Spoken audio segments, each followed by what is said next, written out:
Rescued by him. A Grumpy Billionaire Age Gap Romance. By Jessica L. Fox. Chapter 1. Escape. Bethany. The bruise under Bethany's eye had faded to a sickly yellow-green, but she could still feel Michael's fist connecting with her face every time she looked in the mirror. 3 days. 3 days since she'd pressed charges, changed her locks, and sworn she'd never let another man hurt her again. She tossed her overnight bag into the backseat of her battered Dodge and slid behind the wheel. The engine coughed twice before turning over. 5 hours to Gore Mountain. 5 hours between her and the small studio apartment where Michael kept showing up, despite the protection order. 5 hours until she could breathe without looking over her shoulder. Her phone buzzed as she merged onto the highway. Unknown number. Again. She declined the call and turned up the radio, letting classic rock drown out the anxiety churning in her stomach. He'd already violated the protection order twice this week. The police had arrested him both times, but his mother always bailed him out within hours. The pattern was getting old. Boston traffic crawled around her, all honking horns and aggressive lane changes. She gripped the steering wheel tighter and focused on the road ahead. Just get through the city. Just make it to the mountains. Her phone rang again. Different unknown number. "Leave me alone," she muttered, sending it to voicemail. The third call came 5 minutes later. This time she answered, her voice sharp. "Stop calling me, Michael." "Babe, come on. You know I'm sorry. I was just upset that you..." She hung up and blocked the number. Then she pulled up her recent calls and blocked the previous 2 as well. How many burner phones could one unemployed loser afford? Her therapist's words echoed in her mind. "You're not responsible for his behavior, Bethany. You can't fix him. You can only protect yourself." She was trying. Heaven help her, she was trying. The city fell away behind her, replaced by stretches of highway flanked by bare trees. March in New England meant the worst of winter was over, but spring hadn't quite committed yet. Gray sky, gray road, gray landscape. Perfect match for her mood. Her phone stayed mercifully silent for the next hour. She stopped for lunch at a roadside diner, some weird mobster-themed place with movie posters on the walls and red vinyl booths. The waitress brought her a menu and water, her smile warm despite the tired lines around her eyes. Bethany ordered a bacon cheeseburger without a second thought. Michael used to make disapproving noises whenever she ate anything more substantial than a salad. He'd wanted her skinny to the point of sickness. Well, Michael could go to hell. The burger arrived hot and juicy, and she ate every bite, savoring each one like a small act of rebellion. Freedom tasted like melted cheese and crispy bacon. Who knew? She paid her bill and left a generous tip, then headed back to her car. The cold air bit at her cheeks, carrying the scent of coming snow. She pulled her jacket tighter and climbed behind the wheel. Back on the highway, the landscape began to change. The road climbed steadily upward, and snow appeared in patches along the shoulder. Then in larger swaths. Then everywhere, covering the evergreens in thick white blankets that bent the branches toward the ground. This was what she'd been craving. The mountains. The silence. The space to think without jumping at every sound. Her phone rang again. "Are you kidding me?" She glanced at the screen. Unknown number. She rejected the call and kept driving. The traffic thickened as she approached Gore Mountain, other weekend warriors heading to the slopes for late-season skiing. The snow was piling up on either side of the highway now, pushed there by plows that must have worked through the night. The wind picked up, sending clouds of white powder across the road. She slowed down, ignoring the honks from the guy behind her. He could deal with it. She wasn't about to end up in a ditch because some jerk was in a hurry. Her phone rang for the 5th time that hour. This time she pulled over to the shoulder and answered, her patience finally snapping. "I swear to, if you don't stop." "I'm standing outside your apartment right now, babe." "Where are you?" Ice flooded her veins. You're violating the protection order. Again. I just want to talk. You can't just throw away what we had because of one mistake. One mistake? Her voice rose. You cheated on me in our bed. Then you punched me in the face when I broke up with you.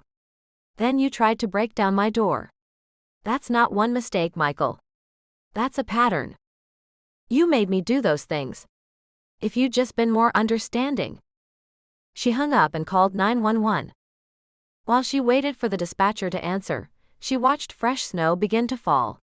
Thick, heavy flakes that obscured her view of the cars passing by. Something felt wrong about the weather. The wind was picking up too fast. The snow clouds were too dense, too dark, rolling down from the peaks like a wall of gray. But she had more immediate problems. 911, what's your emergency? My ex-boyfriend is at my apartment in violation of a protection order. She recited her address, Michael's full name, the case number she'd memorized. Her voice stayed steady despite the trembling in her hands. The dispatcher asked questions. Bethany answered them. Yes, he'd been arrested before. Yes, there was documented violence. Yes, she felt he was a threat. Units are responding to your address now, ma'am. Are you in a safe location? I'm 5 hours away. In the Adirondacks. Good. Stay where you are. We'll have officers check on you there if needed. Bethany thanked her and ended the call. She sat in her car on the shoulder of the highway, engine running, heat blasting, and let herself feel the relief. Police were about to arrest Michael. Again. But this time she wasn't there. This time she was far away, heading toward mountains and peace. She pulled back onto the highway, joining the stream of traffic crawling toward Gore Mountain. The snow was falling harder now, the wind gusting strong enough to rock her car. She turned on her headlights, even though it was barely afternoon. A sign appeared through the swirling white, Gore Mountain, 15 miles. Avalanche warning in effect. She frowned at the words. Avalanche warning. She'd lived in the Adirondacks as a kid. Avalanches happened, sure, but not often. Not on the main roads. Still, something about the sign made her uneasy. The traffic slowed to a crawl. She could see brake lights stretching ahead into the white distance, a long chain of red glowing through the snow. Everyone heading to the resort for the weekend, probably. Last chance for spring skiing before the season ended. The wind howled, shaking her car. She gripped the steering wheel with both hands and focused on the taillights ahead of her. 1 car length. 2. Keep your distance. Don't panic. Her phone buzzed with a text. She glanced at it quickly. Unknown number, you can't run from me forever. She deleted it without responding and turned her phone to silent. Michael was being arrested. She was hours away. She was safe. So why couldn't she shake the feeling that she was driving into something worse than anything she'd left behind? The mountains loomed ahead, beautiful and terrible, wrapped in snow and shadow. The wind picked up again, stronger this time, and the car in front of her fishtailed slightly before recovering. Bethany slowed down even more. The guy behind her honked and swerved around her, speeding past into the storm. Let him. She'd take her time. She'd be careful. She'd survived Michael. She could survive a little snow. The radio crackled with static, then a voice broke through, advising all motorists to exercise extreme caution near Gore Mountain. Multiple avalanche warnings in effect. Road crews are monitoring the situation. She turned the volume up, trying to hear through the static, but the signal faded in and out. Something about high winds. Something about unstable snow conditions. The traffic ahead stopped completely. Brake lights glowed red in the white storm. Bethany stopped too, leaving plenty of space between her car and the one ahead. She could see other cars now, pulled over on the shoulder, their hazard lights flashing. Smart people waiting out the storm. Maybe she should pull over too. Wait it out. The hotel reservation wasn't until 6 o'clock anyway. She had time. But something in her wanted to keep moving. To get there. To reach that hotel room and lock the door and finally be alone. The traffic started moving again, creeping forward at a crawl. Bethany followed, hands tight on the wheel, eyes straining to see through the snow that fell thick and fast, blanketing everything in white. Behind her, Boston was a distant memory. Ahead, the mountains waited, dark and imposing, beautiful and dangerous, holding secrets she couldn't yet imagine. The wind howled louder, and Bethany drove on into the gathering storm. Chapter 2. The Avalanche. Bethany. The traffic stopped moving. Bethany put her car in park and killed the engine, watching the brake lights ahead stretch into the white distance. Around her, other drivers did the same. Some got out of their cars, looking up toward the mountain peaks hidden in the storm. She cracked her window, letting in a blast of frigid air. Maybe she could hear something over the wind. Some indication of why they'd stopped. Nothing. Just the howl of wind and the hiss of falling snow. Her hands ached from gripping the steering wheel for so long. She flexed her fingers, working feeling back into them. The heater blasted warm air, but it couldn't quite chase away the chill that had settled in her bones. A man in the car ahead got out, pulling his hood up against the wind. He walked toward the line of stopped traffic, joined by others emerging from their vehicles. They stood in small clusters, pointing up at something she couldn't see. Bethany unbuckled her seatbelt and opened her door. The wind nearly ripped it from her hands. She grabbed her jacket from the passenger seat and pulled it on, then stepped out into the storm. The cold hit her like a fist. Snow swirled around her, stinging her face, making it hard to see more than a few car lengths ahead. She walked toward the cluster of people, hugging herself against the wind. "What's happening?" she asked a woman in a ski parka. The woman pointed up. "Roads closed ahead. They're saying the avalanche risk is too high. So we just wait? They're trying to get plows through. Clear some of the buildup." The woman's face was tight with worry. "Shouldn't be much longer." Bethany nodded and turned back toward her car. The wind had picked up even more in the minute she'd been standing there. Snow blew sideways across the highway, reducing visibility to almost nothing. She climbed back into her car and slammed the door, grateful for the shelter. Her phone showed no signal. Not surprising this far into the mountains. The wind howled louder. Then she heard it. A sound like distant thunder, but wrong somehow. Too sustained. Too growing. She looked up through the windshield, trying to see past the swirling snow. Other drivers were getting back in their cars, moving fast. The man who'd been standing outside scrambled into his vehicle and locked the doors. The rumbling grew louder. Bethany's heart began to pound. She'd heard that sound before, when she was a kid living in the Adirondacks. The avalanche that had destroyed 3 empty summer homes and taken out a section of hiking trail. But those happened in the backcountry. Not on major highways. The rumbling became a roar. Through the white curtain of snow, she saw it. A wall of white, higher than the trees, moving down the mountain slope like a living thing. Fast. Too fast. No. The word came out as a whisper. The roar became deafening. Someone started honking their horn. Then another. Then everyone.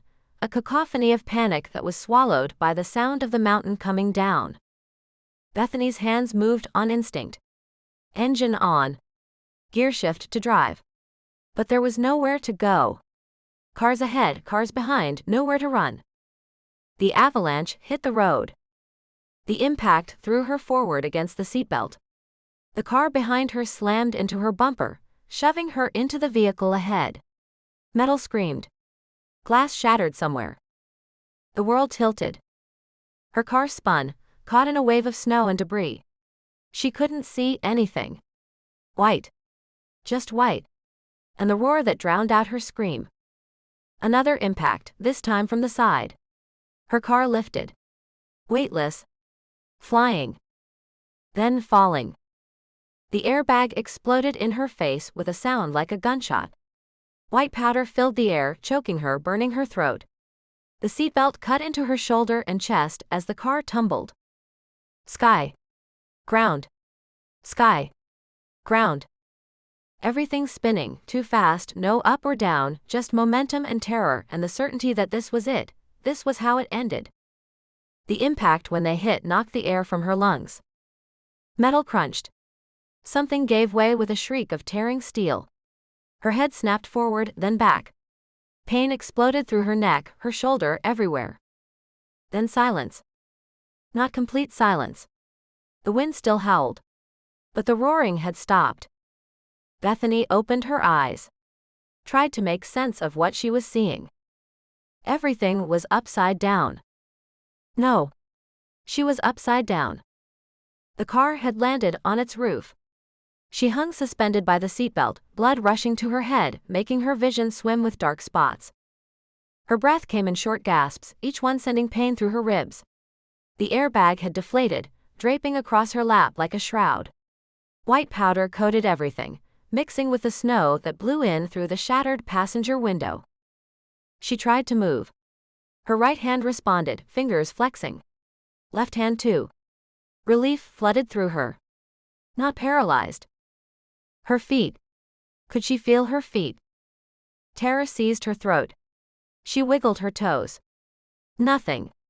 She couldn't feel anything below her knees. No, no, no. She forced herself to breathe. To think. Maybe it was just the angle. The pressure of hanging upside down. She wiggled again.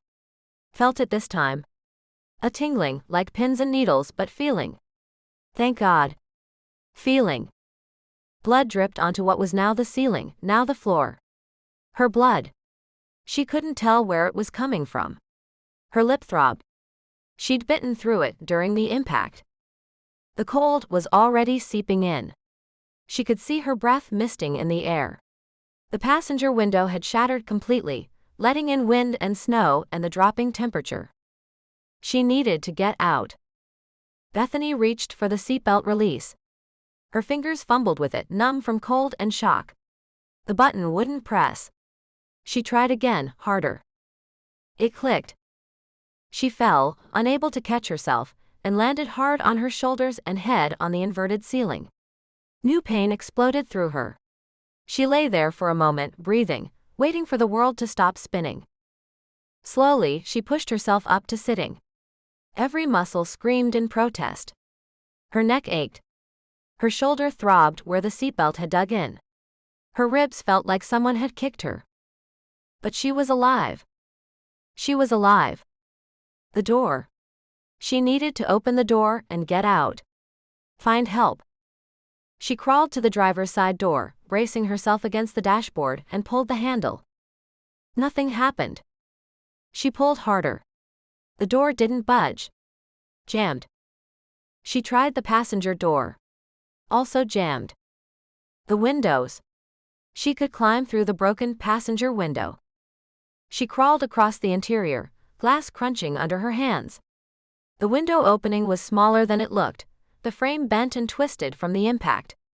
And it was high up now, since the car was upside down. She tried to pull herself up, but her arms shook with exhaustion and shock. She couldn't get the leverage she needed. Her phone. She needed to call for help. She felt around the interior, searching through the debris. Airbag fabric. Broken glass. The contents of her purse scattered everywhere. But no phone. It must have flown out during the tumble. Gone. The panic she'd been fighting crashed over her like a second avalanche. She was trapped. Injured. Alone in a wrecked car in a ravine, somewhere below the highway.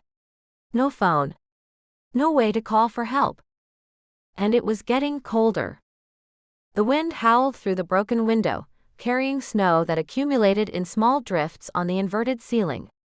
She could already feel the cold creeping into her bones, making her shiver despite her jacket. How long before someone found her? Hours. Days. No. She said it out loud, her voice hoarse. No. Someone will come. They had to. There had been dozens of cars on that highway. Someone would be organizing rescue efforts. They'd find everyone, including her. She just had to stay calm. Stay warm. Stay conscious. The horn. She could honk the horn. Make noise. Help them find her. She reached up to where the steering wheel hung above her head and pressed. The horn blared, loud and jarring in the enclosed space. She pressed it again. And again. 3 short blasts, 3 long, 3 short. SOS. Something she'd learned as a kid. She kept it up for what felt like hours but was only minutes. Her arm ached from the awkward angle. Then she stopped, listening. Nothing but wind. She honked again. Waited. Listened. Still nothing. Tears pricked her eyes. She blinked them back. Crying wouldn't help. Panic wouldn't help. She needed to think. To stay warm. To conserve energy. She pulled her jacket tighter and curled into herself, trying to make herself as small as possible to preserve heat. The shivering was getting worse. Shock probably. Or hypothermia, already setting in. How long had it been since the crash? 10 minutes. 20? Time had lost all meaning. She honked the horn again. 3 short. 3 long. 3 short. The wind answered with a gust that sent more snow swirling into the car. Then she heard something else. A sound that wasn't wind. She held her breath, straining to hear. There. Again. Footsteps. Crunching through snow. Help. She tried to shout, but it came out as a croak. Her throat burned from the airbag powder and the cold. Help. I'm here. The footsteps grew closer. Definitely footsteps. Heavy boots breaking through the crust of snow. Relief flooded through her, so intense it made her dizzy. Someone had found her. She was going to be okay. The footsteps circled the car. Slow. Deliberate. A shadow moved past the broken window. Please, he called out. Please help me. The footsteps stopped. Silence, except for the wind. Then they started again, coming around to the driver's side. She couldn't see anything through the cracked windshield except shadows and white. A gloved hand brushed snow from the window. Bethany held her breath. Her heart hammered against her ribs. Was it rescue? Or was it something else? Someone else? Michael's voice echoed in her mind, "You can't run from me forever." But no. Michael was being arrested in Boston. 5 hours away. It couldn't be him. Could it? The footsteps stopped right beside her door. She could see a shape through the distorted glass, dark against the white. Large. Male. Hello. Her voice shook. Can you help me? The figure moved closer to the window. Bethany pressed herself back against the far side of the car, suddenly unsure. Suddenly afraid in a way that had nothing to do with the crash, and everything to do with the last year of her life. What if it wasn't rescue? What if it was someone who saw an opportunity? A woman alone, trapped, injured, helpless? The shadow bent down, and a face appeared at the window. Bethany couldn't make out features. Just the outline of a man, backlit by the white storm. The footsteps crunched through the snow, circling her car. Closer. Closer. Bethany held her breath, upside down in the dark, and waited to see if she'd been found by salvation or something worse. Chapter 3. The Rescue. Henry. The Lexus had stopped moving 10 minutes ago, trapped in the line of traffic crawling toward Gore Mountain. Henry Frakes drummed his fingers on the steering wheel, watching snow accumulate on the windshield between wiper passes. He shouldn't have come down from the castle. The weather reports had been clear about the storm. But Uncle Jake had needed supplies, and Henry had needed to get out of his own head for a few hours. The rumblings started low, like distant thunder. Henry's hands tightened on the wheel. He knew that sound.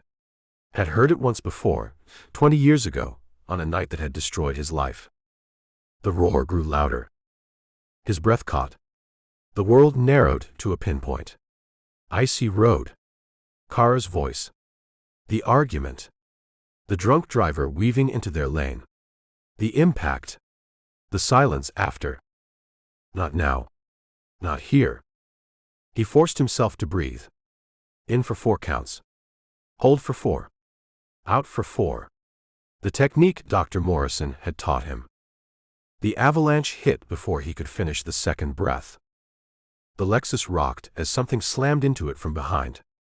All around him, cars collided in a chain reaction of crunching metal and shattering glass. The wall of snow hit the road with a roar that drowned out everything else. Then it was over. Henry sat in the sudden silence, hands shaking, breath coming too fast. The PTSD was trying to drag him under. He could feel it pulling at the edges of his mind, trying to take him back to that night. Kara. Gosh, Kara. I'm sorry. No. Focus. Here. Now. People needed help. He unbuckled his seatbelt and climbed out of the car. Snow swirled around him, wind cutting through his jacket. The highway was chaos. Cars at odd angles, some overturned, debris scattered everywhere. People were emerging from vehicles, dazed and bleeding. And the edge. Several cars had gone over the edge where the highway curved along the mountainside. Henry started walking. His legs moved without conscious thought, driven by something deeper than reason. His hands flexed at his sides. His breath misted in the cold air. He had to find her. Had to save her this time. What? The thought came from nowhere. There was no her. This wasn't that night. This wasn't Kara. But his feet kept moving toward the edge of the highway, toward the ravine below where cars had tumbled into the darkness. Bethany. The face in the window disappeared. Bethany waited, barely breathing, upside down in the dark. Was he leaving? Was he? A sound. Metal on metal. Someone was trying to get the door open. "Hello," she called out. "I'm trapped. I can't." The door groaned but didn't open. More sounds. Something scraping against the car's exterior. Then a voice. Male. Deep. Strained with effort. "Hold on." 2 words. That was all. But something in that voice made her throat tighten with relief. Not Michael's voice. Not the voice of someone who wanted to hurt her. The sound of digging. He was digging through the snow, trying to clear access to the door. Bethany pressed herself against the far side of the car, giving him room to work. Her whole body ached. The cold had seeped so deep into her bones, she couldn't stop shivering. Almost there. The voice again, closer now. "Can you hear me?" "Yes." Her voice cracked. "Yes, I can hear you." "Are you injured?" "I don't know. I don't think anything's broken." "Good. I'm going to get you out. Stay back from the door." She heard him move away. Then a tremendous impact as something hit the jammed door. Once. Twice. 3 times. The door shrieked as it gave way, metal tearing. Cold air and snow rushed in through the opening. A man's face appeared in the gap. Dark hair dusted with snow. Green eyes that seemed to look right through her. A face that was handsome despite, or maybe because of, the lines of age and worry carved into it. "I've got you." He reached in, his gloved hands massive. "Can you move toward me?" Bethany tried to crawl closer, but her body wouldn't cooperate. Everything hurt. Everything shook. "I can't. It's okay." His voice was calmer now, gentle in a way that made her want to cry. "I'm coming in." He pulled himself through the opening, moving with surprising grace for someone so large. The car rocked slightly under his weight. Up close, she could see him better. Older than her, maybe late 30s or early 40s. Powerfully built. And something in his eyes, pain or maybe recognition, that made her breath catch. "What's your name?" he asked, reaching for her. "Bethany." His hands stilled for just a moment. His eyes unfocused, looking at something she couldn't see. Kara, he whispered. Bethany's heart stuttered. What? He blinked. Focused on her again. His jaw tightened. Sorry. Bethany. Your name is Bethany. He reached for her again, his hand steady now. I'm going to lift you. This might hurt. Okay. His arm slid under her shoulders and knees. She gasped as he lifted her, pain shooting through her ribs and shoulder. But his hold was secure, careful despite his size. I've got you, he said again, and this time she believed him. He maneuvered them through the opening, his body shielding her from the worst of the wind and snow. The moment they were clear of the car, he shifted her higher in his arms and started walking. Bethany looked up at his face. His jaw was set, his eyes fixed on something ahead. She could see his breath misting in the cold air. Feel the power in the arms that held her. Thank you, she whispered. He didn't respond. Just kept walking, sure-footed despite the snow and debris. They emerged onto the highway. The scene was chaos. Emergency vehicles had arrived, their lights strobing red and blue through the falling snow. Paramedics moved between cars, treating the injured. Someone was shouting orders. Her rescuer carried her toward an ambulance, his stride never slowing. A paramedic saw them coming and rushed over with a backboard. Set her down here, the paramedic said, gesturing to the board. The man lowered her with the same care he'd used lifting her. His green eyes met hers for just a moment. You're safe now, he said. Then he turned and walked away, disappearing into the crowd before she could say anything more. Wait. She tried to sit up, but the paramedic's hand on her shoulder stopped her. Easy, miss. Let's check you out first. But I don't even know his name. The paramedic was already running gloved hands over her limbs, checking for breaks. Who, the guy who carried you? Yes. He saved me. I'll find out who he was. Right now, I need you to tell me where it hurts. Bethany answered the questions on autopilot, her eyes scanning the crowd. Searching for dark hair and green eyes. But he was gone. The paramedic shook his head in wonder. You're one lucky lady. Bruising, minor cuts, but nothing broken. No concussion. You don't even need the hospital. Bethany stared at him. That was it? After tumbling off a cliff? Just shock and cold, he continued. And the kind of luck that doesn't come around often. They wrapped her in heated blankets and made her sit in the ambulance for 20 minutes, monitoring her vitals. Through it all, she kept looking for him. He never reappeared. They cleared her to go. A shuttle bus was taking victims to a motel in town. The hotel she'd reserved was on the other side of the closed road. She'd have to stay somewhere else tonight. Bethany stood on shaking legs, wrapped in the emergency blanket they'd given her. Around her, the rescue operation continued.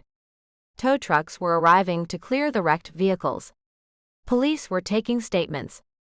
The snow had slowed to flurries, but the wind still cut like a knife. She saw him then. He was standing near his own car, a Lexus that had sustained only minor damage. Talking to a police officer, his hands in his pockets, his shoulders hunched against the cold. Without thinking, Bethany pulled out her phone. It had survived the crash, screen intact, no cracks. She'd found it wedged under the passenger seat when the paramedics had retrieved her belongings from the wrecked Dodge. She aimed the camera at him and took a photo. Just one. She wasn't even sure why. Some instinct that told her she needed to remember this moment. This man. As if he felt her watching, he turned his head. Their eyes met across the distance. For one heartbeat, she saw something in his face. Anguish. Longing. Recognition. Then he looked away, said something to the officer, and walked back to his car. Bethany watched him drive away, his taillights disappearing into the falling snow. A hand touched her shoulder. She jumped. Time to go, miss. One of the emergency workers gestured toward the waiting bus. We need to get you somewhere warm. Bethany nodded and let herself be led toward the bus. But she clutched her phone in her cold hand, the photo saved, proof that he'd been real. She didn't know his name. Didn't know where he'd come from or where he'd gone. But she knew his face. Those green eyes. The way he'd said, "I've got you," like a promise. And she knew one other thing, strange as it was. He'd called her Kara. She sank into a seat on the bus, the heated air making her shiver harder as feeling returned to her frozen limbs. Other survivors filled the seats around her, some crying, some silent, all in various states of shock. Bethany looked down at her phone, at the photo she'd taken. He was turned slightly away from the camera, his profile strong and defined. Snow caught in his dark hair. The emergency lights painted him in shades of red and blue. She zoomed in on his face. And her breath caught. She'd seen that face before. Not in person. But somewhere. Recently. Where? The bus lurched into motion, carrying them away from the avalanche site, away from the chaos and the cold and the wreckage of her car. Bethany stared at the photo until her vision blurred with exhaustion. Kara. He'd called her Kara. Who was Kara? And why had this stranger looked at her with such recognition, such pain, when he'd said that name? She had so many questions. But first, she needed to find out who he was. And then she needed to thank him for saving her life. Chapter 4. Investigation.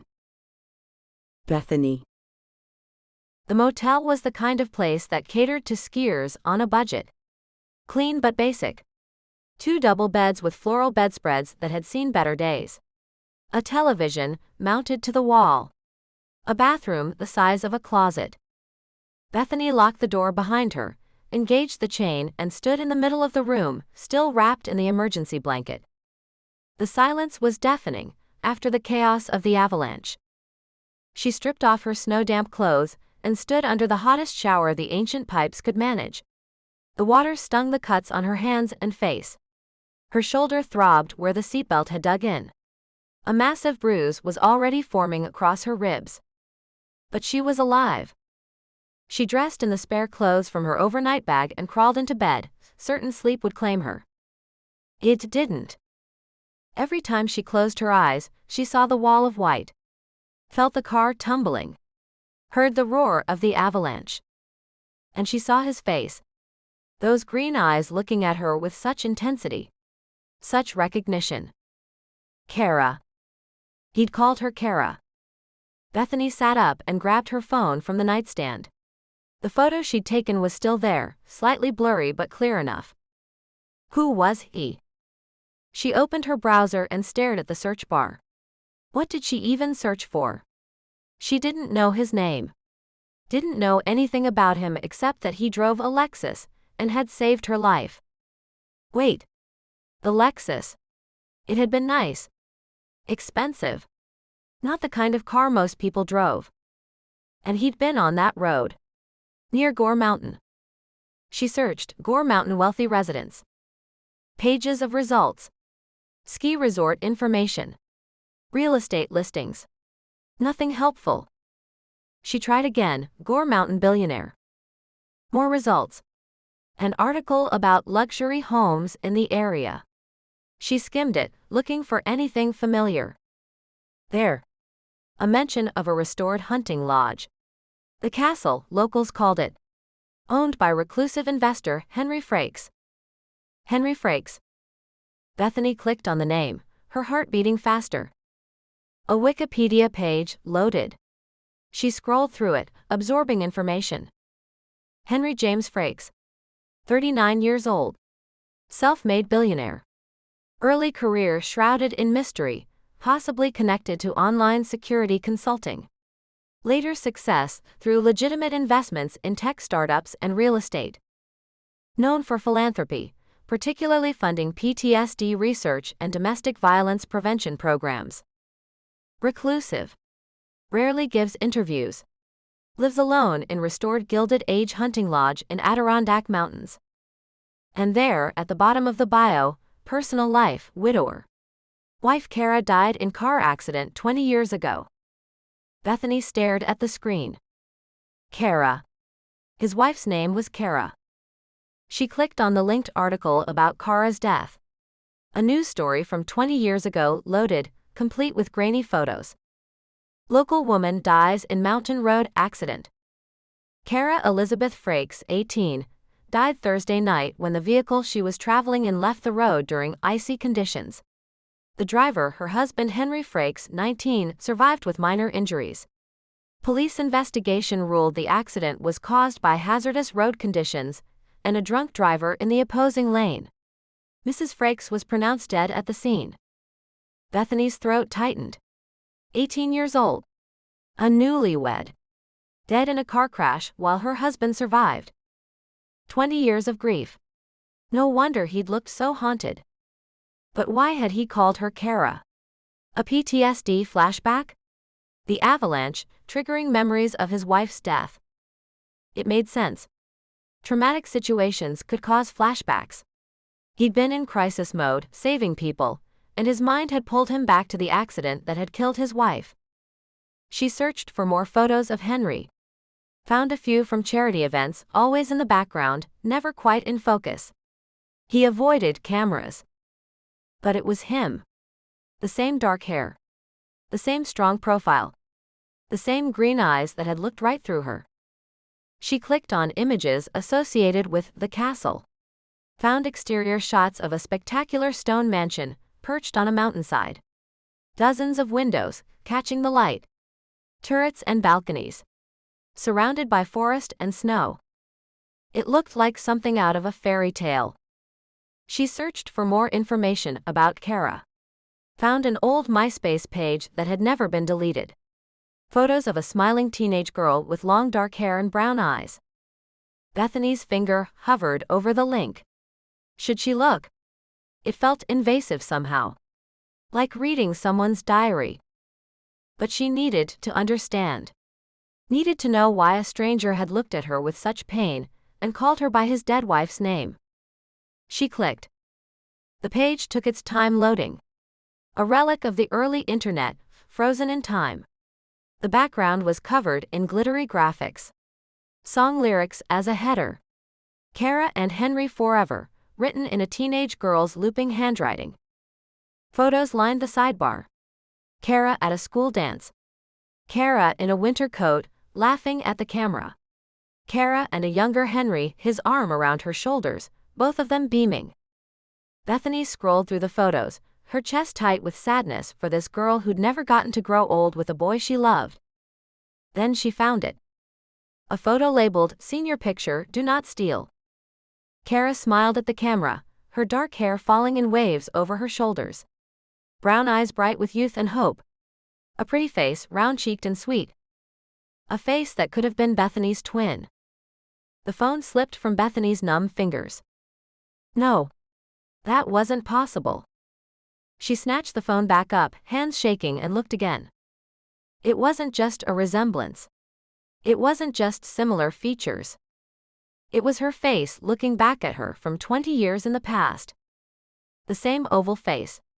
The same high cheekbones. The same full lips. Even the same little scar on the left eyebrow, from a childhood accident.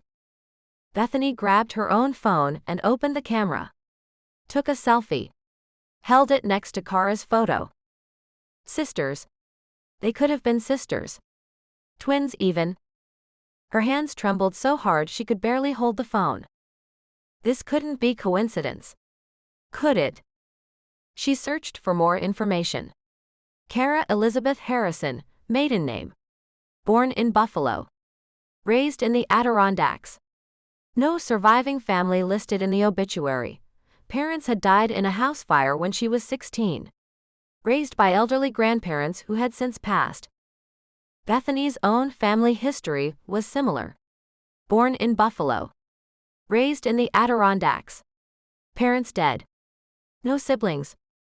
Could they be related somehow? Distant cousins? But the resemblance was too strong for distant relation. This was identical twin level of similarity. She searched for Kara's birth date. Found it in an old newspaper announcement. December 15th. Bethany's birthday was April 23rd. Not twins then. Unless. No. That was crazy. People didn't have secret twins they didn't know about. This was real life, not a soap opera. But something connected them. Something more than coincidence. Bethany looked at the photo again. At Kara's smiling face that was so familiar. Henry had seen this face. Had loved this face. Had watched this face die in a car crash 20 years ago. And then today, in the middle of a disaster that must have triggered every trauma he'd ever experienced, he'd pulled a woman from a wrecked car and seen his dead wife's face looking back at him. Bethany's stomach churned. She understood now why he'd disappeared so quickly. Why he'd looked so stricken when their eyes had met across the avalanche site. He probably thought he was losing his mind. She should leave it alone. Let him process whatever he needed to process. She'd been saved. That was enough. She didn't need to insert herself into a stranger's grief and trauma. But she couldn't stop staring at Kara's photo. At her own face looking back at her from the past. This wasn't just about thanking him anymore. This was about understanding. About figuring out why she looked exactly like a dead woman. About solving a mystery that suddenly felt deeply personal. She looked up Henry's address. The castle was only 15 miles from the motel. 15 miles up a mountain road to a man who'd saved her life and then fled from her face. Tomorrow. She'd go tomorrow. She'd knock on his door and demand answers. Because somewhere in that mansion on the mountain, there were answers about who Kara was. About who Henry was. And maybe, just maybe, about who Bethany herself was.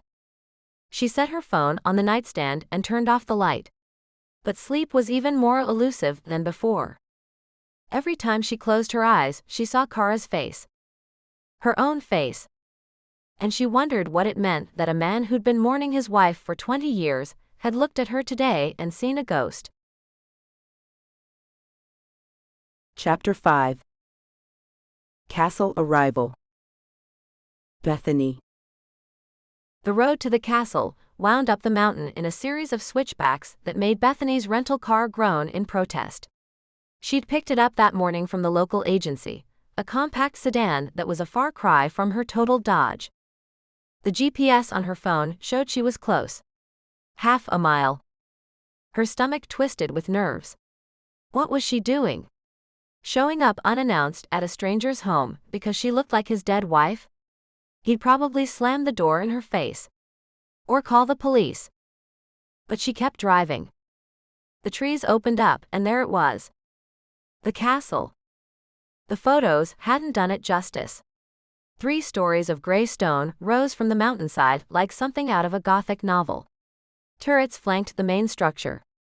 Dozens of windows caught the afternoon sun. Snow blanketed the grounds, making the whole scene look like a Christmas card. A long driveway curved up to the entrance, recently plowed. Someone lived here. Someone maintained this place. Bethany pulled up to the circular drive and parked. Her hands shook as she turned off the engine. She could still leave. Drive back down the mountain, and forget she'd ever seen that photo. Forget the resemblance. Forget those green eyes that had looked at her with such recognition. Instead, she got out of the car. The cold hit her immediately. Colder up here than in town. The kind of cold that bit through her jacket and made her breath fog in the air. She walked up to the massive wooden door. Found a doorbell. Pressed it before she could change her mind. The sound echoed inside. Footsteps approached. Bethany's heart hammered against her ribs. The door swung open. Henry. Henry had been in his workshop when Uncle Jake came running in, face flushed. There's a car coming up the drive. So, Henry set down the piece of wood he'd been sanding. Probably someone lost. It's her. Henry's blood went cold. What? The girl. From yesterday. I saw her through the window. Jake grabbed his arm. Henry. She's here. Impossible. She didn't know who he was. Didn't know where he lived. But of course she could find out. A few internet searches. His name wasn't exactly common. And he'd been stupid enough to let her see his face. What do I do? The question came out strangled. Clean up this mess. Jake gestured at the workshop, scattered with wood shavings and tools. And for God's sake, don't just stand there. Henry moved on autopilot, shoving tools into drawers, sweeping wood shavings. His hands shook. She was here. Kara's face was here, at his door, alive and breathing and demanding answers he didn't have. The doorbell rang. Henry froze. Go, Jake hissed. Before she thinks no one's home. Henry walked to the door. Each step felt like wading through water. His hand reached for the handle. Hesitated. He couldn't do this. Couldn't open that door and see her face again. Couldn't handle the way his heart would stop, and his lungs would forget how to work, and his whole world would tilt sideways. The doorbell rang again. He opened the door. And there she was. Bethany. For a moment, they just stared at each other. He looked different in daylight. Still handsome, but the lines around his eyes were more pronounced. His dark hair was mussed, like he'd been running his hands through it. A dusting of sawdust clung to his flannel shirt. And those eyes. Green as she remembered. Looking at her with an expression she couldn't quite read. Shock. Fear. Wonder. Pain. Hi, she managed. I'm Bethany. His voice was rough. I remember. I wanted to thank you. For yesterday. She gestured behind her. For saving my life. He gripped the doorframe. You drove all the way up here to say thank you? And to understand why you called me Kara. The words hung between them. His jaw tightened. He looked away, out at the snow-covered grounds. I was confused. The avalanche triggered, he stopped. Started again. I have PTSD. From my wife's accident. Sometimes under stress, I get flashbacks. That's all it was. I know who Kara was. Bethany's voice softened.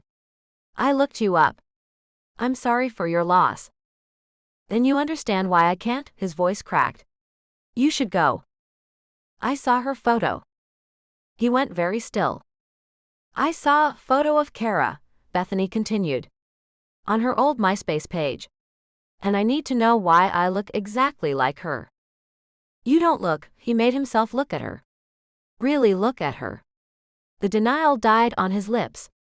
Gosh. So you see it too. It's not just me. I don't understand.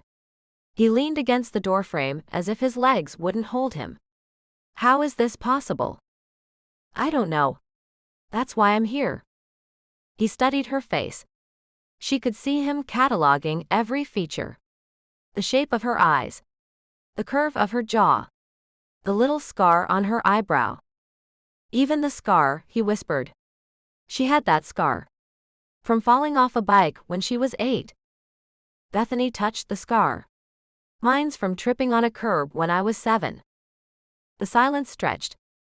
Were you adopted? He asked suddenly. No. My parents, she stopped. I don't think so. They never said anything about it. Are they alive? Could you ask them? They died when I was 16. Pain flashed across his face. I'm sorry. Do you think we could be related? Kara and I? I don't know. He ran a hand through his hair, making it stand up even more. Kara's parents died when she was 16 too. House fire. Her grandparents raised her after that, but they're gone now. There's no one left to ask. What about DNA testing?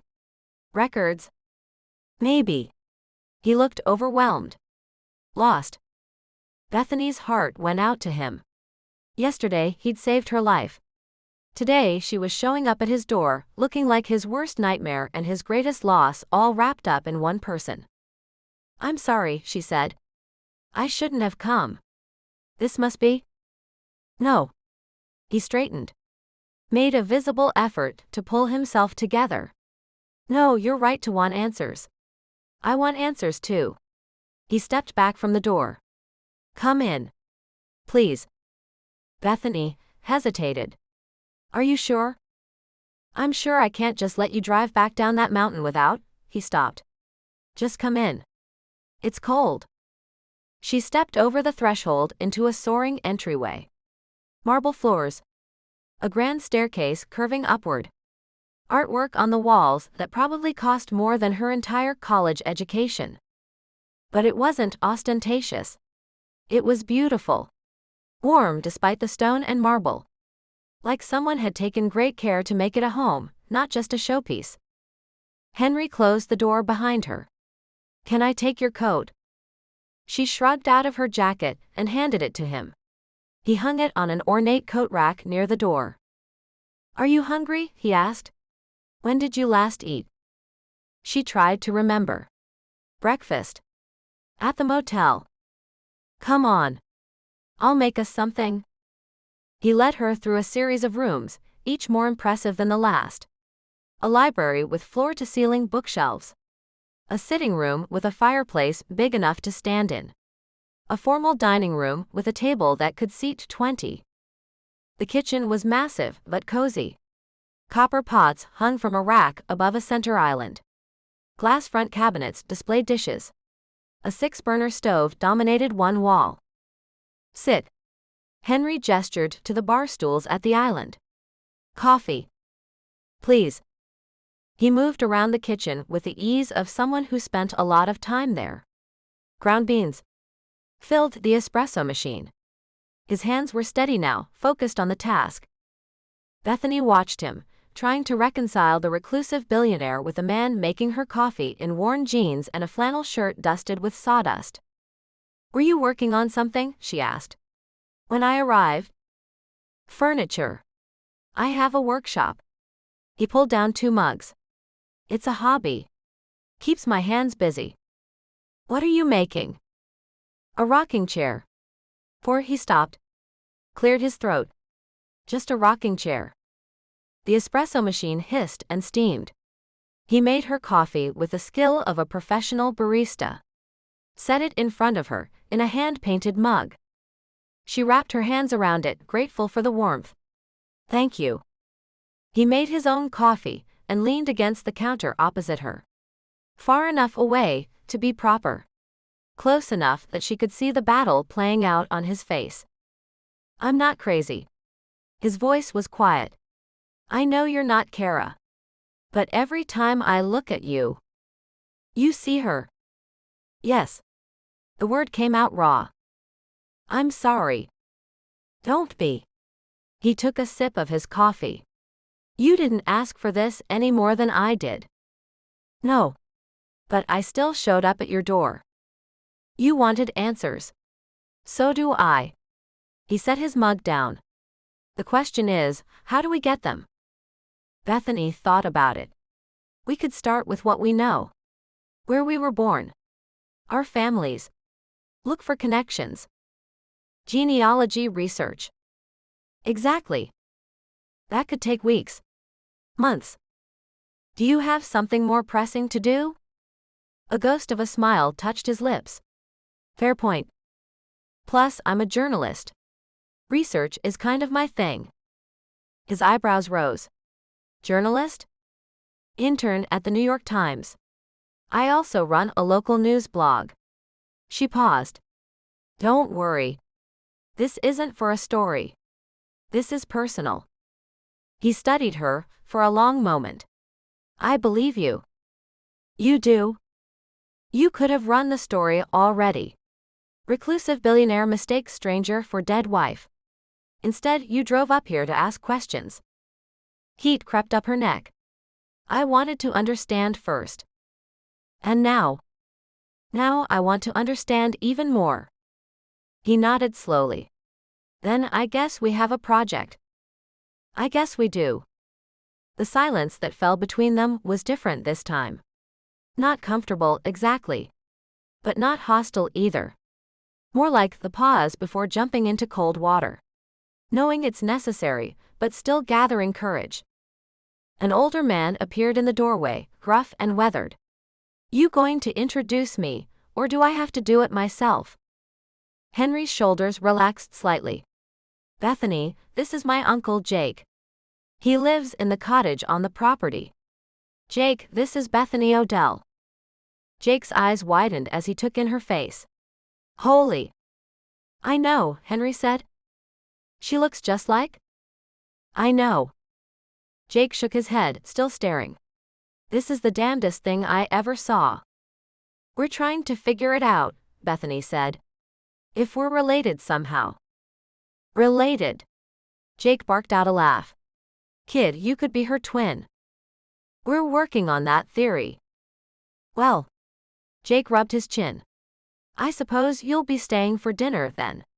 Can't do genealogy work on an empty stomach. Bethany glanced at Henry.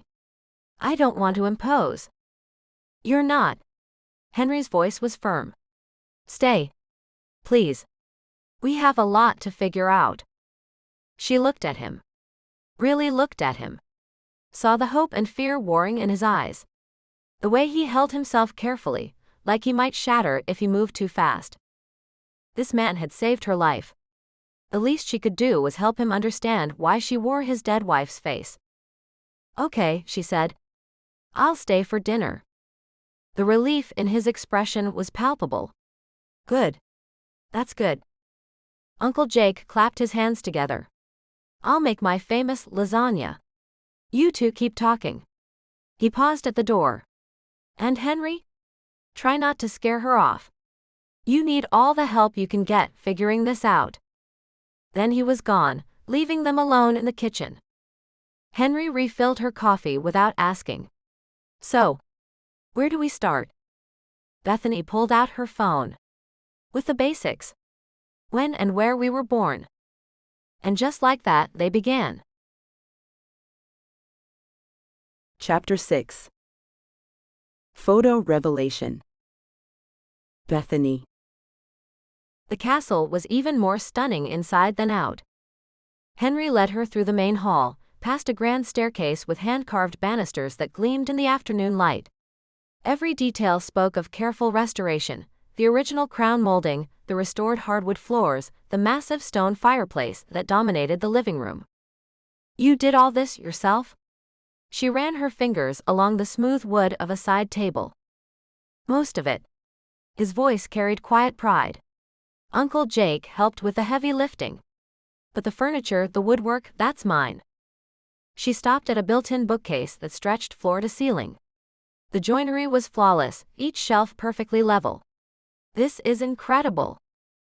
Keeps my hands busy. He moved past her and she caught that scent again, wood smoke and coffee, with something underneath that made her want to lean closer. Kitchen's this way. The kitchen was massive, original to the hunting lodge but updated with modern appliances. Copper pots hung from a rack above a marble island. Windows overlooked the mountains, snow-covered peaks stretching as far as she could see. Wow. It's the best room in the house. He opened the refrigerator, pulling out ingredients. I spend most of my time here or in the workshop. She leaned against the counter. What are we making? Calzones. Hope you're hungry. Starving, actually. The adrenaline from yesterday had killed her appetite, but now her stomach growled at the thought of food. Henry. He shouldn't be this aware of her. The way she moved through his kitchen, curious and comfortable. The sound of her voice, lighter than Kara's had been. The small scar on her cheek that matched but somehow looked different on her face. Focus. Just make the food. He pulled out flour, yeast, olive oil. You cook. Badly. She laughed. My idea of cooking is adding hot water to ramen. Then you're in for a treat. He measured flour into a bowl. This is my grandmother's recipe. Jake's mother. Best calzones you'll ever taste. She moved closer, watching him work. Can I help? Sure. Grab that cutting board. We need the vegetables chopped. They worked in comfortable silence for a few minutes. She was competent with a knife, her movements efficient. He mixed the dough, trying not to stare at the way afternoon light caught in her hair. "So," she said, not looking up from the onions. "This resemblance thing. Have you ever seen anything like it?" His hand stilled. "Never." "Me neither." She set down the knife. "I mean, I've heard of doppelgangers, but this is impossible." He covered the dough, set it aside to rise. "I keep thinking there has to be a logical explanation." "Like what?" "I don't know." He ran a hand through his hair. "Maybe we're related somehow. Some connection way back. I'm from Buffalo. Grew up in the Adirondacks, but my parents weren't from here originally. Kara was from Poughkeepsie. Never lived anywhere else." Bethany wiped her hands on a towel. "When did she pass away?" The question hung between them. 20 years ago." His throat tightened. "Car accident. I was driving." Her eyes softened. "Henry, I'm sorry. It was a long time ago. That doesn't make it hurt less." "No. It didn't." Bethany. The grief on his face was raw despite 2 decades passing.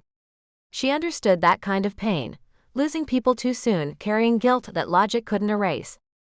"My parents died when I was 18, she said. "Car accident too. Some drunk driver ran a red light." He looked up, something shifting in his expression. "I'm sorry." "Yeah." She managed a small smile. "So I get it. The weight of it." They stood there for a moment, 2 people bound by loss and coincidence and something neither could name. "Bailey's coffee?" He moved to the cabinet, pulling down a bottle of Irish cream. "Please."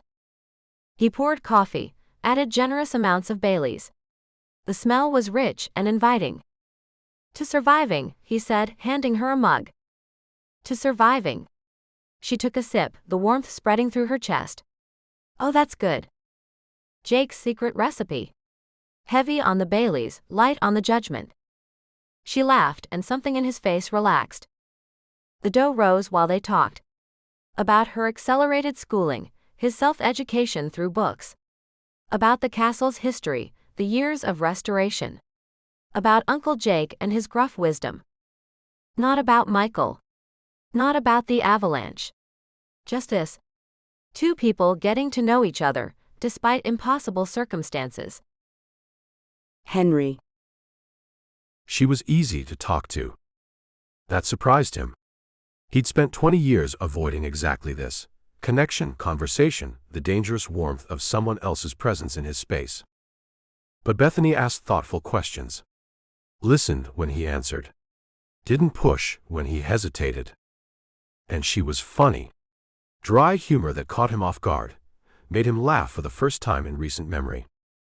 "Okay," he said, checking the dough. "Time to assemble." They worked side by side, rolling dough, adding filling. Her shoulder brushed his, and electricity shot up his arm. She jerked back. "Sorry." "It's fine. More than fine." That brief contact had awakened something he'd thought long dead. The calzones went into the oven. The kitchen filled with the smell of baking bread and melting cheese. "I should show you," he said. "The photo. The real one, not just the article online." Her mug paused halfway to her lips. "Okay." He led her to the library, to the mantel where Kara's picture sat in a silver frame. He'd looked at it every day for 20 years. Memorized every detail. Bethany took a step forward. Another. Stopped. Stared. "Oh my gosh," she whispered. "Yeah." Bethany. It was like looking in a mirror. Not similar. Not close. Identical. The same shape of face, same curve of mouth. Same scar on the left cheek, hers from a childhood fall, Kara's from what? The same deep brown eyes, same hair color and texture. Even their expressions matched. The slight tilt of the head, the hint of a smile. Her hands trembled. The room tilted. "This isn't possible." "I know. We could be twins. Sisters at least." "I've thought about that." He stood beside her, close enough that she could feel his warmth. But the ages don't work. You were born 2 years after Kara died. How is this real? She reached for the frame. He did the same. Their fingers touched. The world stopped. Heat flooded through her, starting where their hands met and radiating outward. Her breath caught. His eyes widened. Neither moved. The moment stretched, electric and terrifying, and completely unexpected. She started. The oven timer shrieked. They jerked apart. Henry. His heart pounded as he fled to the kitchen. What the hell was that? 20 years of nothing. Of feeling dead inside. And one touch from this impossible woman had set him on fire. He pulled the calzones from the oven with shaking hands. She stepped into the doorway, color high in her cheeks. Smells amazing. Yeah. He couldn't look at her. Should let them cool for a minute. Silence fell awkward and charged. Henry. Her voice was quiet. What just happened? He forced himself to meet her eyes. I don't know. Because if this is about me looking like... It's not. The words came out fierce. I know you're not her. I know exactly who you are. Her lips parted in surprise. You're Bethany, he continued. You're 22 years old. You're brilliant and brave, and nothing like Kara except this impossible resemblance. Then what? I don't know. He gripped the counter. But I'd like to find out. She stepped closer.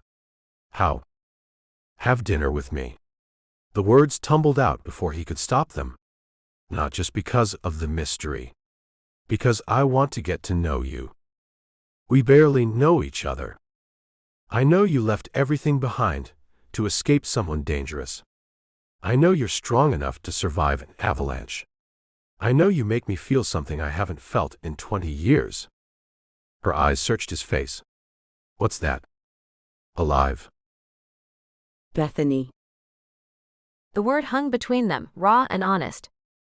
She should say no. This was crazy, showing up at a stranger's house, staying for dinner, feeling this pull toward a man she just met. A man who'd saved her life. A man whose dead wife she apparently could have been a clone of.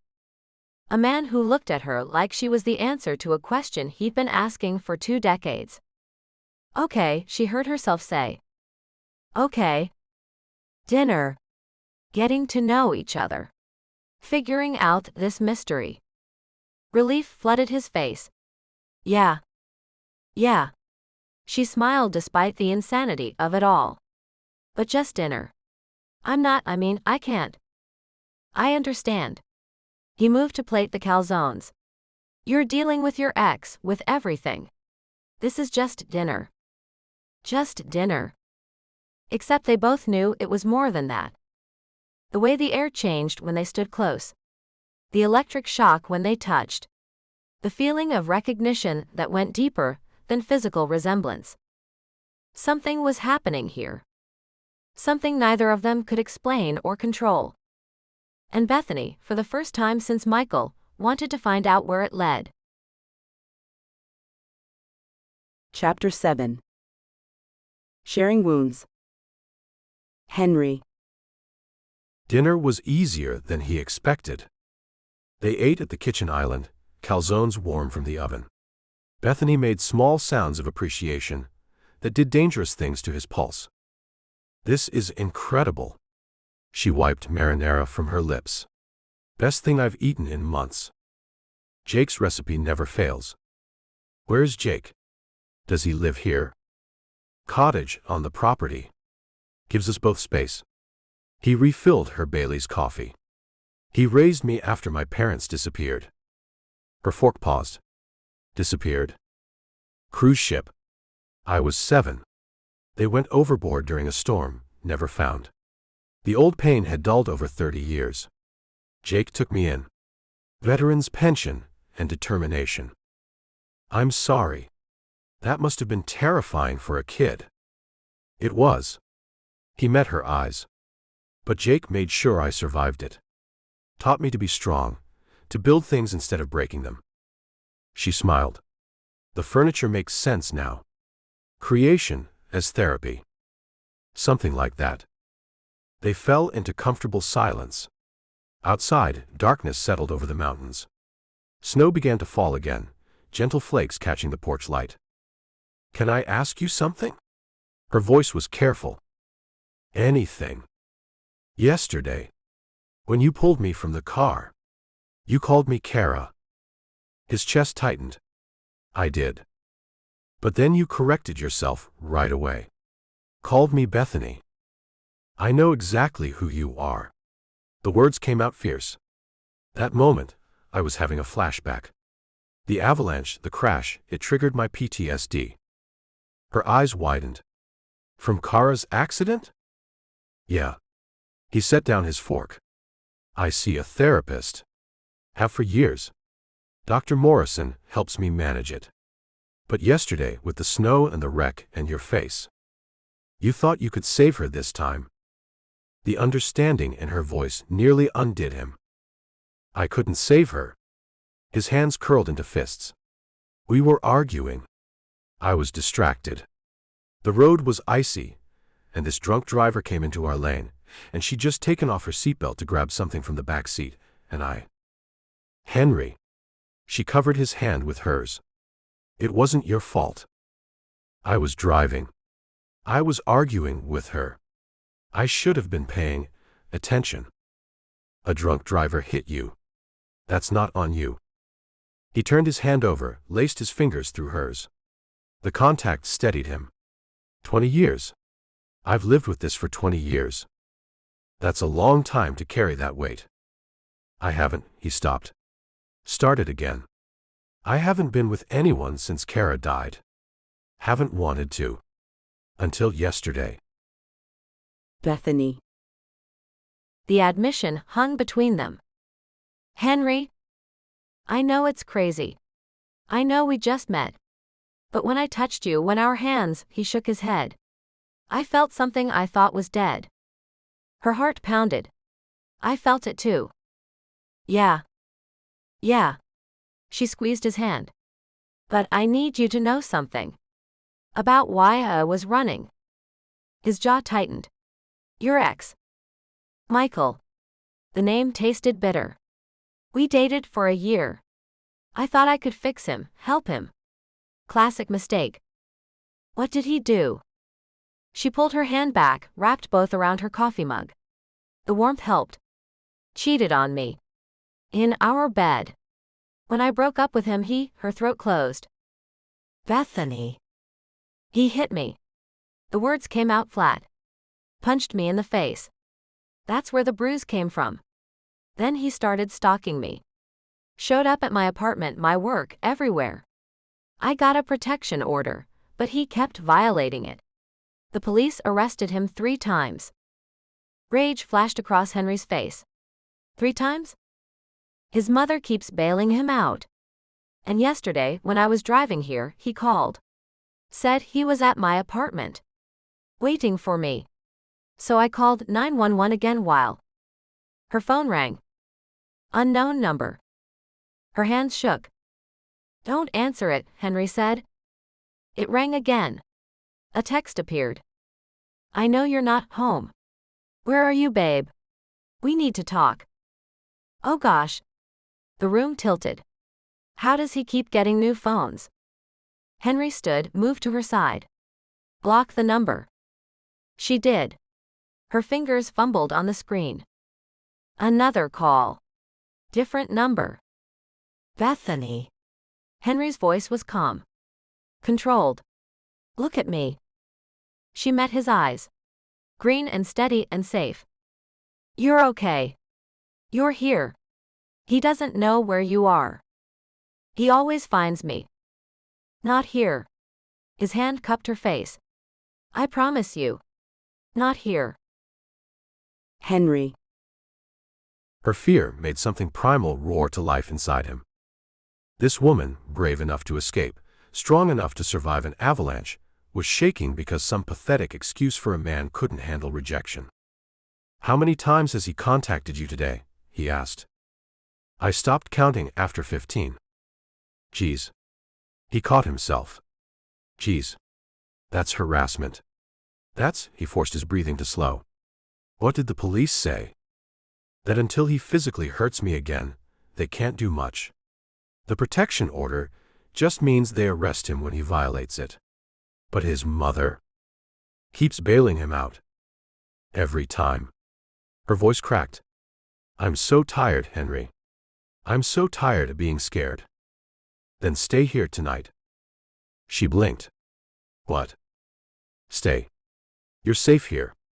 The castle has a security system, cameras. And he hesitated. I won't let anything happen to you. I can't just. Her phone rang again. She flinched. He took the phone from her hands, powered it down. Yes, you can. There's a guest room. Lock on the door. You can leave first thing tomorrow if you want. But tonight you're safe. Tears welled in her eyes. Why are you being so nice to me? Because someone should be. He brushed a tear from her cheek with his thumb. Because you deserve kindness.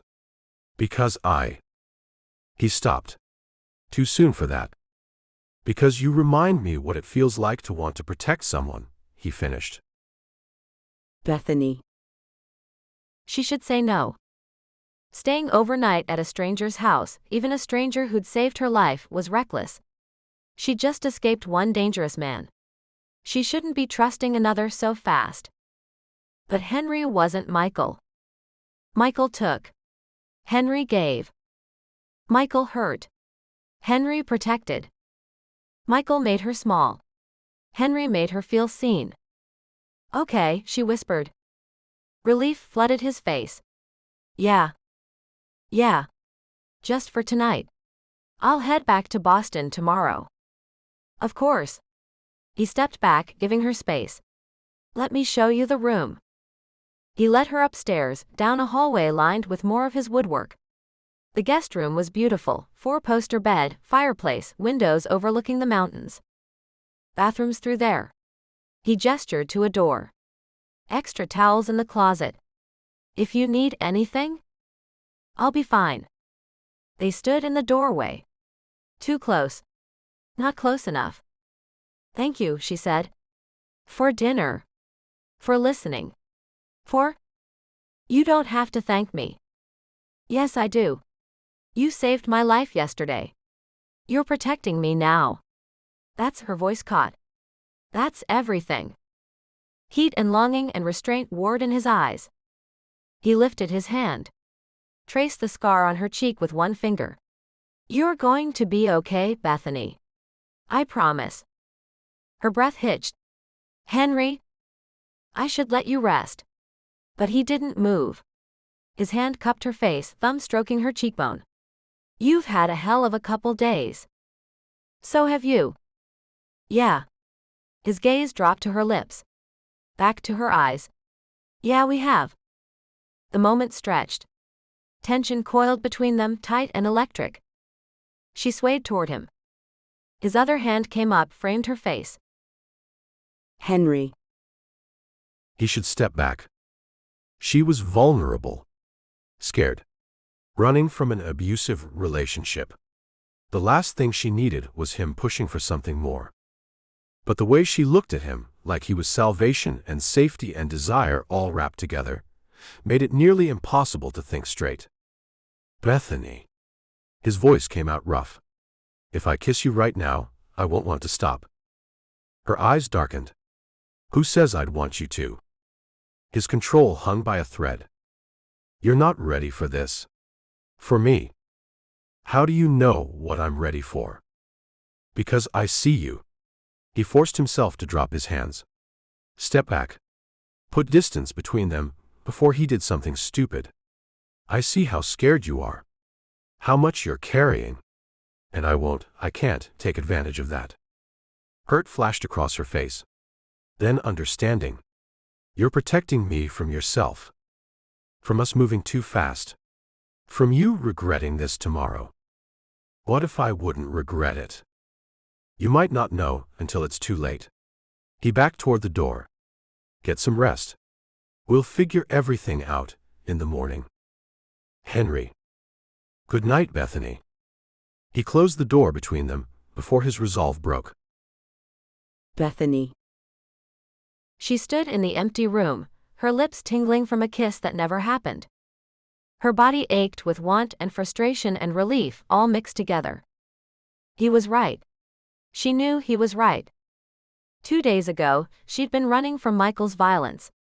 She was raw and scared and in no position to start something new.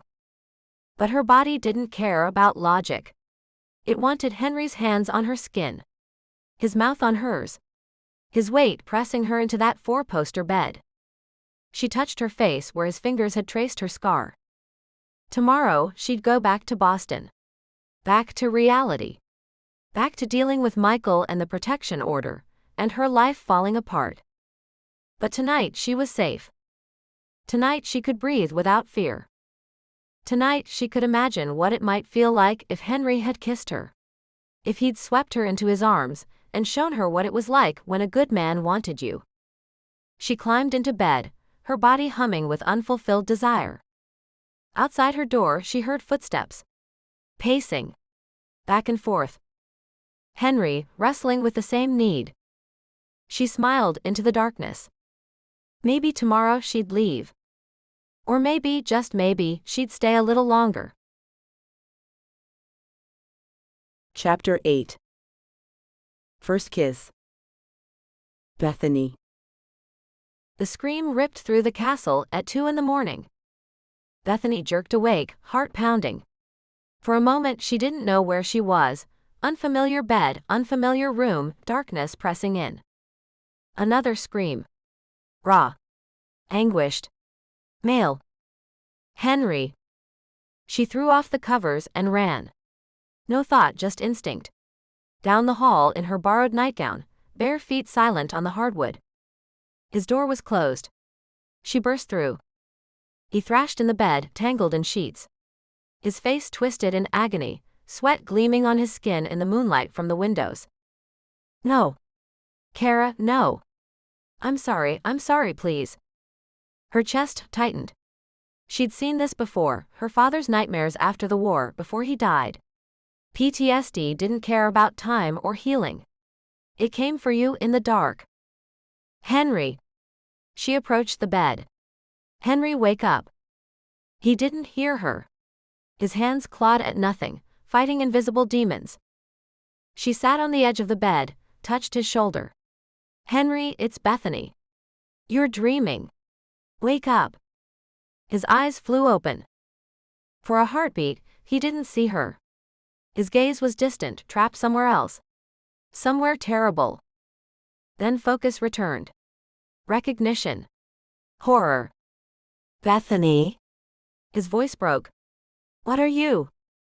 You were having a nightmare. She kept her hand on his shoulder, steady and warm. You're okay. You're home. You're safe. He sat up, breathing hard. The sheets pulled at his waist. His bare chest gleamed with sweat. I'm sorry. He ran shaking hands through his hair. I'm sorry, I should have warned you, I get them sometimes, Hey. She moved closer. It's okay. It's not okay. I woke you up. I scared you. You didn't scare me. She reached for his face, cupped his jaw. Stubble rasped against her palm. You're just human. You're allowed to have nightmares. Henry. Her touch grounded him. The dream still clung to his mind. Kara's face through the windshield, the moment of impact, the terrible silence after. But Bethany's hand on his face, her voice soft and real, pulled him back to the present. It was the accident. His voice came out rough. I dream about it. About not being able to save her. I know. She stroked his cheek with her thumb. I heard you calling her name. Shame flooded through him. I'm sorry. Stop apologizing. She shifted closer, her nightgown sliding against his sheets. There's nothing to apologize for. Awareness hit him like a physical blow. The moonlight turned her skin luminous. Her hair fell loose around her shoulders, dark waves he wanted to touch. The nightgown was modest but clung to curves that made his mouth go dry. And her eyes, those deep brown eyes that looked like Kara's but weren't, could never be, held only compassion. Understanding. Something that might have been desire. Bethany. Her name was a prayer. A warning. You should go back to your room. Why? Because you're in my bed. In the middle of the night. Wearing that. His gaze dropped to the nightgown, back to her face. And I'm barely holding on here. Her breath caught. Holding on to what? Control. His hands fisted in the sheets. The need to touch you. To? She leaned closer. Her hand slid from his jaw to the back of his neck. What if I don't want you to hold on? Bethany. She knew this was reckless. Knew she should listen to the voice of reason telling her to leave. To go back to her room. To not complicate an already impossible situation. But another voice, louder, more insistent, told her to stay. This man had saved her life. Protected her. Showed her kindness when she'd forgotten what that felt like. And when she looked at him, she saw something that had been missing from every relationship she'd ever had. She saw someone who saw her. Not as a story. Not as a project to fix. Not as something to possess or control. Just her. Bethany. His voice was strained. If we do this, I need you to understand something. What? When I look at you, I don't see Kara. His hand came up, covered hers where it rested on his neck. I see you. Only you. Her throat tightened. You mean that? With everything I am. The last of her resistance crumbled. She closed the distance between them. Their lips met. Henry. The world stopped. 20 years. 20 years since he'd kissed a woman. 20 years of being dead inside. And Bethany's mouth brought him roaring back to life. She tasted like toothpaste and promise. Her lips were soft, tentative at first, testing. He forced himself to go slow, to let her set the pace, even though every cell in his body screamed to pull her closer. She made a small sound, surprise or pleasure, he couldn't tell, and her fingers tightened in his hair. Permission. He cupped her face with both hands and deepened the kiss.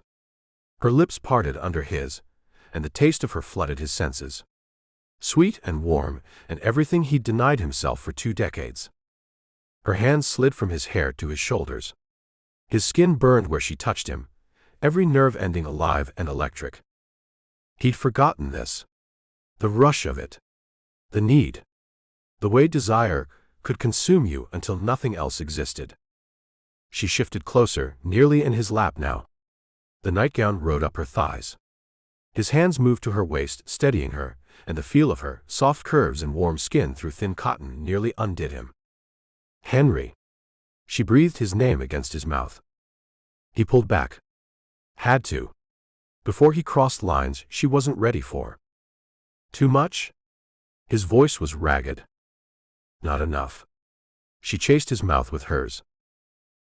Bethany. She'd been kissed before. By boys in high school. By Michael, whose kisses had always felt rushed, impatient, like he was trying to win something. But this was different. Henry kissed her like she mattered. Like she was something fragile and important, worth remembering. His hands rested gently at her waist, grounding her as the world seemed to spin around them. His lips moved against hers with care and certainty, stealing her breath in the softest way possible. She felt warmth bloom in her chest, a quiet flutter that spread through her whole body. Her hands came up almost on instinct, resting against his chest. His heartbeat thundered beneath her palms, steady and strong. Bethany. His voice was quiet when he finally pulled back, their foreheads resting together. We need to slow down. Why? She whispered, still caught somewhere between wonder and disbelief. Because if we don't, I might forget to, he said with a small crooked smile. And you deserve better than something rushed. Her chest tightened at the tenderness in his tone. Henry? He brushed a stray lock of hair from her face, his eyes soft. Let me do this right. Take you out. Make you laugh. Show you what it's supposed to feel like. That sounds old-fashioned. Maybe, he admitted, smiling wider now. But you're worth a little old-fashioned. She couldn't find an argument for that. Instead, she leaned in and kissed him again, gentler this time, slower. The kiss deepened only slightly, full of promise rather than urgency. When they finally parted, the first light of dawn crept through the window, turning everything golden. Talk to me, Henry said, drawing her close until her head rested on his shoulder. Tell me something about you. Like what? She murmured, feeling her heartbeat finally begin to steady. Anything, he said, his thumb tracing slow circles on her arm. I just want to know you. She smiled against him, feeling safe, seen, and entirely at peace. Henry. So she talked. About growing up in the Adirondacks. About testing out of high school because the other kids bored her. About her parents and the drunk driver, and the way grief had nearly swallowed her whole. About her blog. Her journalism dreams. Her acceptance to Cornell. About Michael. The warning signs she'd ignored. The cheating she'd forgiven. The violence that finally made her leave. He held her through it all, stroking her hair, pressing kisses to her temple. And he talked too. About Uncle Jake raising him. About building his fortune through crime, then going straight. About buying the castle at 24, and spending 15 years restoring it. About Kara. Their young love. His criminal life destroying everything. The argument that led to her death. About the 20 years after. The isolation. The guilt. The therapy sessions with Dr. Morrison that kept him functional but never healed. Until yesterday, he said. Until you. She tilted her face up. I don't want to be your salvation, Henry. I can't fix you. I know. He kissed her forehead. I don't want you to. I just want you to be here. To give me a reason to keep trying. I can do that. Outside, dawn broke over the mountains. Pink and gold light spilled through the windows, painting everything in soft colors. I should go back to my room. She didn't move. Probably. He tightened his arms around her. Uncle Jake will find us. He's seen worse. She laughed, the sound sleepy and content. This is crazy. We just met. I know. I'm supposed to be running from men, not toward them. I know that too. But I can't seem to leave. He tilted her chin up, met her eyes. Then stay. For how long? As long as you want. As long as you need. He brushed his lips across hers. Forever, if you'll have me. Bethany. Forever. The word should have terrified her. She'd known him for 2 days. This was insane.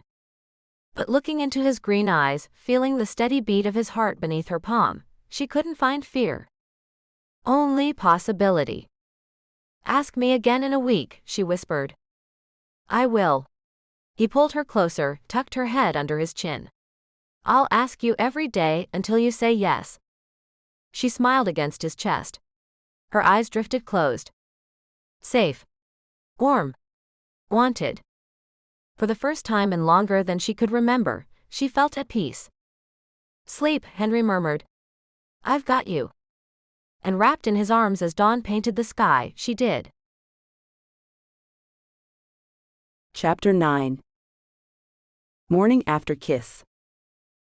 Bethany. Waking up in Henry's arms was like surfacing from the best dream she'd ever had. Except it was real. Sunlight streamed through the windows, painting golden stripes across the bed. His chest rose and fell beneath her cheek, steady and warm. His arm curved around her waist, holding her close even in sleep. She should feel awkward. Should be panicking about falling asleep in his bed, about the kissing, about how fast this was moving. Instead, she felt safe. His eyes opened. Green and clear and focused on her face. Morning. His voice came out rough with sleep. Morning. Heat crept into her cheeks. We fell asleep. We did. His hand traced lazy circles on her lower back. Regrets? No. The word came out before she could overthink it. You? Not a single one. He pressed a kiss to her forehead. But Uncle Jake is going to have thoughts. As if on cue, footsteps sounded in the hall. A knock at the door. Henry? You decent? Got breakfast ready. Bethany's eyes widened. She sat up, finger combing her tangled hair. Henry grinned, a boyish expression that made him look years younger.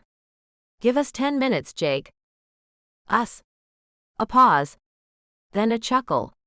Take your time, kid. The footsteps retreated. Bethany buried her face in her hands. Oh my gosh. He's harmless. Henry swung out of bed, stretched.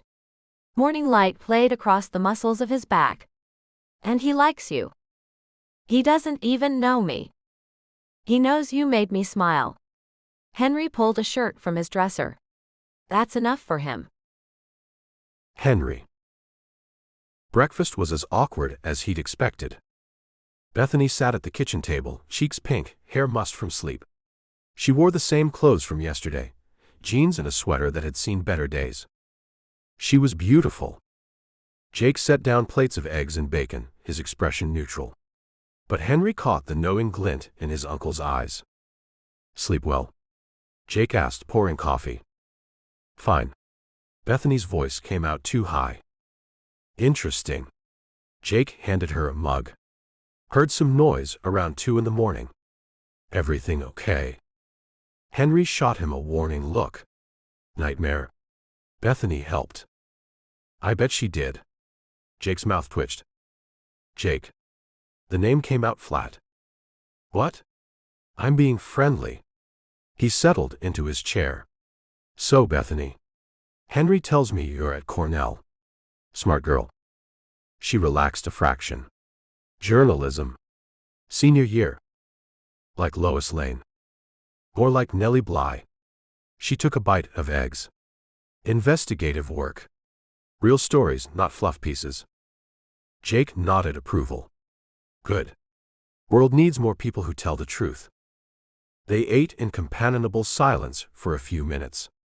Henry watched Bethany interact with Jake, the way she answered his questions without hesitation, the small smile when Jake cracked a joke about Henry's cooking. She fit here. The thought hit him like a freight train. After 2 days, this woman fit in his home like she'd always belonged. So, Jake leaned back in his chair. What's the plan? You staying for Sunday dinner, or heading back to reality? Bethany's gaze met Henry's. Something passed between them. Acknowledgement of what had happened, what was happening, what might happen. I should get back to Boston, she said. I have class tomorrow. Disappointment crashed through him. He forced it down. Of course. But? She bit her lip. Maybe I could come back next weekend? If that's okay. Hope flared. Yeah. If you want me to. I do. The words held more weight than they should. I really do. Jake stood, gathering plates. Well, let's settle then. I'll give you two some privacy. He paused at the sink. Bethany. You're welcome here any time. And I mean that. Thank you. Her voice was soft. Jake left through the back door, heading toward his cottage. Silence fell. Bethany. So. She stood, nervous energy coursing through her. I should probably pack. Get on the road. Right. Henry didn't move. 5-hour drive back. Yeah. They stared at each other across the kitchen. This was ridiculous. They'd spent the night wrapped in each other's arms. She'd kissed him until her lips were swollen. But now in daylight, everything felt fragile. Bethany? Henry? They spoke at the same time. Stopped. Laughed. He crossed to her in 3 strides. His hands framed her face. This week is going to be hell, he said. Why? Because you won't be here. His thumb traced her cheekbone. Because I'm going to think about you every minute. Because Friday is 5 days away. Her heart stuttered. We barely know each other. I know. He pressed his forehead to hers. Doesn't change how I feel. How do you feel? Like I've been waiting for you. His breath ghosted across her lips. Like maybe fate put that avalanche in your path so you'd end up here. That's crazy. Probably. His mouth curved. Kiss me anyway. She did. This kiss was different from the night before. Softer. Sweeter. A promise instead of a question. When they broke apart, her knees went weak. Next Friday, she whispered. I'll count the hours. He kissed her again, quick and fierce. Drive safe. Text me when you get home. I will. And Bethany? If Michael contacts you, I'll call the police. I promise. He walked her to her car, carrying the small bag she'd brought. The morning air was crisp, snow sparkling in the sunlight. She unlocked the door. Turned to face him. Thank you, she said. For everything. For saving me, for... Don't. He pulled her close. You don't have to thank me for wanting to be near you. She buried her face in his chest, breathed in wood smoke and coffee and him. 5 days, she said. I know. One more kiss. Long and deep and full of longing. Then she forced herself to pull away. Get in the car. Start the engine. He stood in the driveway, hands in his pockets, watching. She drove down the winding path, glancing in the rearview mirror until he disappeared from view. Henry. The castle felt empty without her. He stood in the driveway long after her car vanished, the cold seeping through his shirt. The silence pressed down, heavy and oppressive. 20 years of this silence hadn't bothered him. 2 days with Bethany, and it was unbearable. His phone buzzed. Made it to the main road. Already miss you. He smiled despite the ache in his chest. Miss you more. Drive safe. Another buzz. Question: is it normal to feel like this after 2 days? No. But nothing about this is normal. Good. Normal is overrated anyway. He laughed, the sound echoing in the empty space. Call me when you get home. I will. Promise.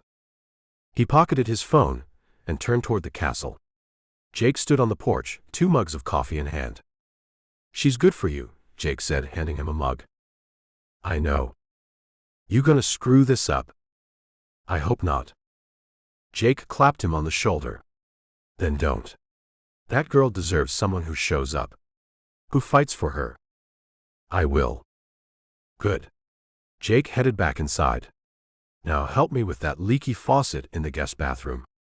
Might as well fix it before she comes back.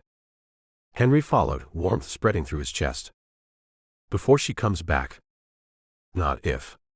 When. 5 days. He could survive 5 days. Bethany. The drive back to Boston felt longer than the trip up. Every mile took her further from Henry, from the castle, from the brief respite she'd found in the mountains. Back to reality. Back to Michael and the protection order, and her life in shambles. Her phone rang as she hit the masspike. Unknown number. Her hands tightened on the wheel. She let it go to voicemail. Another call. Different number. She declined it. A text appeared. Babe, we need to talk. I know I messed up, but you can't just ignore me. Her stomach churned. She pulled over to the shoulder, hands shaking. Another text. I got out this morning. Mom posted bail again. Where are you? No. No. She called Henry. He answered on the first ring. Bethany? What's wrong? He's out. Her voice cracked. Michael got out. He's texting me. Silence. Then low and dangerous, what did he say? That he wants to talk. That I can't ignore him. She pressed her free hand to her eyes. I'm scared, Henry. Where are you? Pulled over. About 2 hours from Boston. Do you have somewhere safe to go? Someone you can stay with? My friend Rachel. But go there. Don't go to your apartment. Not tonight. Okay. She forced herself to breathe. Okay. I'm going to call you every hour. Check on you. If he contacts you again, you call the police immediately. I will. Bethany. His voice softened. You're going to be okay. I promise. How do you know? Because I'm not going to let anything happen to you. The certainty in his voice steadied her. 5 days, she whispered. 5 days. Then you come back here, and we figure this out together.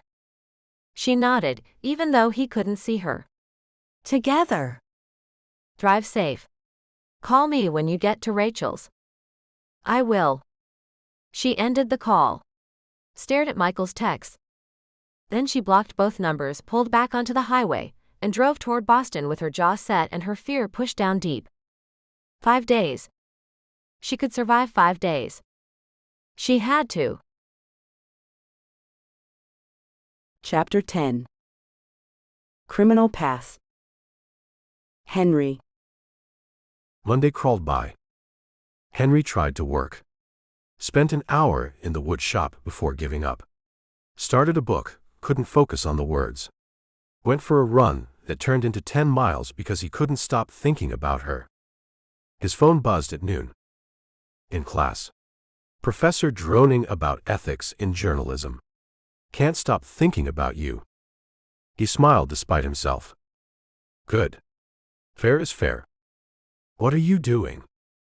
Pretending to be productive. Failing. Same. They texted throughout the day. Silly things. Important things. The kind of conversation that built foundations. By Tuesday, the texts turned to phone calls. Her voice became the best part of his day. Wednesday night, she called at 10. He was in the library, pretending to read. Hey. Her voice was tired, but happy. Long day. Longer without you. He set down the book. How was therapy? Good. Dr. Kaplan says I'm making progress. That running to the mountains was healthy self-preservation, not cowardice. It wasn't cowardice. I know that now. A pause. Henry, can I ask you something? His chest tightened. Anything. The other night, you mentioned your criminal past. Building your fortune through questionable means. Here it was. The moment he'd been dreading. Yeah. Will you tell me about it? The real story. He could deflect. Change the subject. Keep that part of himself buried. But she deserved the truth. All of it. Not over the phone, he said. Can we video call? I want to see your face when I tell you. Okay. Give me 5 minutes. He moved to his bedroom, set up his laptop. His hands shook as he waited for the call. She appeared on screen, hair pulled back, wearing an oversized Cornell sweatshirt. Beautiful. Hi, she said. Hi. He took a breath. Before I start, I need you to know something. What I'm about to tell you could be a hell of a story for a journalist. Career-making, probably. Her brow furrowed. Henry. But I'm trusting you. Not as a journalist. As someone he stopped. Too soon for those words. As someone I care about. I won't betray that trust. I promise. He believed her. Bethany. The look on his face broke her heart. Shame. Fear. The weight of secrets carried too long. I ran an online fence, he said. One of the largest on the dark web. Stolen goods, electronics, jewelry, art. If someone stole it, I could sell it. She kept her expression neutral. For how long? 10 years. Started when I was 17, right after Kara and I got together. Needed money. Her family had nothing, mine had less. So I found a way. You were a kid. Old enough to know it was wrong. His jaw tightened. But I was good at it. Built networks, established trust. By the time I was 25, I was moving millions. What made you stop? Antwerp. The word came out harsh.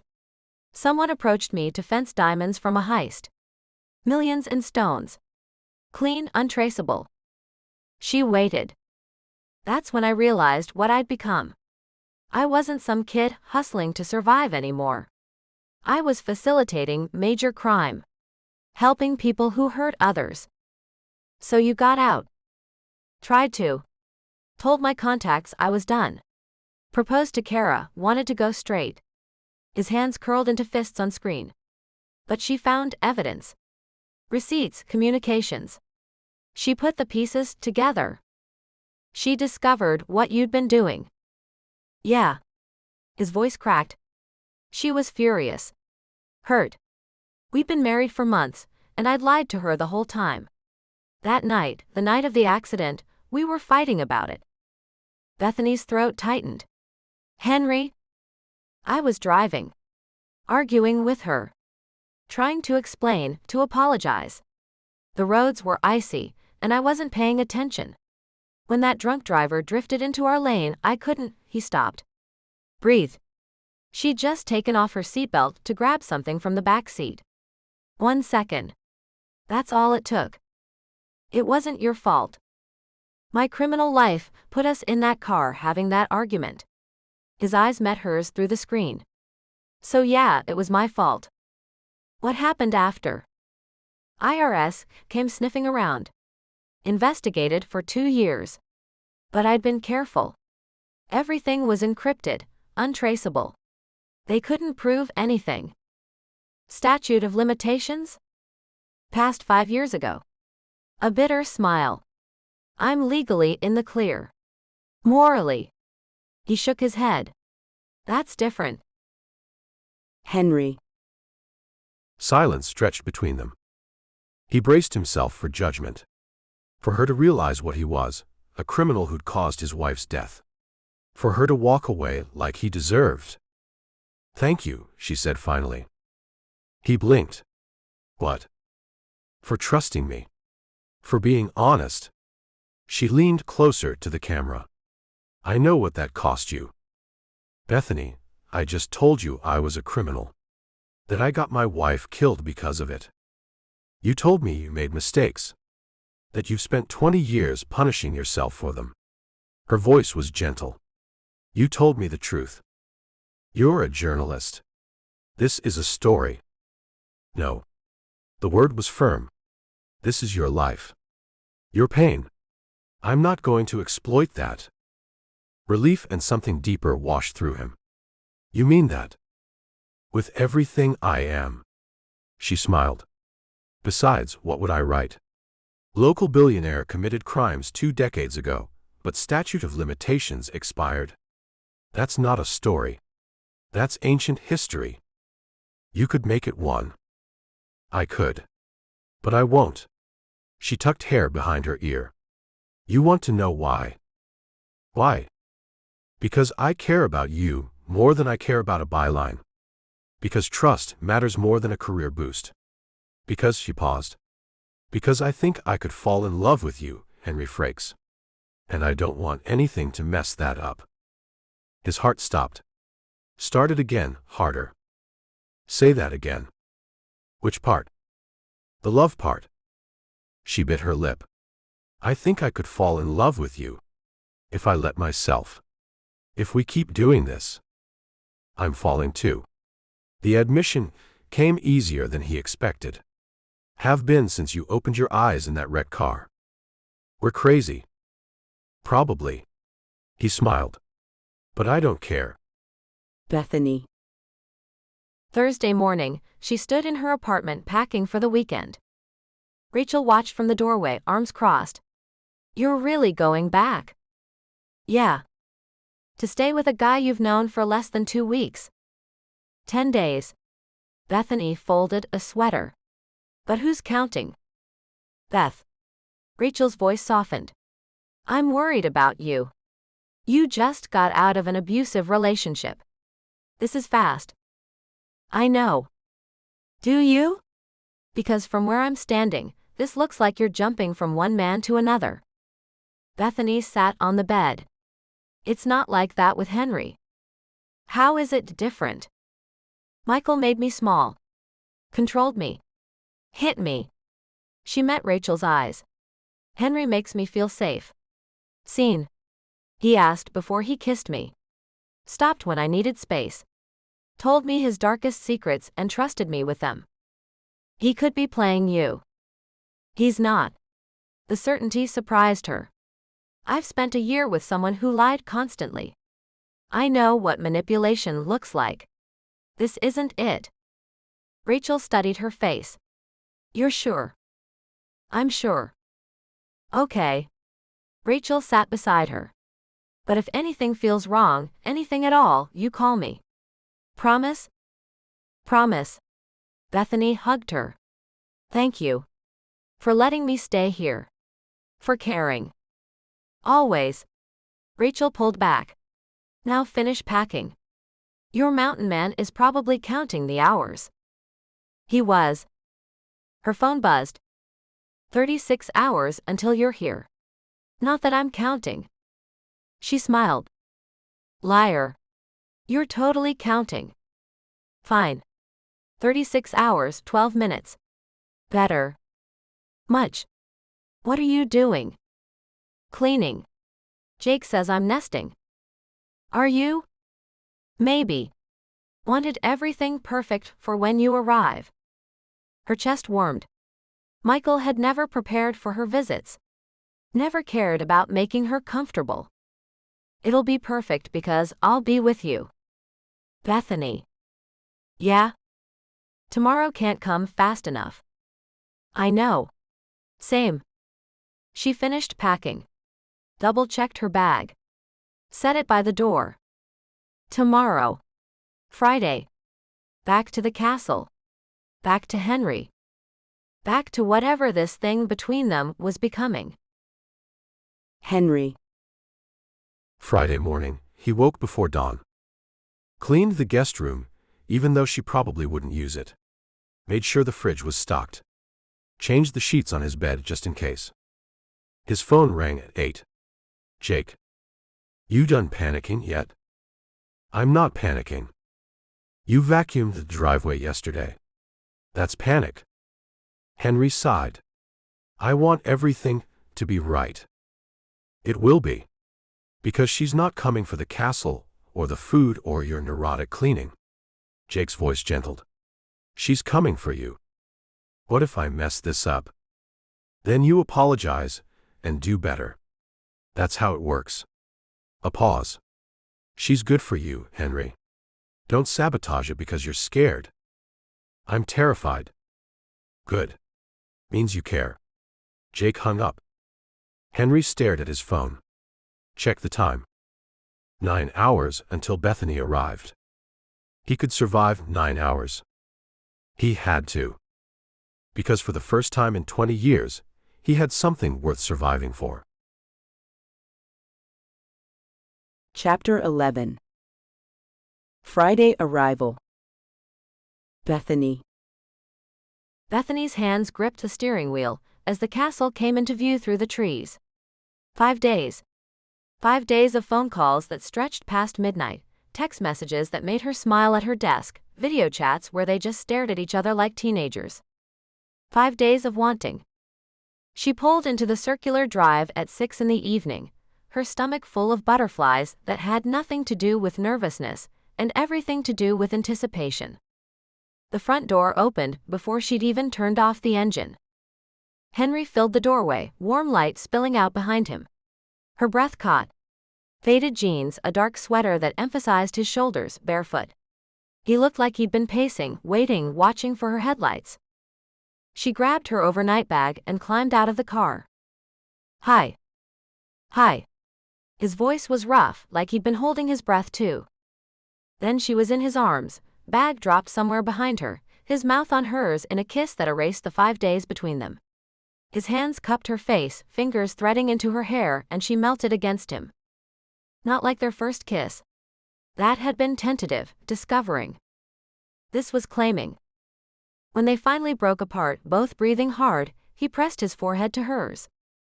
I missed you. I know. She smiled against his jaw. I could tell from the 17 phone calls. 18.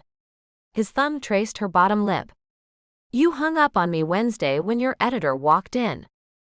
You called back 3 minutes later. Couldn't help it. He kissed her again, softer this time. Come inside. I made dinner. She let him lead her into the castle, his hand warm around hers.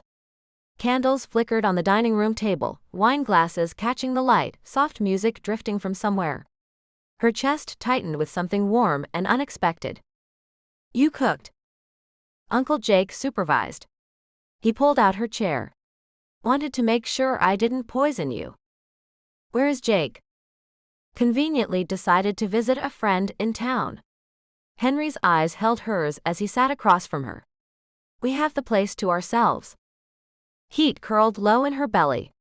She reached for her wine glass to steady herself. Dinner was perfect.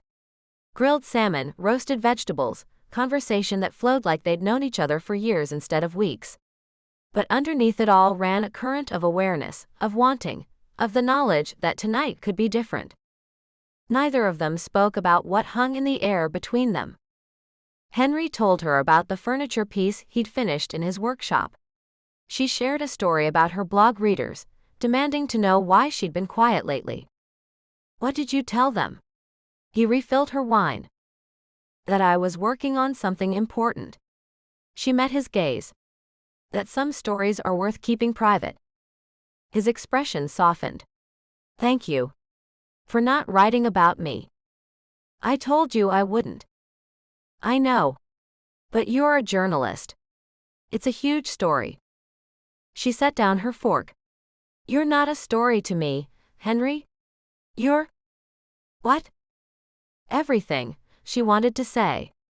Instead she stood, holding out her hand. Show me the stars. He took her hand, without hesitation. The night air was crisp but not cold, spring asserting itself in the mountains at last. Henry led her along a garden path she hadn't seen before, past dormant flower beds that would bloom in a few weeks. They stopped at a stone wall overlooking the valley below. A million lights twinkled beneath them, and above, the sky was dense with stars. It's beautiful, she breathed. I used to come here every night. His arm settled around her waist, drawing her close. After Kara died. I'd stand here and try to feel something other than guilt. She turned in his arms, facing him. And now? Now I feel everything. He cupped her face. You make me feel everything, Bethany. The kiss started gentle but deepened fast. 5 days of wanting poured into that kiss, hands roaming, breath mingling, hearts pounding. When his lips left hers to trail down her neck, she gasped. Henry. Tell me to stop. His mouth found the sensitive spot below her ear. Tell me you're not ready. Instead, she fisted her hands in his sweater and pulled him back to her mouth. The kiss turned desperate, needy. She could feel his heart racing against her palm. Or maybe that was hers. Both of them, thundering together. He broke away first, breathing hard, his temple pressed to hers. We should go back inside. Yes. Neither of them moved. Bethany. Her name was a prayer on his lips. I want you to stay. Not in the guest room. With me. Her pulse jumped. This was it. The question they'd been dancing around all evening, all week really, since that first kiss in his bedroom. She thought about the way he looked at her. Like she mattered. Like she was precious. Nothing like Michael, who'd looked at her like property. Henry saw her. The real her. And he wanted her anyway. I want that too. Her voice came out steadier than she felt. I want to be with you. His eyes darkened with heat and something deeper. Want mixed with reverence, desire tempered by care. Are you sure? She kissed him instead of answering, putting everything she felt into it. When they finally pulled apart, both of them were shaking. "Take me upstairs, Henry." He laced his fingers through hers and led her back toward the castle. Each step felt weighted with promise, with anticipation, with the knowledge that everything was about to change. At the base of the grand staircase, he stopped and turned to her. "I haven't." He swallowed hard. "It's been 20 years, Bethany. I don't want to disappoint you." Her heart cracked open at his vulnerability. This strong, capable man, nervous about being with her. "You could never disappoint me." She touched his face, traced the line of his jaw. "I trust you." Something shifted in his expression. Relief and wonder, heat and tenderness, all at once. "Stay with me tonight?" She smiled, squeezing his hand. "Yes." Chapter 12. First night. Bethany. Henry's bedroom surprised her. She'd imagined something dark, brooding, matching the man who'd hidden himself away for 20 years. Instead, she found warm wood floors, a stone fireplace with embers glowing, floor-to-ceiling windows overlooking the valley. Moonlight poured through the glass, painting everything silver. The bed dominated the room. Massive, handcrafted, the headboard carved with intricate designs she recognized as his work. "I built it." His voice came from behind her, low and uncertain. "After Kara died. Needed something to do with my hands." She turned to face him. He stood near the door like he was afraid to come closer, this powerful man suddenly uncertain. "Henry." She held out her hand. He crossed to her in 3 strides, pulling her against him. The kiss felt different from the ones downstairs. Deeper. More urgent. His hand slid down her back, fingers spreading wide like he wanted to touch all of her at once. She made a sound low in her throat and felt him shudder. "I want you so much." His lips moved to her jaw, her neck. 20 years, Bethany. 20 years I've been dead inside, and you make me feel alive." Her fingers found the hem of his sweater. "Then feel alive with me." He helped her pull it over his head. Moonlight caught the planes of his chest, the definition of muscle earned through daily workouts and hard work. She placed her palm over his heart, felt it racing. "You're shaking." "Nervous." He caught her hand, brought it to his lips. "Terrified of disappointing you." "You won't." She reached for the buttons of her blouse. His eyes tracked the movement, darkening as each button opened. "Michael was, he never cared if I enjoyed it. But you." She let the silk slide from her shoulders. "You see me." His breath caught. She stood before him in just her bra and jeans, the cool air on her skin, his gaze hot enough to burn. "You're beautiful." He traced the curve of her shoulder, down her arm. "I want to memorize every inch of you." "Then memorize." His mouth found hers again, his touch careful but certain. He adjusted her clothing with fumbling fingers that made her smile against his lips. When the fabric slipped away, he let out a quiet sound of wonder. "Bethany." She pressed closer, warmth radiating between them for the first time. The contact made her catch her breath. His hands rested gently at her sides. "Is this okay?" His voice was soft, searching. "Tell me what you like." "I don't know," she admitted honestly. "No one's ever asked before." Something gentle flickered in his eyes. "Then we'll discover it together." He guided her backward toward the bed, lowering her onto sheets scented faintly of wood smoke and soap, and something uniquely him. He settled beside her, close and protective, and she felt a strange mix of safety and longing. His lips brushed hers again, lingering, tracing her jaw and neck with careful tenderness. Every touch seemed to awaken something deep inside her, a warmth that left her breathless. "Henry, please," she whispered, unsure what she meant except that she wanted the moment to last. "Tell me," he murmured, his hand finding hers. "Tell me what you need." "You," she said softly. "I just need you." He looked at her then, really looked, his gaze full of wonder, as if she were something rare and precious. For a heartbeat, the world felt perfectly still. "Bethany," he said quietly, a nervous smile tugging at his lips. "It's been 20 years. I might not remember how to do this. She laughed softly, brushing a thumb over his cheek. It's okay. I just want to be close to you. They sank back into each other's arms, the space between them disappearing. The air was filled with warmth and the quiet rhythm of their breathing. Every movement, every touch, spoke of rediscovery, two people learning to trust and to feel again. I didn't know, she whispered, emotion trembling in her voice. I never knew it could feel like this. He touched his forehead to hers. Neither did I, he said.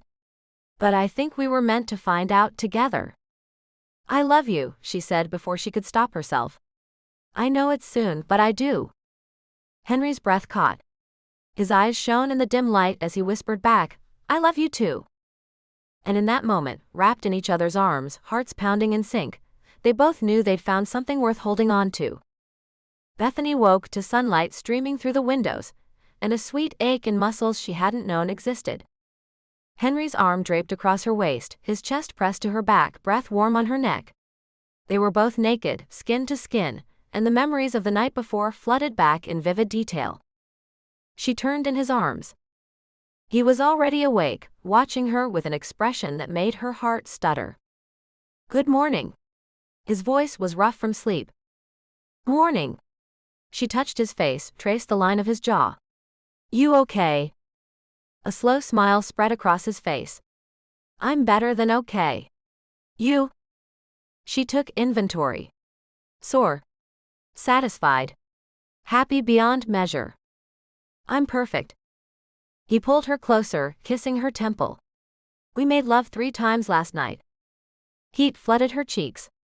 I know. I was there. He laughed, the sound rusty but genuine. 20 years, Bethany. 20 years and then you and I couldn't get enough. I couldn't either. She pressed a kiss to his chest. Is it always like that? No. He tilted her face up to his.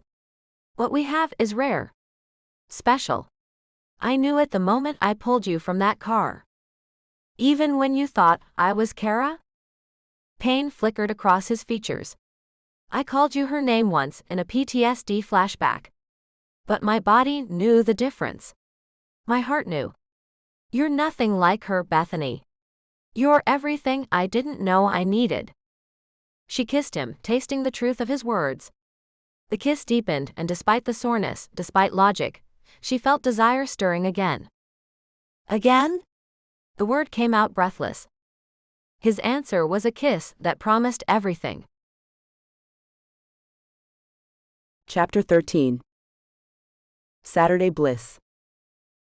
Bethany. Bethany woke alone in Henry's bed, sunlight painting golden stripes across the sheets. She stretched, feeling the pleasant soreness from the night before, and smiled at the ceiling. The bedroom door opened. Henry appeared carrying a tray, wearing nothing but jeans slung low on his hips. Good morning. He set the tray on the nightstand, coffee, fresh fruit, croissants. Thought you might be hungry. She sat up, pulling the sheet around herself. You made breakfast? Uncle Jake made breakfast. He sat on the edge of the bed, handing her a coffee mug. I'm just the delivery guy. Does he know I'm up here? Sweetheart, the whole valley probably knows after last night. Heat flooded her cheeks and he grinned. I'm not sorry. She threw a pillow at him. He caught it, laughing, and the sound made her heart soar. This was Henry without the weight of grief. Playful, teasing, alive. Come here. She tugged his hand. He slid back onto the bed, pulling her against his chest. They ate breakfast, tangled together, feeding each other strawberries, talking about nothing and everything. When he wiped a drop of juice from her chin and licked it off his thumb, the air between them shifted. We should get up. His voice had dropped an octave. Should we? He groaned. If we don't, we'll never leave this bed. I'm okay with that. Tempting. He kissed her forehead. But I want to spend the day with you. Show you around. Not just. He gestured at the bed. She touched his face. You want to date me? I want everything with you. He pulled her hand to his lips. starting with teaching you to make my grandmother's pasta sauce. An hour later, Bethany stood in the castle kitchen, an apron tied around her waist, watching Henry chop vegetables with practiced precision. Your grandmother taught you to cook? She measured out olive oil. Uncle Jake did. Said a man who can't feed himself is useless. He scraped onions into the pan. But the recipes came from my grandmother. Italian. She died when I was 5, but Jake remembered everything. The kitchen filled with the scent of garlic and herbs. Henry moved around the space with easy confidence, and she loved watching him. The flex of his shoulders when he stirred, the focus in his eyes when he tasted and adjusted seasoning. Here. He held out a spoon. Tell me what it needs. She tasted. Rich, complex, almost perfect. A little salt? Good palate. He added a pinch. Try again. This time it sang on her tongue. Oh, that's perfect. That's amore. He pulled her close, swaying her to imaginary music. My grandmother used to say you can taste love in good food. The care. The attention. I can taste it. She rested her head on his chest. I can taste you. He tilted her chin up and kissed her, soft and sweet, until the timer buzzed and made them both jump. After lunch, the best pasta she'd ever eaten, Henry led her out to the terrace. I had the hot tub serviced yesterday. He gestured to the cedar structure tucked in a corner. Steam rose from the water, inviting in the cool spring air. Thought you might enjoy it. I didn't bring a bathing suit. His eyes darkened. Neither did I. Desire pooled low in her belly. Henry. Just to relax. He held up his hands. I promise to behave. 20 minutes later, she sank into the hot water wearing nothing but bubbles and spring sunlight. The jets pulsed against sore muscles, and she groaned with pleasure. Henry slipped in across from her, and the water level rose almost to the edge. His legs bracketed hers, skin sliding against skin beneath the surface. This was a terrible idea, she breathed. The best terrible idea I've ever had. He pulled her onto his lap in one smooth motion. Come here. She sat close to him in the warm water, the surface rippling gently between them. Steam curled upward, carrying the scent of lavender and soap. He pressed a soft kiss to her neck, then to her shoulder, his touch light and careful. You're not behaving, she teased. And you're not complaining, he murmured, his hands resting at her waist. You feel amazing. She smiled, leaning closer, and he let out a soft sigh, resting his head against the edge of the tub. Bethany. Henry. Her voice was quiet, warm. She brushed her lips against his in a gentle kiss. I want, she began, but he cut her off softly. Tonight, he said. His hands steadied her. Let's go to dinner first. I want this to be special. We already had a moment, she replied with a shy smile. And tonight will be even better, he said. He guided her gently away from him, setting her beside him on the bench. But before anything else, I want to show you my workshop. It's important to me. Henry's workshop was a sanctuary. Tools lined the walls in precise rows. Half-finished furniture pieces filled various corners. A rocking chair, a dining table, a child's toy chest with rabbits carved into the lid. You made all of this? Bethany ran her hand over the smooth wood. Therapy. He selected a piece of cherry wood from a rack. After Kara died, Dr. Morrison suggested I find something creative. Something that required focus but let my hands move. It's beautiful work. Here. He handed her sandpaper. Help me smooth this. They worked together in comfortable silence, sandpaper rasping rhythmic and soothing. He showed her how to feel for imperfections, how to sand with the grain, when to know the wood was ready. What's this going to be? She brushed away dust. A cradle. Silence settled between them. I started it years ago, hoping someday I'd. He shook his head. Stupid. She caught his hand. Not stupid. Hopeful. I gave up on hope a long time ago. And now. He pulled her close, resting his chin on top of her head. Now I'm starting to believe again. They stayed like that, breathing together, until the light through the windows turned golden. Sunset approached, painting the mountains in shades of amber and rose. Come on. He took her hand. Best view in the house. He led her up to the castle's tower, a narrow spiral staircase opening onto a small balcony. The valley spread before them, the town below twinkling to life as darkness approached. It's beautiful, she breathed. It is now. He wrapped his arms around her from behind, chin on her shoulder. Everything is now. She leaned back against his chest, watching the sun sink below the mountains. This was what she'd been searching for, not just safety from Michael, but this feeling of being cherished, desired, seen. What are you thinking? His lips brushed her ear. That I never want this day to end. It doesn't have to. He turned her in his arms. Stay. Not just tonight. Move in with me. Be with me. Her heart stuttered. Henry, it's only been. I know. Too soon. Too fast. His hands framed her face. But I've wasted 20 years, Bethany. I don't want to waste another minute. What about my job? My apartment? School? Keep them all. Commute when you need to. Work from here when you can. His thumb traced her cheekbone. I just want you here. With me. As much as possible. She should say no. Should be practical, careful, smart. Instead she said, okay. His smile could have powered the whole valley. Yeah. Yeah. She pulled him down for a kiss. But you're helping me pack. Deal. He kissed her back, deeper, until the stars started appearing above them. Now let me take you to dinner. Dinner? She glanced at the town below. Everything's closed by now. His grin went wicked. I'm cooking for you. And then. He took her hand, leading her back toward the stairs.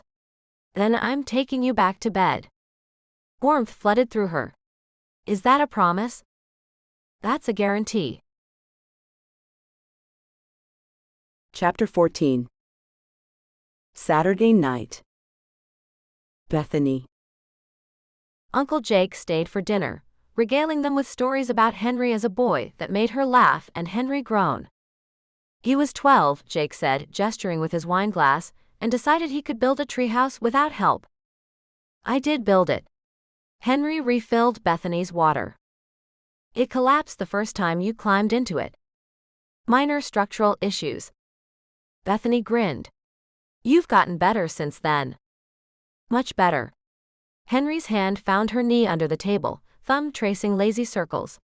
The touch sent sparks up her thigh. Jake caught the look that passed between them and stood. Well, I should head home.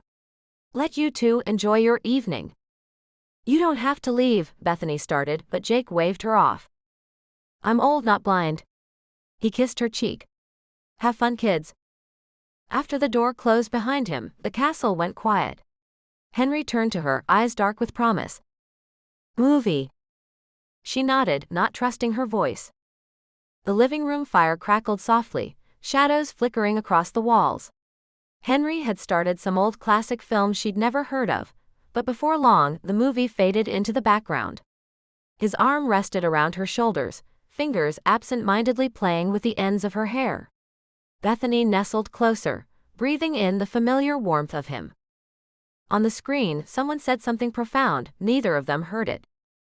Henry's fingertips traced slow, gentle lines down her arm, sending a shiver through her. She turned toward him, finding his gaze already on her, steady, full of affection and something deeper. We're not watching this movie, are we? She asked, her voice barely above a whisper. Not even a little. His grin was quiet, soft, and full of knowing. She laughed and shifted, their faces only inches apart now. When their lips met, the rest of the world fell away. The fire popped behind them, a low accompaniment to the rhythm of their heartbeats. Bethany, he murmured against her lips, his voice unsteady with feeling. Henry, she breathed, cupping his face. Stop overthinking. He smiled, brushing a strand of hair behind her ear. You always know when I am. She kissed him again, slower this time, and he responded with a tenderness that made her heart ache. It wasn't hurried or desperate, just real, two people meeting in the middle of everything they'd been through. When they finally broke apart, foreheads resting together, both were smiling. Come on, he whispered, taking her hand. Let's go upstairs before we fall asleep right here. They walked up together, fingers entwined. In the bedroom, the moonlight spilled through the curtains, painting the room silver. Henry drew her close again, wrapping her in his arms as if he couldn't quite believe she was there. I've missed you, he said softly. I'm right here, she answered, her voice filled with quiet certainty. They stood like that for a long time, hearts pressed together, the firelight from downstairs flickering faintly through the doorway. When they finally sank onto the bed, it wasn't about passion or urgency anymore, it was about connection. About the way love could feel both brand new and entirely inevitable. Sunday morning sunlight streamed through the windows, warm on Bethany's bare skin. She stretched like a cat, every muscle sore in the best way, and smiled at the ceiling. Henry's arm tightened around her waist. What are you smiling about? You. She turned to face him. Us. Everything. Everything, huh? He brushed hair from her face. That's a lot. It's not enough. She kissed him, soft and sweet. I want more. His eyes darkened. More. Always more. She pressed closer. Is that bad? That's perfect. He rolled her beneath him. Because I'm nowhere near done with you. They made love again, slower this time. Savoring. Learning. Afterward, wrapped in each other's arms, neither wanted to move. We should get up. Henry's voice rumbled against her ear. Should we? She traced lazy patterns on his chest.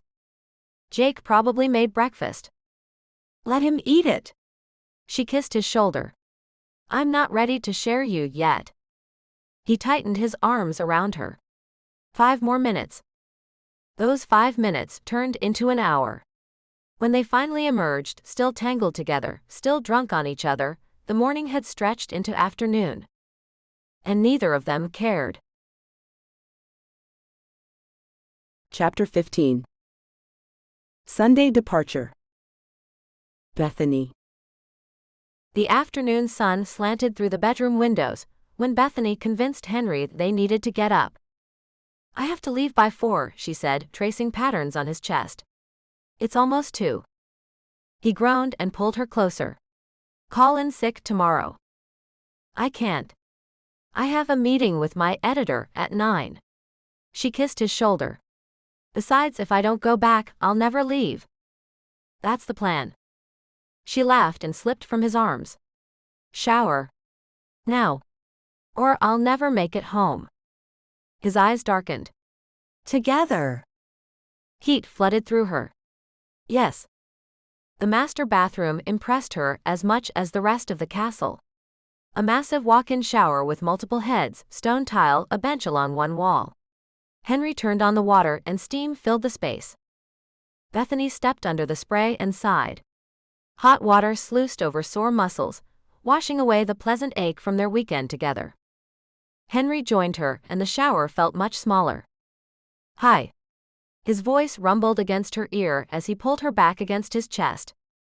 Hi yourself. His hands slid down her arms, over her stomach, leaving trails of fire in their wake. She leaned into him, feeling him hard against her lower back. We're supposed to be getting clean, she managed. We will. He nipped her shoulder. Eventually. He turned her to face him, water cascading between them. His mouth found hers in a kiss that stole her breath. She wrapped her arms around his neck, pressing against him, wanting more. His hands explored her slick skin, tracing curves, memorizing contours.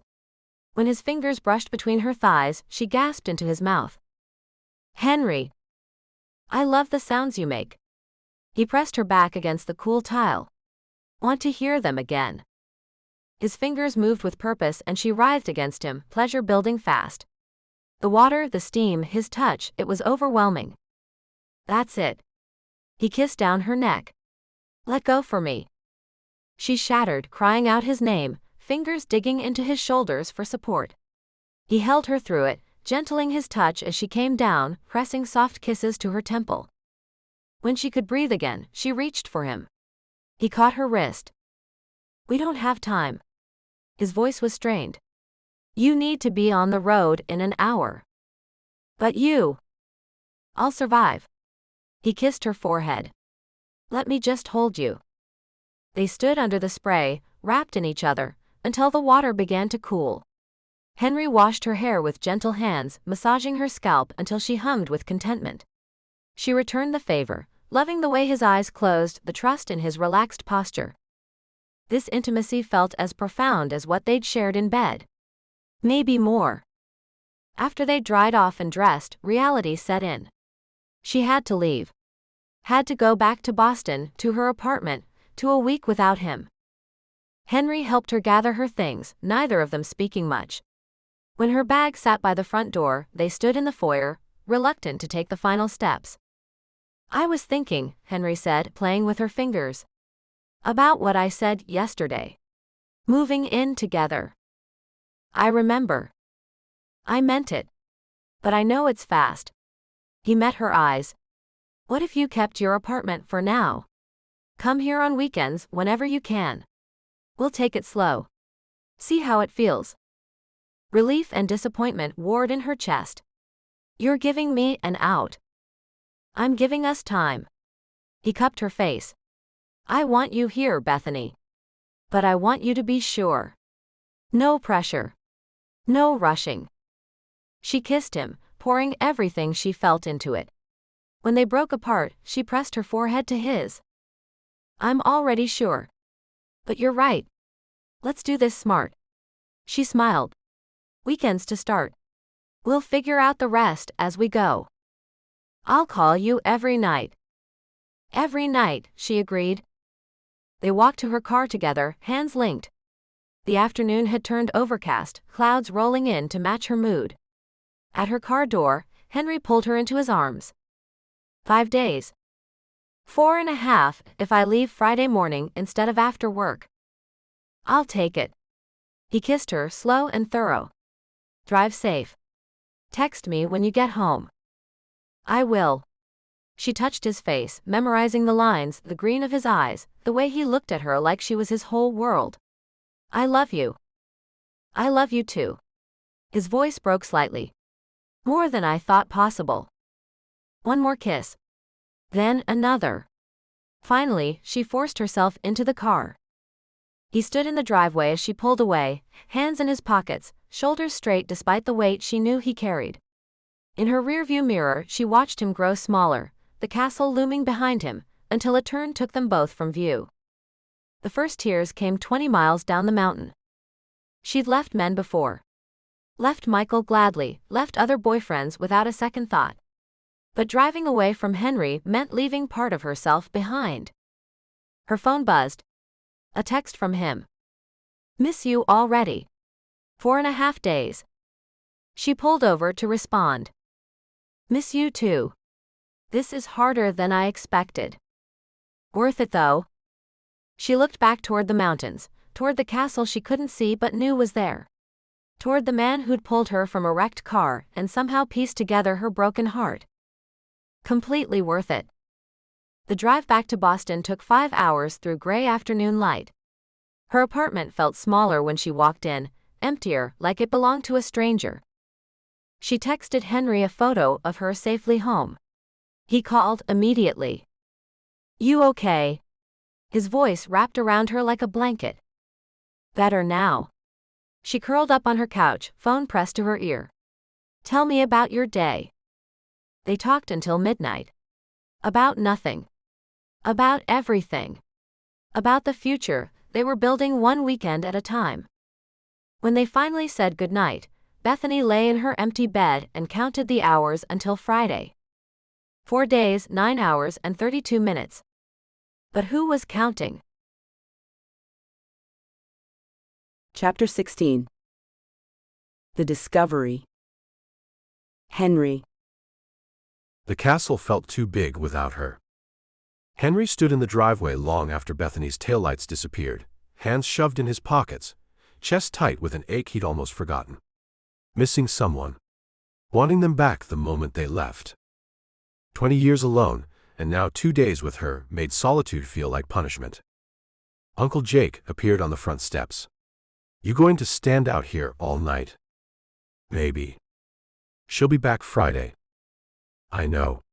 Henry turned toward the house. "Doesn't make it easier." Jake squeezed his shoulder as they walked inside. "That's how you know it's real, kid." After Jake headed to his cottage, Henry faced the empty castle. Dishes in the sink. Rumpled sheets upstairs. Evidence of the weekend scattered throughout like breadcrumbs, marking the best 2 days of his life. He should call her. Make sure she got home safe. But first, he needed to clean up. Put things back in order. Process the fact that his controlled life had been turned upside down by a woman with brown eyes and a resemblance to his dead wife that no longer mattered at all. He loved Bethany. Not Kara's ghost. Bethany herself. The realization should have terrified him. Instead, it felt like breathing after being underwater too long. He started in the kitchen, loading the dishwasher, wiping counters, trying not to remember the way she'd laughed while making pasta sauce. The bedroom came next. Fresh sheets. Straightening furniture. Opening windows to air out the room that still held the faint scent of her shampoo and their shared moments. The bathroom came last.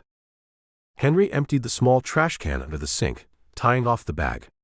He noticed something in the trash. Looked closer. His stomach dropped. A torn wrapper. Nothing unusual about that.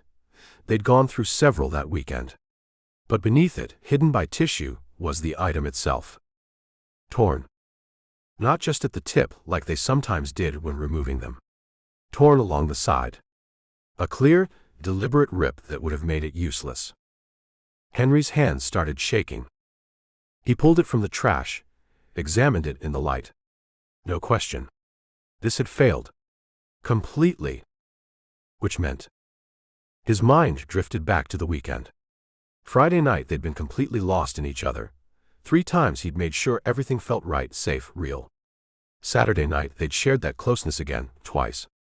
Sunday morning, in the shower, they had only held each other, the water running over their skin before she had to leave. So this was from Friday or Saturday. But which time? And more importantly, had he known when it happened? He tried to remember. Friday night was a blur of finally, after 20 years, touching someone again. Saturday night they'd been more confident, more playful. Had he felt anything different? Any indication that something was wrong? Nothing. He remembered nothing but pleasure and connection and the overwhelming rightness of being with her. His phone buzzed. A text from Bethany. "Home safe. Miss you." He stared at the screen. He should tell her. Right now. Text back, "We need to talk. There's a problem." His fingers hovered over the keyboard. But what would he say? "Hey, by the way, the rubber broke at some point this weekend. No idea when. Hope you're not pregnant." The words wouldn't come. Maybe it was fine. Maybe she was on birth control and hadn't mentioned it. Maybe her cycle made pregnancy unlikely. Maybe the rubber had torn after, when he was throwing it away, and he was panicking over nothing. Maybe he was a coward, making excuses.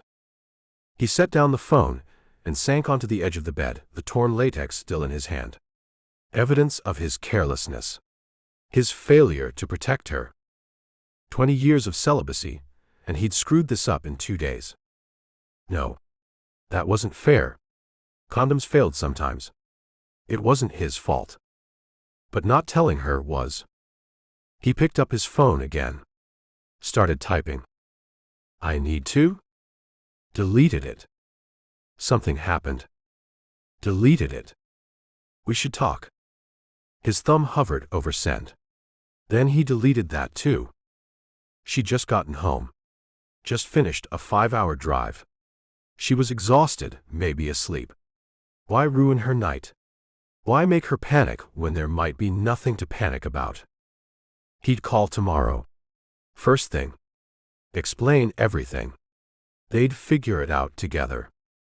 The rationalization felt hollow, even as he made it.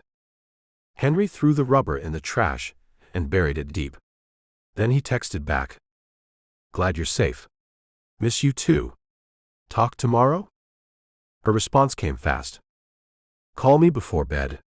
I want to hear your voice. His chest constricted. She trusted him. Completely. And here he was, keeping secrets already. Of course. Give me an hour. Perfect. Love you. Love you too. He stared at those 3 words. Meant them with everything he had. Which made this worse somehow. An hour later, he called. She answered on the first ring, her voice warm and sleepy. Hi. Hi yourself. He forced normalcy into his tone. How was the drive? They talked for 20 minutes. About her week ahead. His plans for the workshop. The furniture piece he wanted to finish. Nothing important. Everything important. When she yawned, he made himself say goodnight. Sweet dreams, sweetheart. You too. 4 days. 4 days, he echoed. After they hung up, Henry sat in the dark living room, staring at nothing. The castle pressed in around him, every shadow accusing. He should have told her. He'd call tomorrow. First thing. Before she went to work. He'd explain, apologize, and they'd deal with it together. Like adults. Like partners. The plan made sense. Felt right. So why did his phone stay silent in his hand? Why did morning come with the secret still lodged in his throat like a stone? Chapter 17. Building Week. Bethany. Monday morning found Bethany sitting in Dr. Kaplan's familiar office, unable to stop smiling. You look different. The therapist set her notepad aside. Good different. Bethany knew she was glowing. She could feel it radiating from somewhere deep inside. I met someone. Tell me about him. Where did she even start? The rescue? The castle? The way Henry looked at her, like she was the only person in the world. His name is Henry.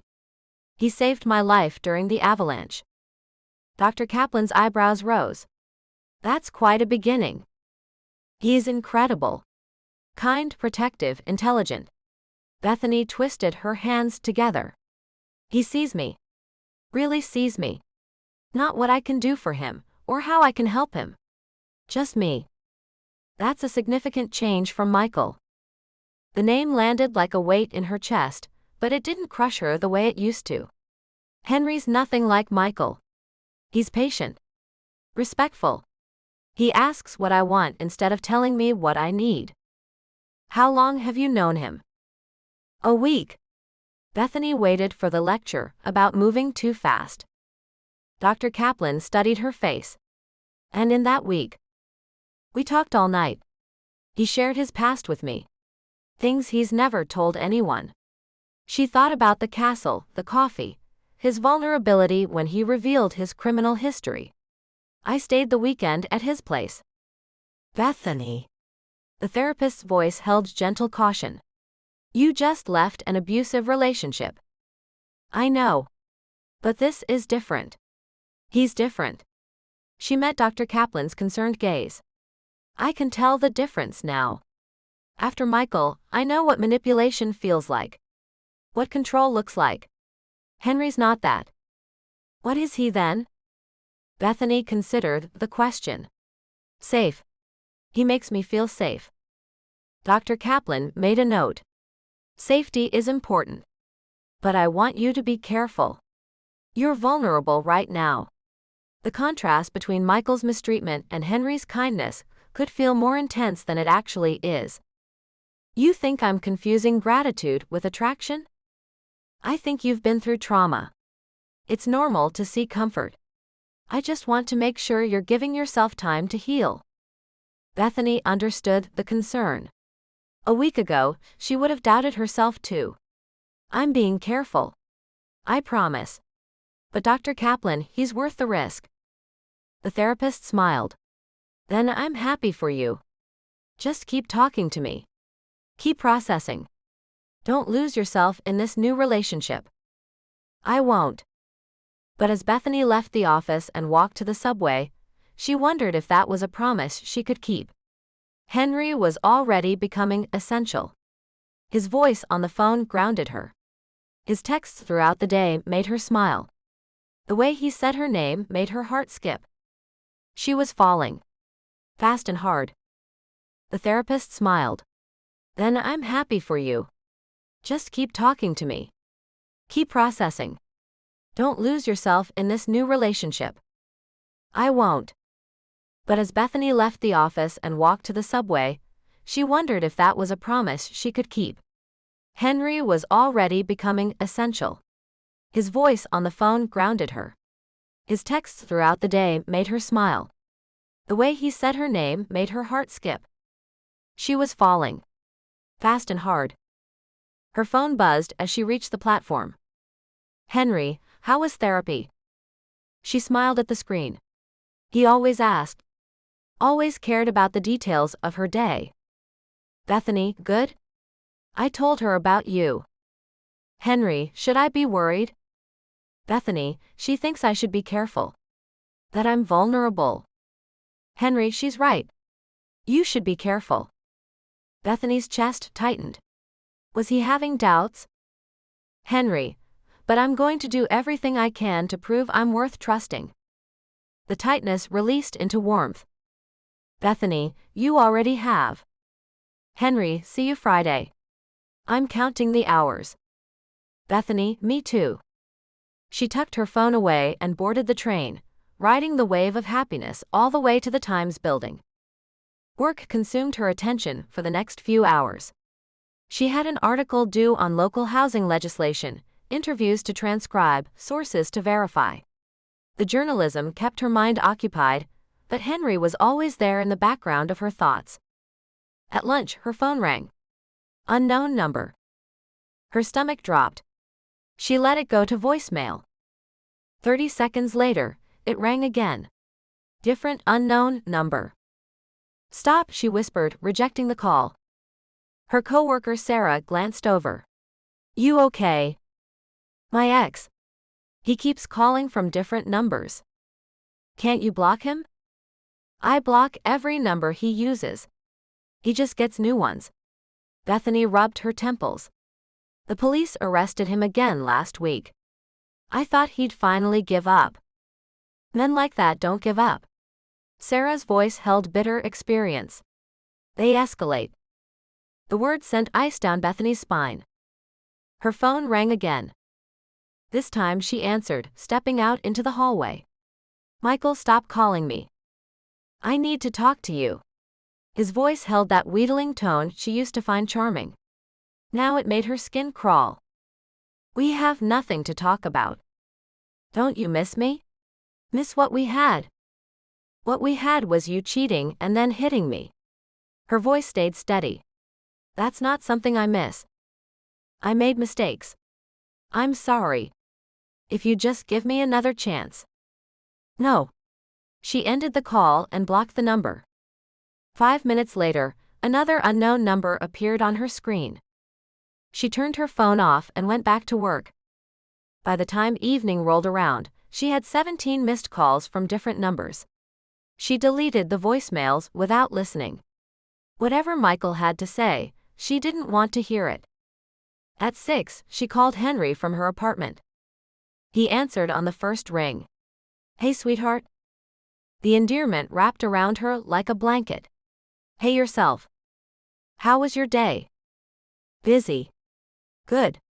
She curled up on her couch. Michael called about 20 times.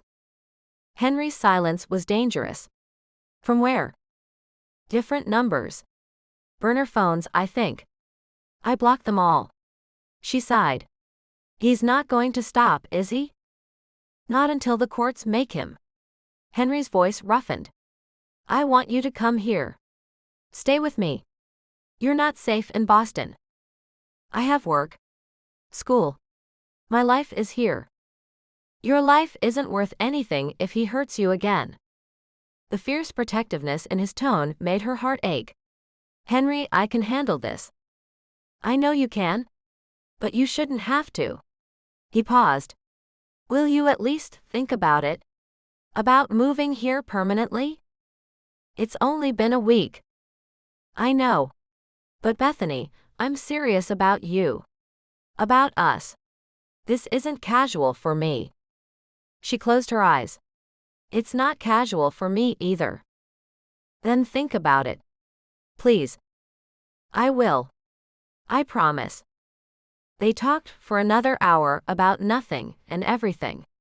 His day working on castle renovations. Her article deadline. Uncle Jake's terrible attempt at making lasagna. The weather forecast for the weekend. Normal things. Comfortable things. Things that felt like building a life together. When they finally said goodnight, Bethany sat in the quiet of her apartment and realized Dr. Kaplan was right to be concerned. She was falling too fast. But she didn't want to slow down. Tuesday and Wednesday passed in a blur of work, phone calls with Henry, and dodging Michael's persistent harassment. The blocked numbers kept multiplying. She stopped counting after 30. Thursday morning, her editor pulled her aside. Someone's been calling the office asking for you. Jennifer's expression held concern. Says he's your boyfriend. I told him you were unavailable.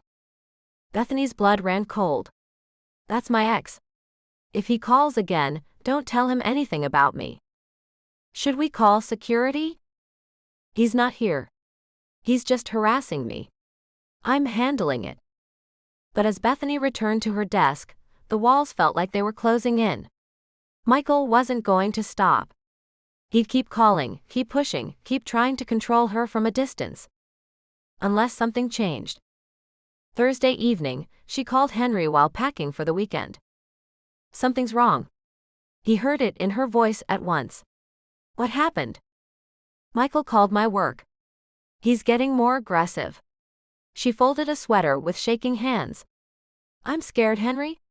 What if he shows up here? Then you call 911 and you call me. In that order. His voice held absolute certainty. I'll be there in 3 hours. Sooner if I speed. You can't just drop everything and rescue me every time I'm scared. Watch me. The simple declaration made tears prick her eyes. I don't deserve you. You deserve everything good in this world. I'm just lucky you're giving me a chance to provide some of it. He paused. Pack more than a weekend bag. Henry? Just do it. Bring enough for a week. 2 weeks. However long you need to feel safe again. She looked around her tiny apartment. The space that had felt like freedom when she first signed the lease now felt like a trap. Okay. I'll see you tomorrow night. Drive safe. I will. After they hung up, Bethany packed twice as much as she normally would. Extra clothes. Her laptop. Toiletries. Books. Things that made it feel less like a weekend escape, and more like moving. Maybe she was moving. Maybe it was too fast. Maybe Dr. Kaplan would tell her she was making a mistake. But when she pictured the castle, Henry's arms, the safety of the mountains, it didn't feel like a mistake. It felt like coming home. Her phone buzzed with a text from an unknown number. Unknown, you can't ignore me forever. We need to talk. She blocked the number and turned off her phone. Tomorrow, she'd be with Henry. Tomorrow, Michael's voice would be 5 hours away. Tomorrow, she could breathe again. She finished packing and set her bags by the door. The sun was setting over Boston, painting her apartment in shades of orange and gold. Beautiful. But not as beautiful as the mountains. Not as beautiful as the man waiting for her there. One more night alone. One more night of looking over her shoulder and jumping at every sound. Then Friday would come, and she'd drive north to safety. To Henry. To whatever this thing between them was becoming. She climbed into bed and tried to sleep, but her mind kept spinning. Dr. Kaplan's warnings. Michael's escalation. Henry's invitation to move in. The castle. The future. Everything was moving so fast. But maybe fast was okay. Maybe after years of being careful, of choosing wrong, of trying to fix broken men, maybe rushing headlong towards someone who actually deserved her trust was the right choice. Her last thought before sleep claimed her was of Henry's hands, strong and gentle, holding her like she was something precious. Tomorrow couldn't come fast enough.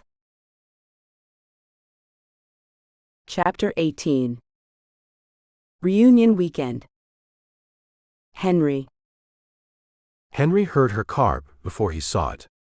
The crunch of gravel on the long driveway sent his pulse racing. He'd been pacing the great room for the past hour, checking his watch every 5 minutes, fighting the urge to call and make sure she was safe. 5 days. 5 days of phone calls that weren't enough. Text messages that left him wanting more. The ache of her absence had become physical. He reached the front door as she parked. The sight of her climbing out of her Dodge, bags in hand, made something tight in his chest release. She was here. Safe. His. Bethany's face lit up when she saw him. She dropped her bags and ran. He caught her in his arms, lifting her off the ground. Her legs wrapped around his waist, and her mouth found his in a kiss that tasted like coming home and starting over all at once. "Missed you," she breathed against his lips. "Every second." He carried her toward the door, unwilling to let go. "Every damn second." Her hands tangled in his hair, pulling him closer. The kiss deepened, turned hungry. 5 days of restraint, of phone calls that ended with him aching for her, of nights alone in the bed they'd shared, all of it poured into the connection of their mouths. He kicked the door shut behind them and pressed her against it. Her back hit the wood and she gasped. The sound went straight through him. Henry. His name on her lips was a plea. "Right here, sweetheart." He kissed her throat, tasting the pulse that beat there. "Not going anywhere." Her fingers found the buttons of his shirt. Too many clothes. He laughed against her skin. "We just got inside." "Don't care." She tugged his shirt free, her hand sliding over his chest. "Need you." The raw honesty in her voice shattered his control. He'd been trying to go slow, to ease into the evening, to not devour her the second she arrived. But the way she touched him, the heat in her eyes, the desperate edge to her kiss, it broke something open inside him. "Bethany." He captured her mouth again, this time with all the hunger he'd been holding back. "If we don't slow down." "Then don't." She bit his lower lip. "Please don't." He groaned and lifted her higher, her back sliding up the door. Her dress rode up as her legs tightened around him. The friction made them both gasp. "Upstairs," he managed. "Bed. Should. Here." She rolled her hips against him, and coherent thought became impossible. Right here. 5 days. 5 days of missing her, wanting her, lying awake, remembering how it felt to hold her.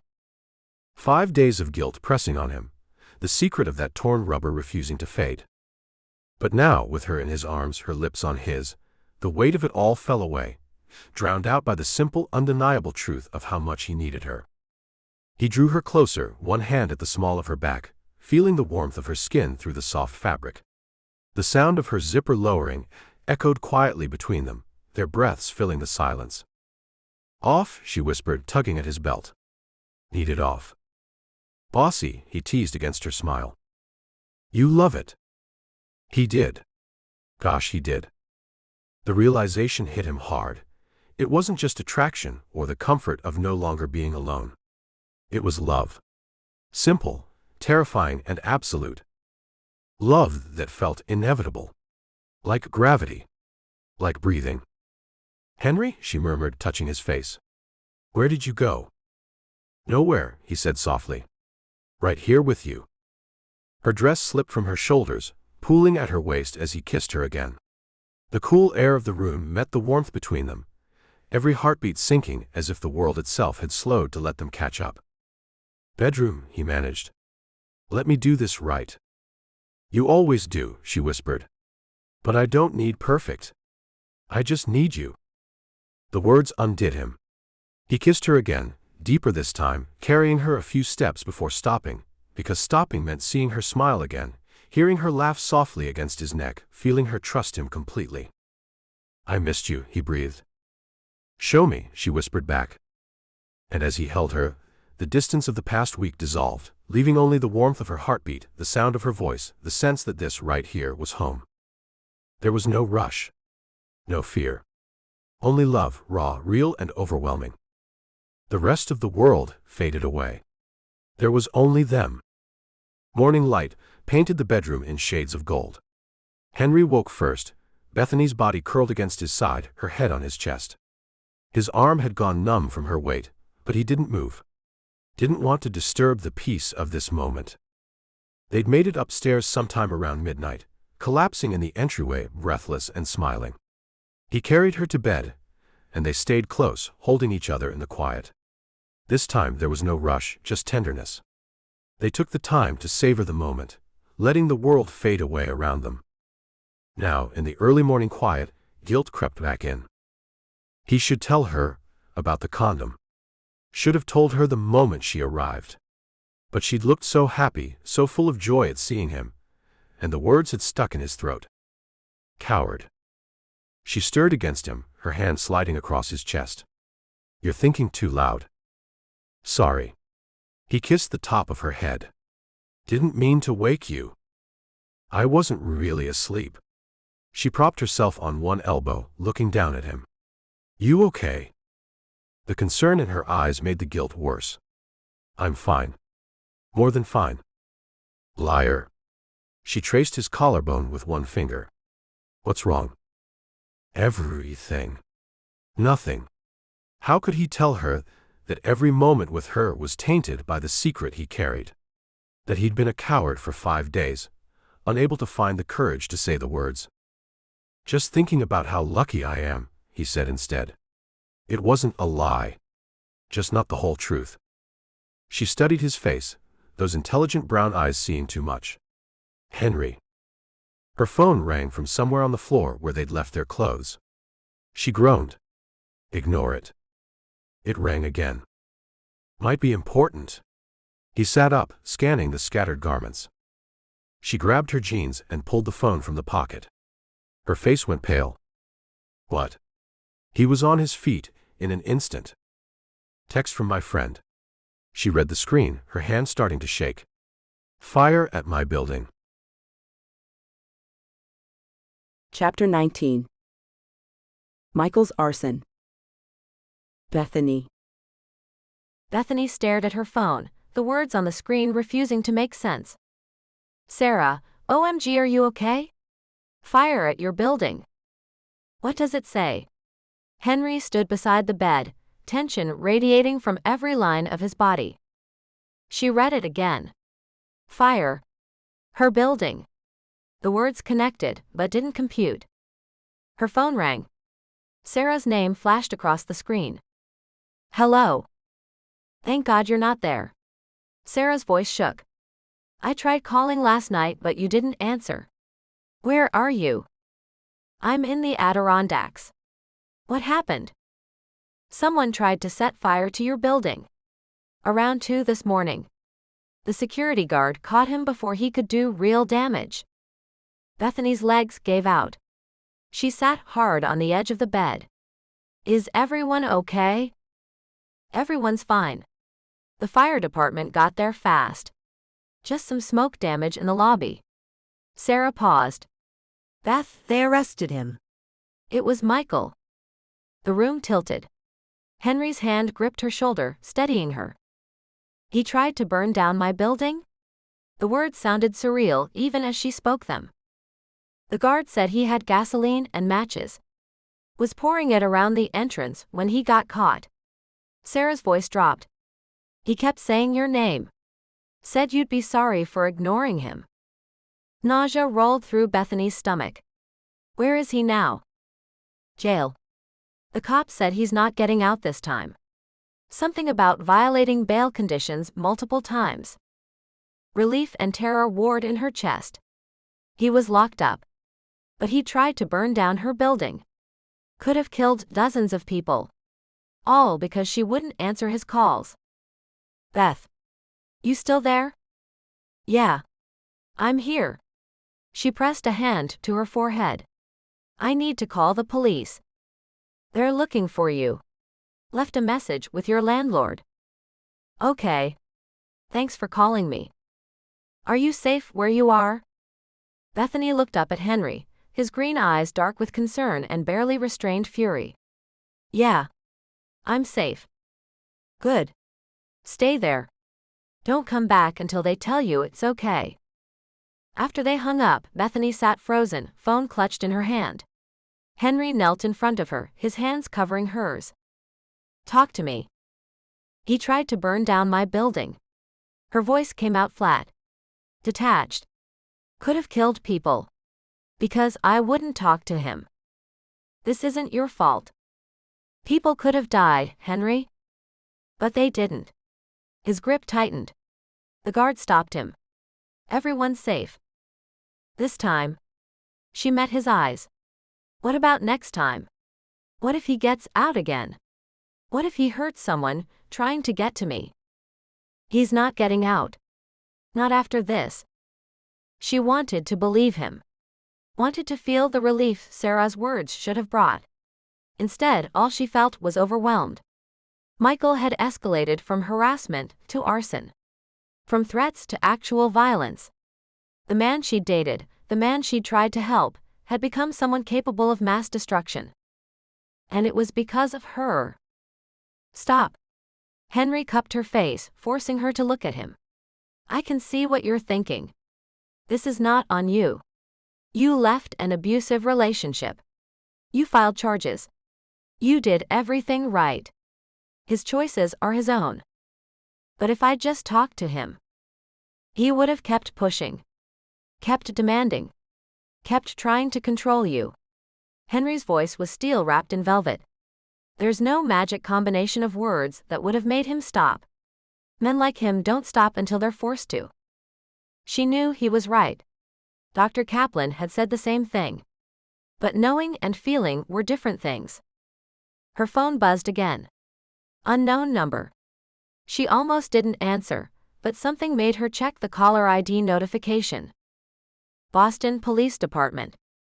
Hello. Is this Bethany Odell? Yes. This is Detective Martinez with BPD. I'm calling about the incident at your apartment building. Bethany stood, needing to move. Henry rose with her, staying close. I heard about it. My friend called me. Can you tell me where you are right now, Miss Odell? The Adirondacks.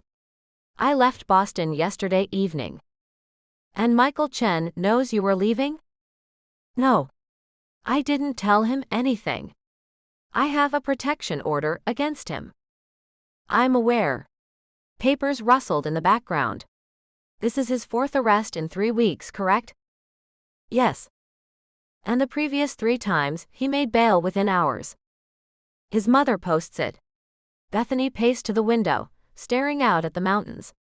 She always gets him out. Not this time. The detective's voice held grim satisfaction. Judge denied bail. Mr. Chen will remain in custody pending trial. Given the arson attempt, the violation of the protection order, and his pattern of escalation, the DA is pursuing serious charges. The relief that should have hit earlier broke through at last. He's staying in jail? Until trial at minimum. And given the evidence, he's looking at significant prison time. How significant? That's up to the DA, and eventually the court. But attempted arson with intent to harm is a felony.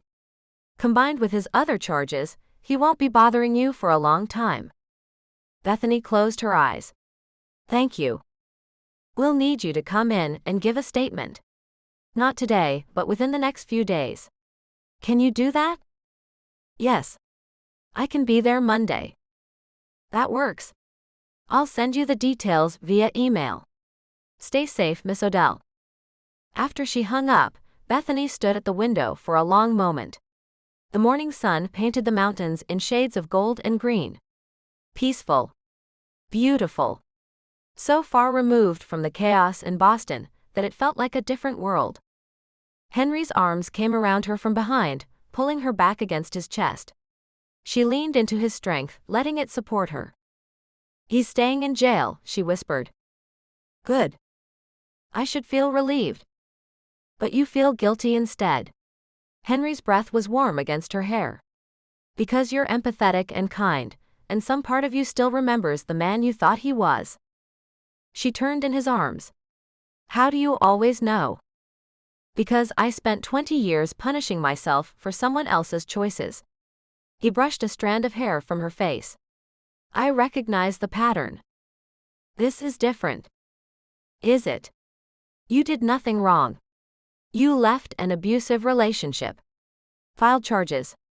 Protected yourself. His escalation isn't because you failed him. It's because he refused to accept that you're a human being with agency, not a possession he owns." The words hit something deep inside her. The knot of guilt loosened slightly.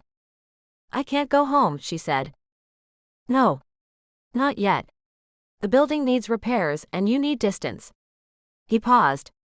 "Stay here. With me." "Henry, it's only been 2 weeks." "I know. But I also know I don't want you 5 hours away when you're processing trauma. I don't want you alone in that apartment jumping at every sound. I want you here where I can make sure you're safe." "That's not your job." "Maybe not." His hands framed her face. "But it's what I want. Let me take care of you. At least until after the trial." She studied his face. The sincerity there. The worry. The affection that was growing into something deeper, something neither of them had named yet.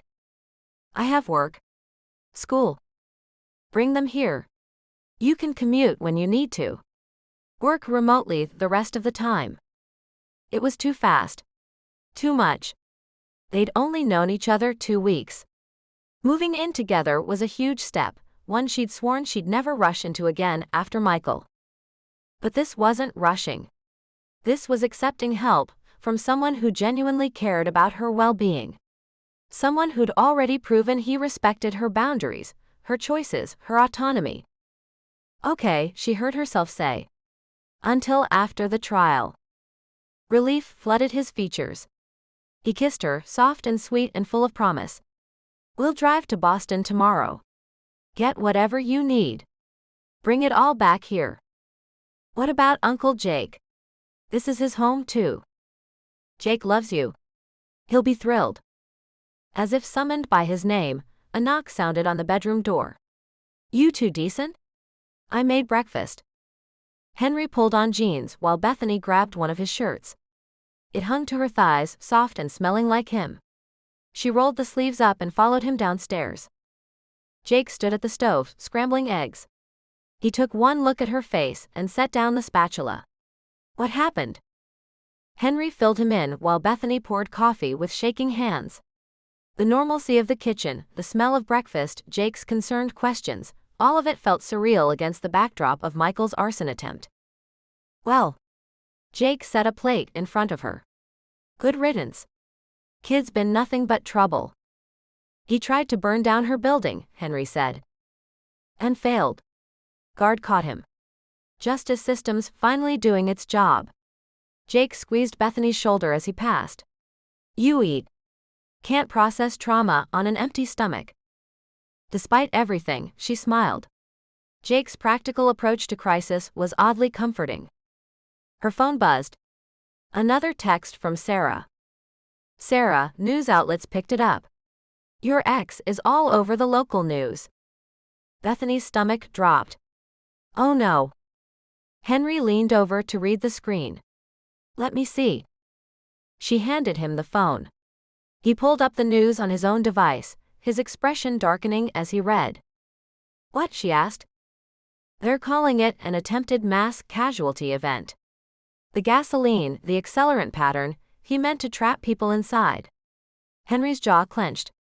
If the guard hadn't stopped him. "Don't." Bethany stood, needing to move again. "I can't think about what might have happened." But her mind wouldn't stop. Wouldn't stop seeing the building in flames. Wouldn't stop imagining her neighbors, people she knew, trapped inside because Michael couldn't accept that she'd left him. The guilt crashed back, heavier than before. Henry caught her before she could spiral too far. Look at me. None of this is your fault. Not the attempt. Not the escalation. None of it. You are not responsible for his actions. But. No buts. Say it. This is not my fault. She opened her mouth to argue. Say it, Bethany. This is not my fault, she whispered. Again. This is not my fault.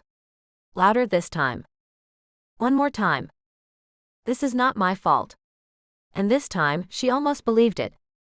Henry pulled her close, his hand cradling the back of her head. We'll get through this. Together. I promise. She clung to him, letting his certainty anchor her. The guilt would come back.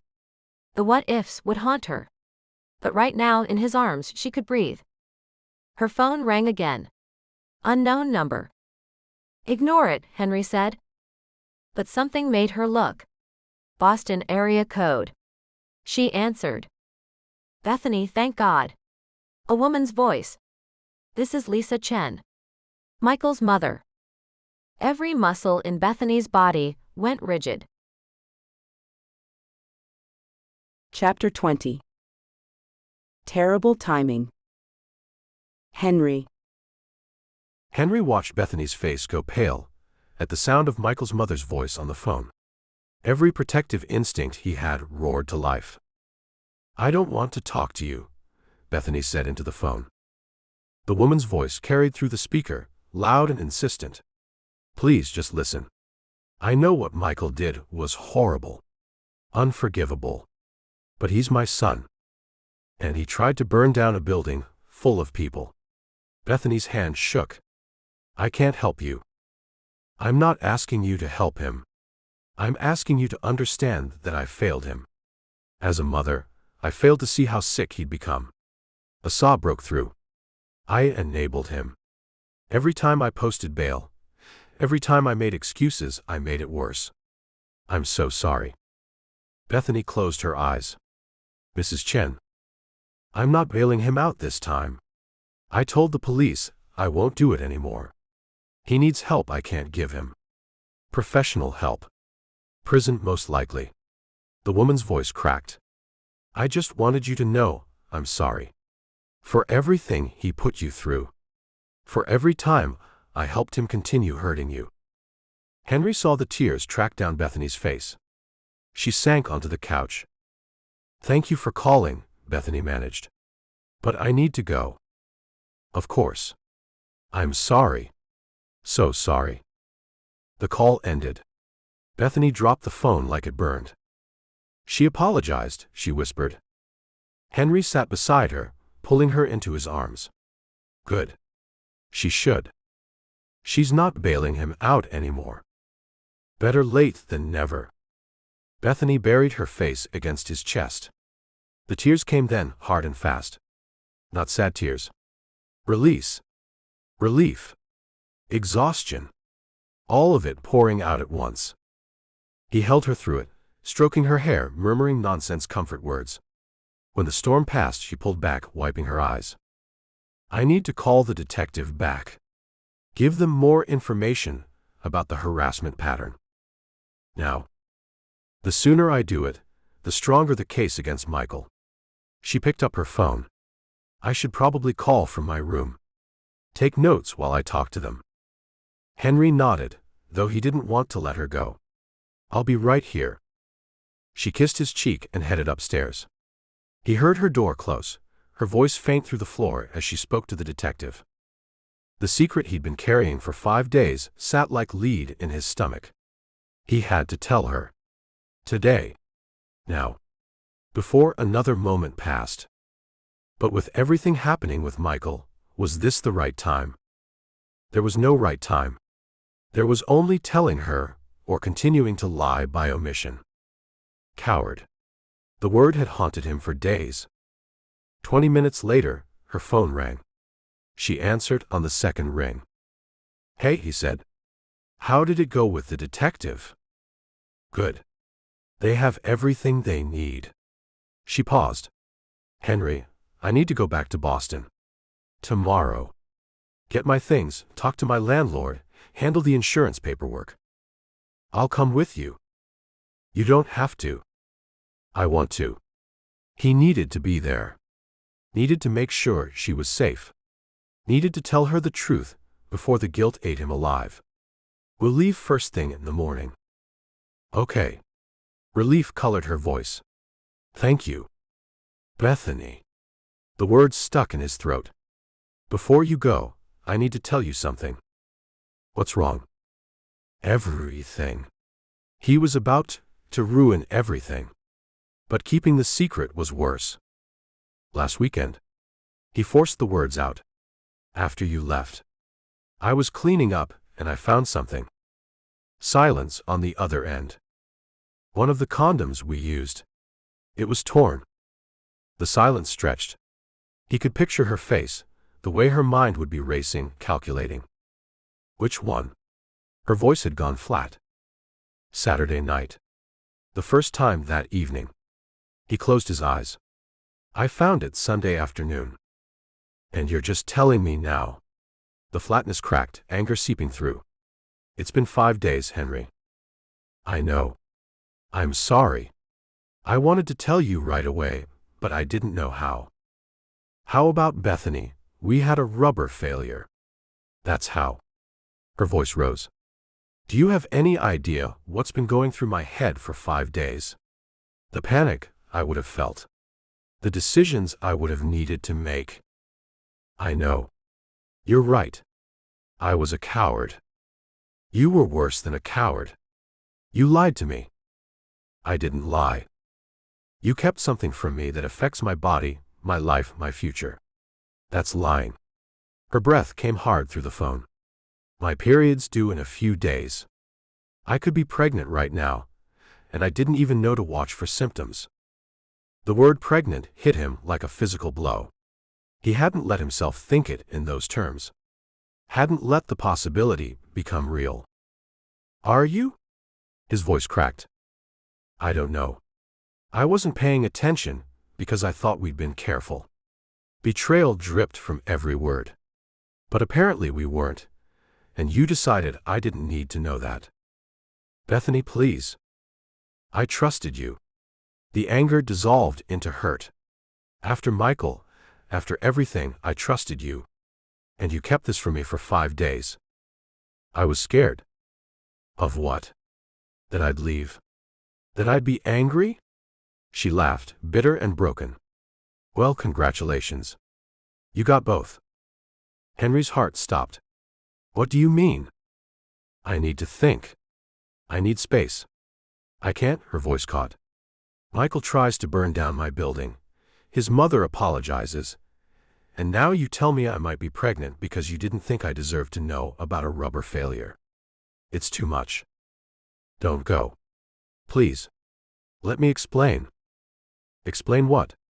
That you thought 5 days was an acceptable amount of time to keep something like this from me. Her voice hardened. You know what Michael used to do. Keep things from me. Important things. Things that affected my life. And then he'd act like it was for my own good. The comparison stabbed deep. I'm nothing like Michael. Then why did you lie? I didn't, he caught himself. You're right. I kept something from you. I was wrong. I'm sorry. I need to go. Bethany, wait. I'm driving back to Boston. Now. I need to be alone. Panic flooded his system. It's a 5-hour drive. You're upset. At least wait until morning. I'll be fine. Let me come with you. Please. No. The word was final. I need space to think. To figure out what this means. To decide if I can trust you again. If. The word destroyed him. I love you. The words tore from him, desperate and true. I know I don't have the right to say that now, but it's true. I love you. Silence. Then, if you loved me, you would have told me the truth 5 days ago. The call ended. Henry stared at his phone, his entire world crumbling. She was leaving. Driving back to Boston alone, upset, maybe crying. And he couldn't stop her. He'd done this. His fear, his cowardice, his inability to face the consequences of his mistake. He destroyed the best thing to happen to him in 20 years. Jake appeared in the doorway. What happened? I told her about the condom.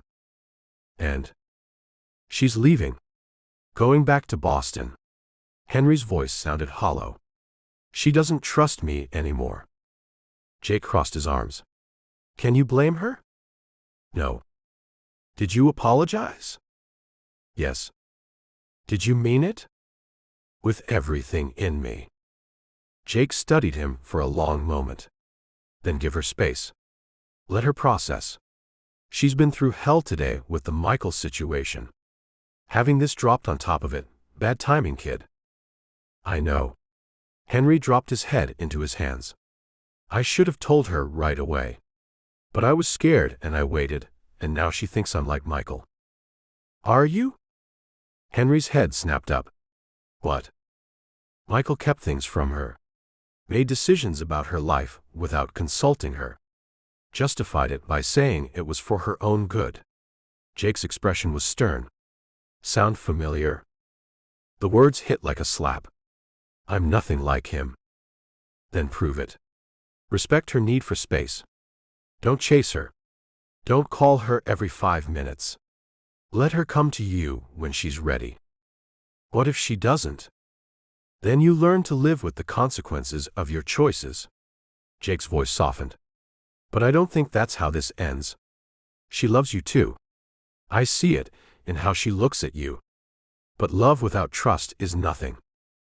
Henry knew he was right. But knowing didn't make it hurt less. Bethany. Bethany threw clothes into her overnight bag with shaking hands. Anger and hurt and fear warred in her chest, each demanding attention. A rubber failure. 5 days ago. And he'd said nothing. She could be pregnant right now. Her hand pressed against her flat stomach. Could be carrying his child, and not even know it because he'd been too afraid to tell her. The comparison to Michael rose unbidden. Different circumstances, yes. But the same pattern. Keeping information from her. Making decisions about what she should or shouldn't know. Treating her like she couldn't handle the truth. She'd thought Henry was different. Thought he respected her autonomy, her right to make informed decisions about her own body and life. But he'd proven he was just as capable of lying by omission as any other man. Her phone buzzed. Henry's name appeared on the screen. She let it go to voicemail. Another buzz. A text this time. Henry, please drive safe. Text me when you get there so I know you're okay. She wanted to throw the phone across the room. Wanted to scream. Wanted to go downstairs and demand answers. Instead, she finished packing and carried her bag to the car. Jake stood on the front steps, his expression unreadable. You're leaving? He asked. I need space. He screwed up. Made a mistake. But he's not Michael. Everyone keeps saying that. She opened her car door. But Michael kept things from me too. Important things. And every time, he had an excuse. He was scared. He didn't want to worry me. He thought it was better if I didn't know. And you think that's what Henry's doing? I think he made a choice about my body without including me in the decision. That's not okay, Jake. It doesn't matter how scared he was. Jake gave a slight nod. You're right. It's not okay. But people make mistakes. The question is whether the mistake is forgivable. I don't know if it is yet. Fair enough. He squeezed her shoulder. Drive safe, kid. And for what it's worth, he loves you. Loves you deeply. That doesn't excuse what he did, but it's true. She nodded, not trusting her voice, and got in the car. The drive back to Boston passed in a blur. Her mind spun with possibilities. Pregnant or not pregnant? Trust or don't trust? Stay or leave? Try again or walk away? By the time she reached her apartment, the sun was setting and her head pounded. The building showed signs of the fire, scorch marks near the entrance, the smell of smoke lingering in the lobby. But it was standing, whole, salvageable, unlike what she felt inside. Her phone showed 5 missed calls from Henry, 3 voicemails, a dozen texts. She ignored them all and fell into bed, exhausted and overwhelmed and utterly alone. Chapter 21. Bethany's Dark Night. Bethany. Sunday morning arrived with pale sunlight filtering through Bethany's curtains. She woke to the smell of smoke still lingering in her apartment building, and the memory of Henry's voice saying, "I love you," before she hung up on him. Her phone showed 2 missed calls. Both from Henry. Both at 9 in the morning and 7 at night. Respectful intervals. No barrage of texts. No desperate voicemails demanding she call back. She listened to the first one anyway. "Hey. Checking that you made it safe. You don't have to call back. I needed to know you got there okay." A pause. "I'm sorry. I know that doesn't fix anything, but it's true. I'm so sorry." The second voicemail was shorter. "Good night, sweetheart. I hope you're sleeping better than I am." She deleted both messages and threw the phone across the bed. The apartment felt too small. The walls pressed in, decorated with memories of Michael. The couch where he'd sit for hours playing video games while she worked. The kitchen table where he'd criticize her cooking. The bedroom where she'd caught him with another woman. She should have moved months ago. Should have left all these ghosts behind when she left him. Her phone buzzed. Not Henry. Sarah. "Sarah, coffee? I need to make sure you're okay." Bethany considered ignoring it. Considered staying in bed all day, hiding from the world and her problems. But isolation wouldn't help. It never did. "Bethany, give me an hour." She showered, dressed, and met Sarah at their usual cafe. The one Michael used to complain was too expensive. The one Bethany had stopped going to, because dealing with his mood afterward wasn't worth the overpriced latte. Sarah took one look at her face and ordered 2 large coffees and a chocolate croissant. "You look terrible." "Thanks. What happened?" "Last I heard, you were safe in the mountains with your mystery rescuer." Bethany wrapped her hands around the warm cup. "He kept something from me. Something important." "How important?" "Pregnancy scare important." Sarah's eyes went wide. "Oh." The whole story spilled out. The rubber failure. Henry waiting 5 days to tell her. The timing with Michael's arson attempt. The feeling of betrayal. The comparison to Michael's pattern of keeping secrets. When she finished, Sarah was quiet for a long moment. "So he screwed up," Sarah said. "That's an understatement." "But he told you." "In the end." 5 days later. "Did Michael ever tell you the truth? About anything?" Sarah met her eyes. "Or did you always have to find out on your own?" The question hit hard. Michael's cheating, she'd walked in on it. His financial problems, she discovered them when his cards got declined at dinner. His other girlfriend, a mutual friend, had told her. Michael had never confessed anything on his own. Never admitted to mistakes. Never took responsibility unless forced. "Henry told me," Bethany said, the realization settling in. "On his own. Without me asking or finding evidence." "And he apologized?" "Yes." "And he's giving you space now instead of harassing you?" Bethany glanced at her phone. 2 calls. 2 brief voicemails. Nothing since. "Yes." "Then he's not Michael." "But the pattern is different." Sarah's voice was gentle but firm. "Michael kept things from you to maintain control. To manipulate. To avoid consequences. Henry kept something from you because he was scared. Those aren't the same thing. The effect is the same. I didn't have information I needed about my own body. You're right. That's not okay. But intent matters. Michael's intent was always selfish. What was Henry's intent? Bethany thought about his voice on the phone. The raw fear when he'd said the word pregnant. The desperation when he told her he loved her. He was scared, she admitted. Of what? Losing me. The baby. Everything. She traced the rim of her cup. He'd just found someone after 20 years alone. The rubber failure meant possibly facing fatherhood, or me leaving, or both. And he panicked. That doesn't excuse what he did. No. It doesn't. But it does explain it. Sarah squeezed her hand. Now you have to decide whether you can forgive him. Could she?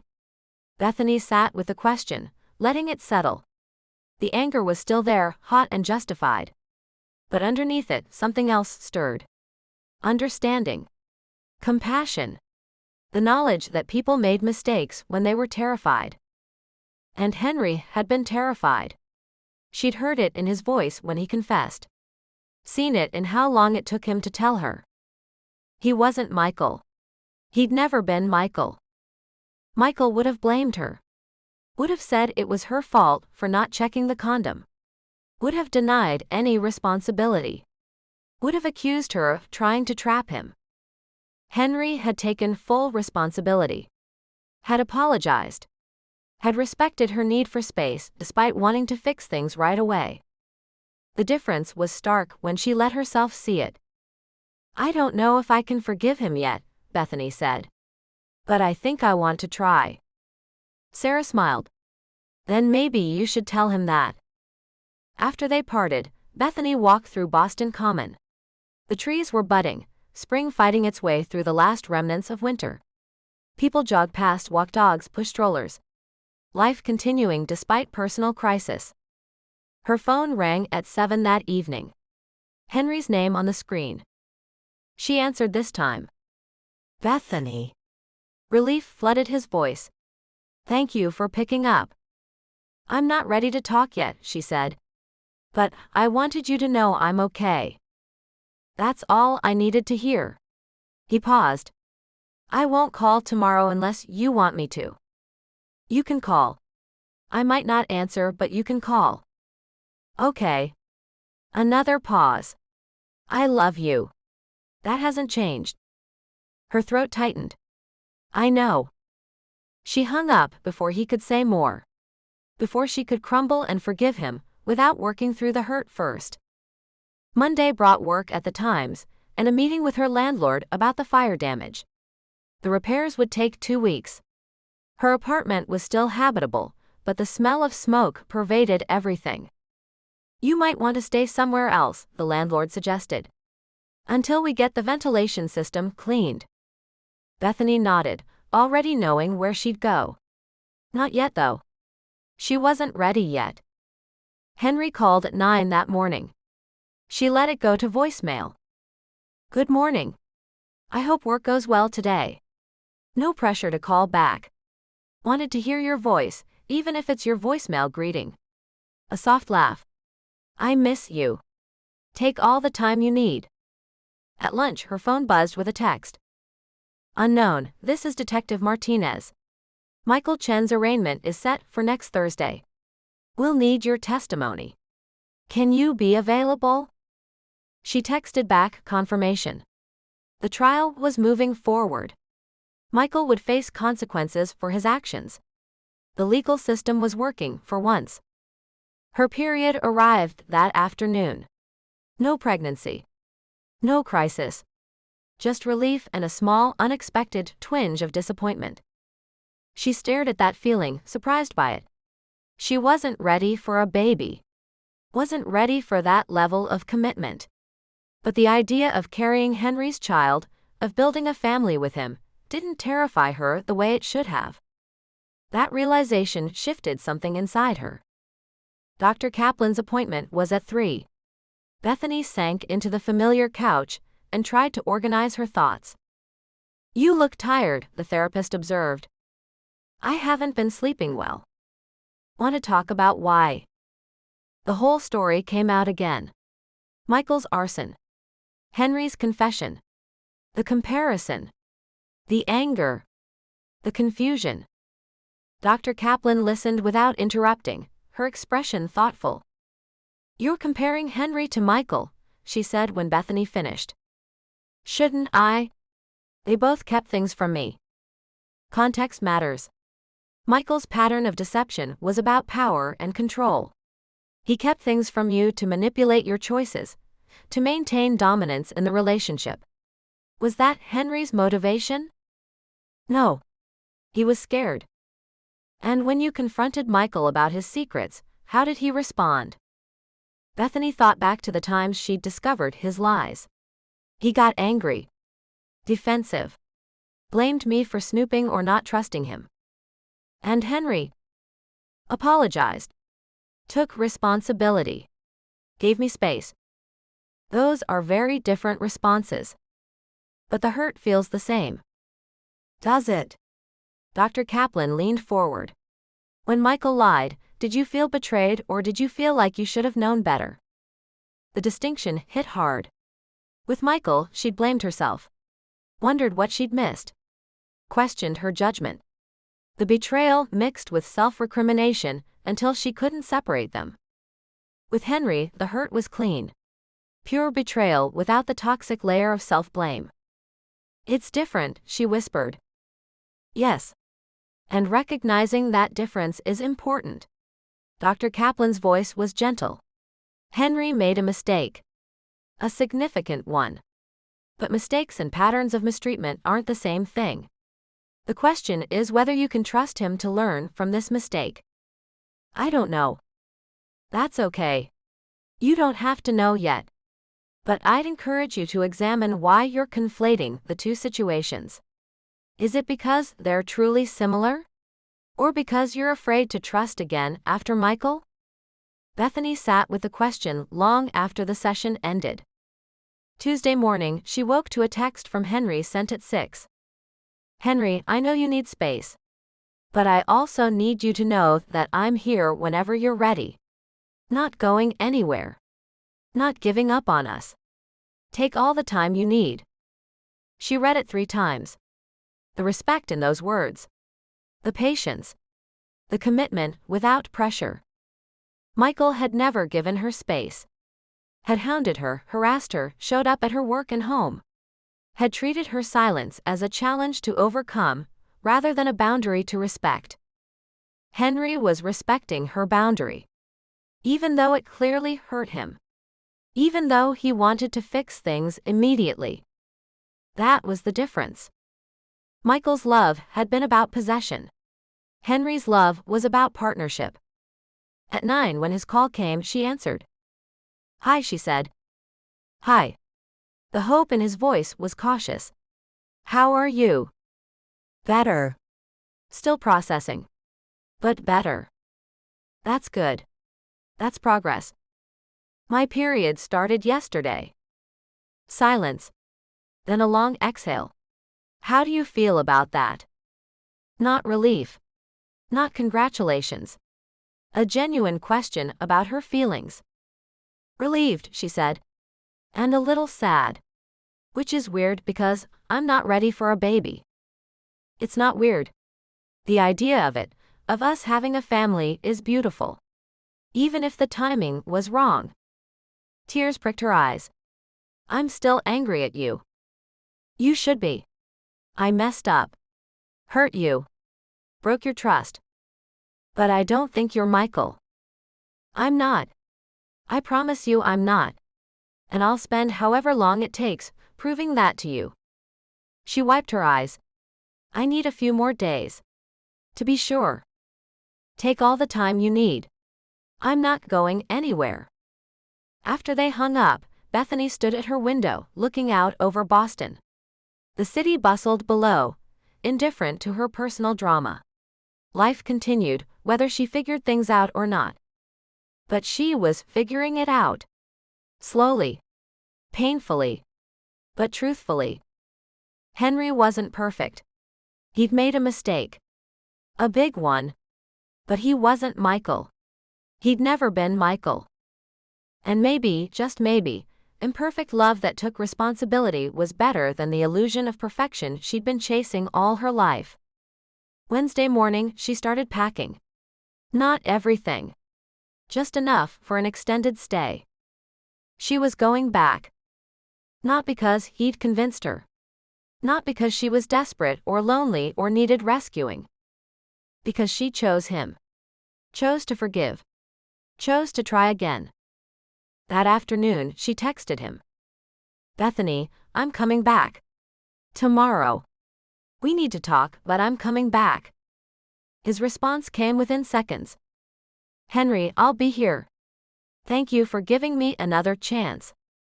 She stared at those words, at the gratitude and relief in them, and knew she was making the right choice. Henry wasn't Michael. And she wasn't the same woman who'd let Michael manipulate her for a year. She was stronger now. Wiser. Better at recognizing the difference between fear-based mistakes and calculated manipulation. Tomorrow she'd drive north. Tomorrow they'd talk. Tomorrow they'd start rebuilding trust. But tonight, she was at peace with her decision. Chapter 22. Henry's Dark Night. Henry. Henry stood at the window of his bedroom, watching dawn break over the mountains. He hadn't slept. Again. 3 nights of lying in bed where Bethany had slept beside him, staring at the ceiling, replaying every moment of their last conversation. "If you loved me, you would have told me the truth 5 days ago." The words echoed in his skull like a death sentence. His phone sat on the nightstand, silent.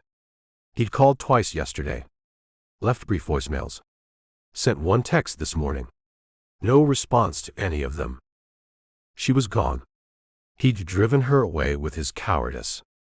The irony wasn't lost on him. 20 years of punishing himself for Kara's death, and the first time he found happiness again, he destroyed it himself. History repeating. Different woman, same outcome. Loss. Grief. Self-inflicted pain. He deserved this. Deserved the empty bed, the silent phone, the ache in his chest that wouldn't ease. He'd broken her trust. Compared himself to Michael in her eyes. Proven he wasn't worth the risk she'd taken on him. "You planning to stand there all day, or you gonna eat something?" Henry turned to find Jake in the doorway, arms crossed, expression stern. "Not hungry." "Didn't ask if you were hungry. Asked if you were gonna eat." Jake jerked his head toward the hall.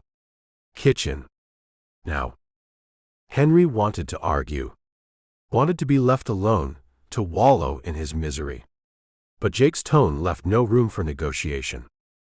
Downstairs, Jake set a plate of eggs and toast in front of him. Henry stared at it without touching the fork. "Eat." "Jake." "Eat, or I'm gonna force feed you like a toddler. Your choice." Henry picked up the fork. The food tasted like ash, but he choked it down under Jake's watchful eye. "You called her yet today?"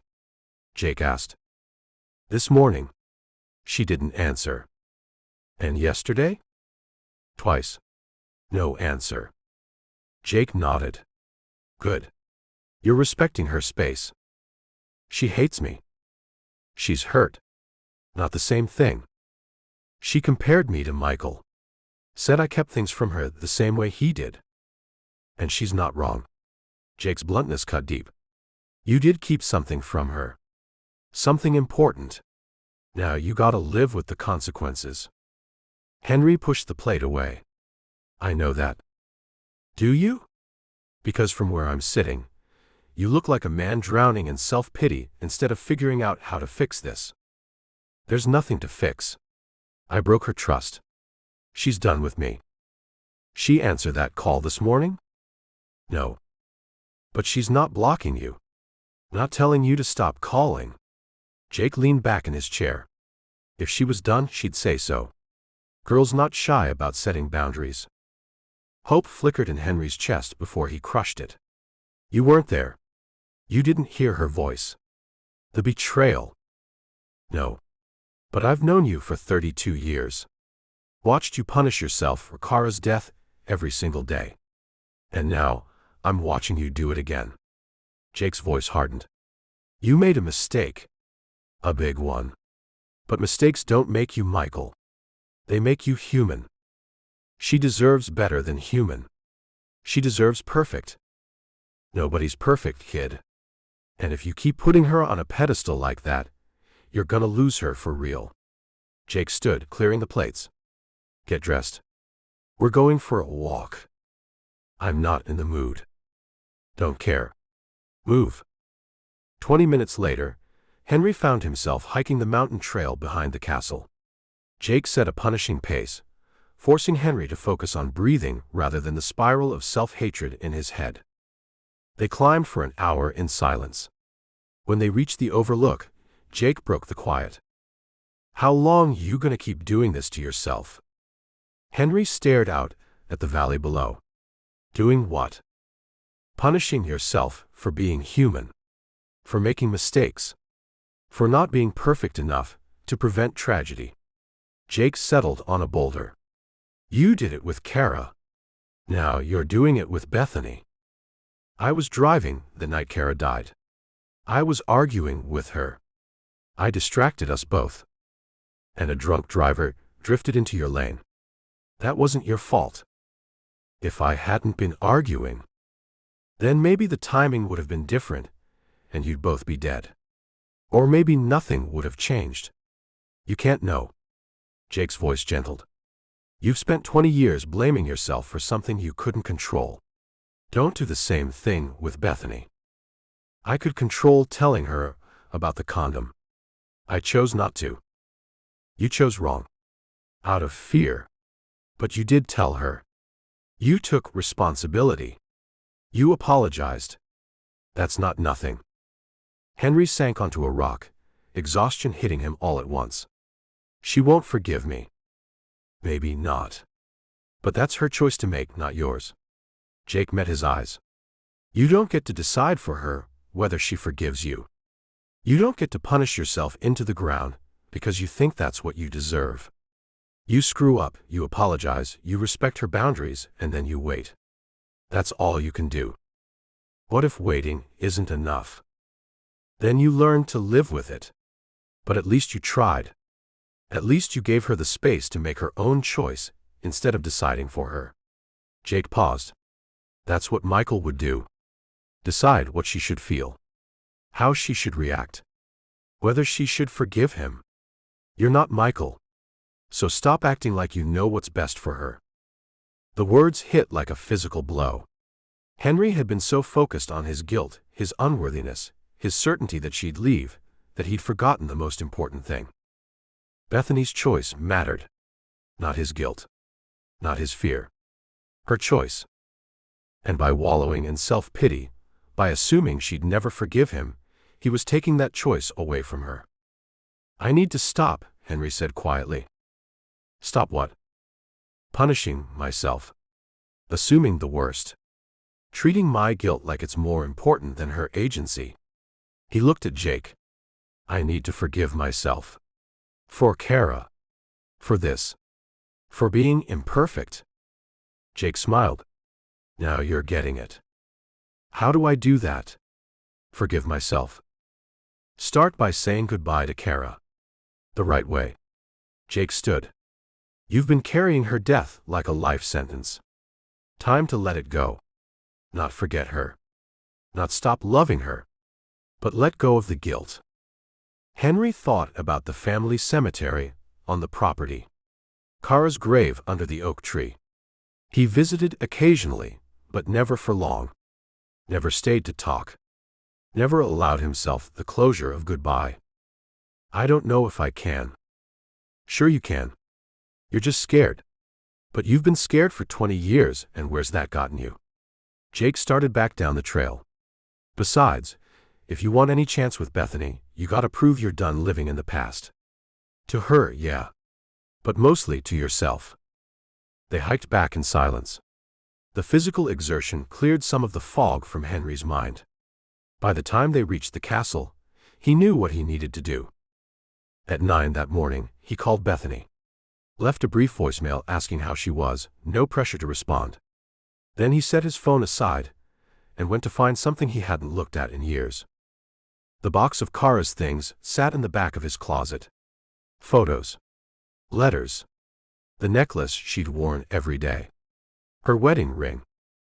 He pulled it all out and spread it across his bed. Each item a memory.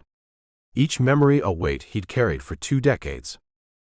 He picked up their wedding photo. They looked so young.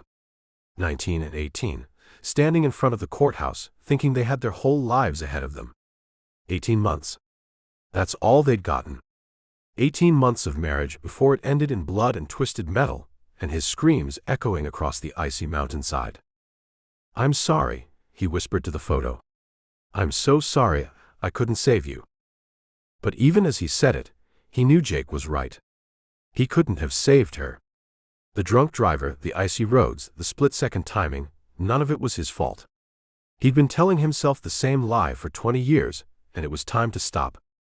Tuesday morning brought another call to Bethany at 9. This time she answered. "Hi." Her voice was cautious but not cold. Relief flooded through him.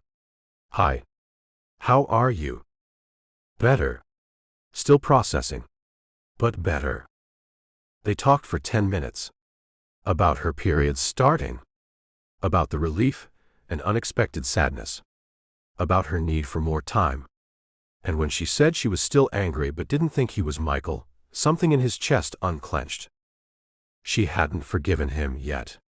Might never forgive him. But she was talking to him. Listening. Considering. That was more than he deserved. More than he'd hoped for. After they hung up, Henry sat with the feeling. Hope. Real cautious, fragile hope. Jake found him in the library that afternoon. How'd the call go? Good. Better than expected. Henry set down the book he'd been staring at, without reading. She's still angry. But she said I'm not Michael. That's progress. She needs more time. So give it to her. Jake studied him. You look different. I am different. Or trying to be. Henry stood. I'm going to Kara's grave. Tomorrow. To say goodbye properly. Will you come with me? Jake's eyes softened. Course I will. Been waiting 20 years for you to ask. That night, Henry slept. Not well, not deeply, but he slept. And when he woke Wednesday morning, the weight on his chest was lighter. He still missed Bethany. Still ached with the need to fix what he'd broken. Still carried the guilt of his mistake. But underneath it all, something new stirred. Forgiveness. Not from Bethany. That had to be earned. Forgiveness from himself. At 8 that morning, his phone buzzed with a text. Bethany, I'm coming back. Tomorrow. We need to talk, but I'm coming back. Henry read it 3 times, struggling to believe it was real. She was coming back. Giving him another chance. Choosing to try again, despite the hurt he'd caused. He texted back at once. Henry, I'll be here. Thank you for giving me another chance. Then he called Jake. She's coming back tomorrow. I know. Told you she would. We're still going to the cemetery today. I need to do that before she arrives. Good man. Jake's approval carried through the phone. It's time to say goodbye to the past, so you can build a future. Henry ended the call and looked out at the mountains. The sun was breaking through the clouds, painting everything in shades of gold. 20 years of darkness. 20 years of grief and guilt and self-imposed isolation. But maybe, just maybe, he was finally stepping into the light. Tomorrow, Bethany would arrive. They'd talk. Rebuild. Start again. But today, he had one more thing to do. Today, he would say goodbye to Kara. Not to her memory. Not to his love for her. But to the guilt. The blame. The life sentence he'd given himself for a tragedy he couldn't have prevented. Today, he would forgive himself. And tomorrow, he would fight like hell to earn Bethany's forgiveness too. Chapter 23. Saying Goodbye. Henry. The morning sun filtered through the oak branches above Kara's grave. Henry stood at the base of the tree, hands in his pockets, studying the simple granite marker he'd chosen 20 years ago. Kara Elizabeth Frakes' beloved wife gone too soon. Uncle Jake stood a few feet back, giving him space, but close enough to catch him if he fell. Henry knelt on the soft grass. Spring had arrived in earnest, green shoots pushing through the earth around the headstone. Life continuing despite death. The irony wasn't lost on him. "I should have come here days ago." His voice cracked. "But I was afraid of what you'd think." The breeze whispered through the oak leaves. No answer. There never was. "Her name is Bethany." He traced Kara's name with his finger. "She looks like you. Exactly like you. I know that sounds impossible, but it's true." His chest tightened. 20 years of guilt pressed down on his shoulders. "I called her your name once. During the rescue." Tears blurred his vision. "I was having a flashback, and for a second I thought I could save you this time. But I couldn't save you, Kara. I never could." Jake shifted behind him but said nothing. "I messed everything up." Henry's hands fisted in the grass. "I got you killed. My criminal life, my arrogance, my stupidity. You died because of me." The words he'd carried for 2 decades spilled out. "You removed your seatbelt to grab your phone from the back seat. Just for a second. And that drunk driver hit us right then. If I hadn't been arguing with you, if I hadn't distracted you, if I'd never gotten involved in that business in the first place." His voice broke completely. "But I did all those things. And you died. And I've been living half a life ever since, because I didn't deserve more." Birds sang in the branches above. The world kept moving forward while he stayed frozen. "Then she crashed into my life." A bitter laugh escaped. "And I wanted her. Not because she looks like you, but because she's alive and brave and she makes me feel alive too." He wiped his eyes with his sleeve. "I love her, Kara. I love Bethany. And it terrifies me, because I don't deserve happiness after what I did to you. But I think," his breath hitched, "I think maybe you'd want me to live. Really live, not just exist." Jake cleared his throat softly. "I messed up with her too." Henry shook his head. "Found out a rubber broke, and I was so scared of what it meant that I waited days to tell her. She thought I was hiding it. That I didn't trust her. And she was right to be angry." He pressed his palm against the cool granite. "She came back anyway. She's on her way here right now. And I need to be ready to deserve her. To be the man she thinks I am." The breeze picked up, rustling through the oak leaves like a whisper. "I'm saying goodbye." The words caught in his throat. "Not to my memories of you. Not to the love we had. But to the guilt. To the punishment. To living like a ghost." His shoulders shook. "You deserved so much better than me. Better than 18 months of marriage to a criminal who got you killed. But I can't change the past. I can only try to live better now." He traced her name one last time. "Thank you for loving me when I didn't deserve it. Thank you for the time we had. And I'm sorry. I'm so sorry." Jake's hand landed on his shoulder, firm and reassuring. "She'd be proud of you, kid." "You think so?" "I know so." Jake squeezed gently. "Kara wouldn't want you buried here with her. She'd kick your butt for wasting 20 years. A rough laugh escaped his lips. "Yeah. She would." He stood, legs unsteady. The oak tree swayed above them, branches reaching toward the sky. Growing. Changing. Living. "Bethany's not a replacement for you." Henry looked at the headstone. "She's her own person. Fierce and smart and damaged in her own ways. She needs someone who can be whole for her. Someone who can love her without shadows." The morning light caught the engraving on the stone. I'm going to try to be that person. And I hope you'd understand. Movement caught his eye. Beyond the low stone wall that marked the cemetery boundary, a figure stood near the garden path. Bethany. His breath stopped. She wore the same green sweater from their first weekend together. Her dark hair loose around her shoulders. Even from this distance, he could see tears on her cheeks. How long had she been standing there?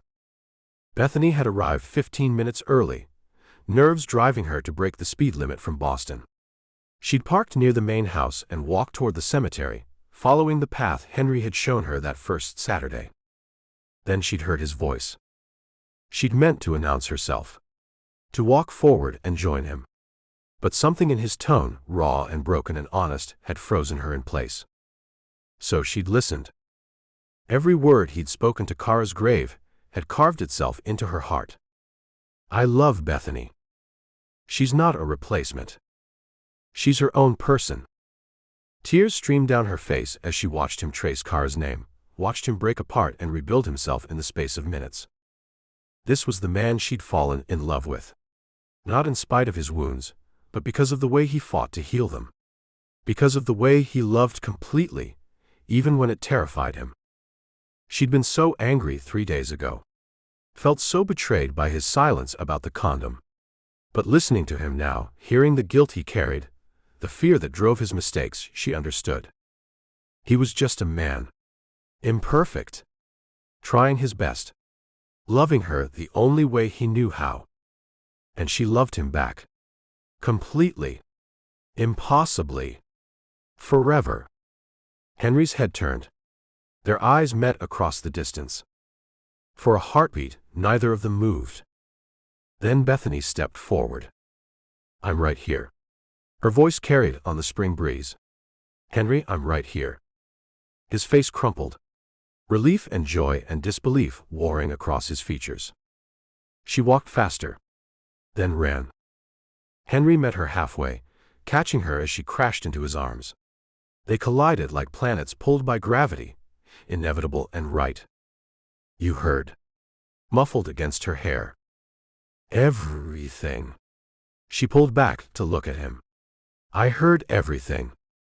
I meant every word. His hands framed her face. You're not her. You're you. And I love you for exactly who you are. I love you too. The words tumbled out. I was so angry, but I understand now. You were scared. You made a mistake. But you're trying. That's all I need. I should have told you immediately. His thumbs wiped away her tears. I was a coward. You're the bravest person I know. She covered his hands with hers. You saved my life. You opened your home and your heart. You trusted me with your darkest secrets. That's not cowardice. Uncle Jake's voice drifted from near the cemetery. I'm going back to the house. Take your time, kids. Neither of them looked away from each other. I thought I'd lost you. Henry's forehead pressed against hers. These 3 days were hell. I needed time to think. Her fingers tangled in his shirt. To understand what I really wanted. What do you want? You. Simple. True. Messy and complicated and imperfect. I want all of you, Henry. The good and the broken parts. His kiss was desperate. Grateful. Full of promises they'd both keep this time. When they broke apart, both breathing hard, Bethany glanced past him to Kara's grave. Can I? She gestured toward the headstone. Of course. Henry took her hand. They walked together to the oak tree. Bethany knelt where Henry had knelt, studying the simple marker. Hi, Kara. She felt foolish talking to stone, but it mattered. I'm Bethany. I don't know why I look like you. Maybe fate. Maybe coincidence. But I want you to know, I'm going to take care of him. Henry's hand tightened on her shoulder. He's loved you for 20 years. That kind of love doesn't just disappear. Bethany traced the engraving. But I think maybe there's room in his heart for both of us now. Your memory and our future. She stood, turning to face Henry. I'm not asking you to forget her. She was your first love. That's part of who you are. But I need you to live in the present. With me. I can do that. Steady now. Certain. I want to do that. The rubber thing. She raised an eyebrow. We deal with consequences together. No more hiding. No more waiting days to tell me important things. Never again. He pulled her close. Complete honesty from now on. Good. She buried her face in his chest. Because I can't lose you. Not now. Not after finding you. They stood together beneath the oak tree, the breeze soft around them. The morning sun climbed higher, warming the earth. Spring pushing winter aside. Henry kissed the top of her head. Come back to the house with me? Yes. She looked up at him. And Henry. I'm staying. Not just for the weekend. I'm moving in. For real this time. His eyes widened. You mean it? I mean it. She smiled through her tears. My lease is up next month anyway. And I can't keep driving 5 hours every few days. I want to wake up with you every morning. What about your job? School. I'll work remotely when I can. Commute when I have to. We'll figure it out. She cupped his face. You're worth figuring it out for. He kissed her again. Slower this time. Sweeter. Full of hope instead of desperation. When they finally walked away from the cemetery, hand in hand, Bethany glanced back once. The oak tree swayed in the breeze, branches reaching toward the sky. And somehow she felt like Kara approved. Chapter 24. Reconciliation. Henry. They walked back to the castle hand in hand, neither willing to break contact. The spring air carried the scent of pine and new growth. The weight on Henry's shoulders had lifted.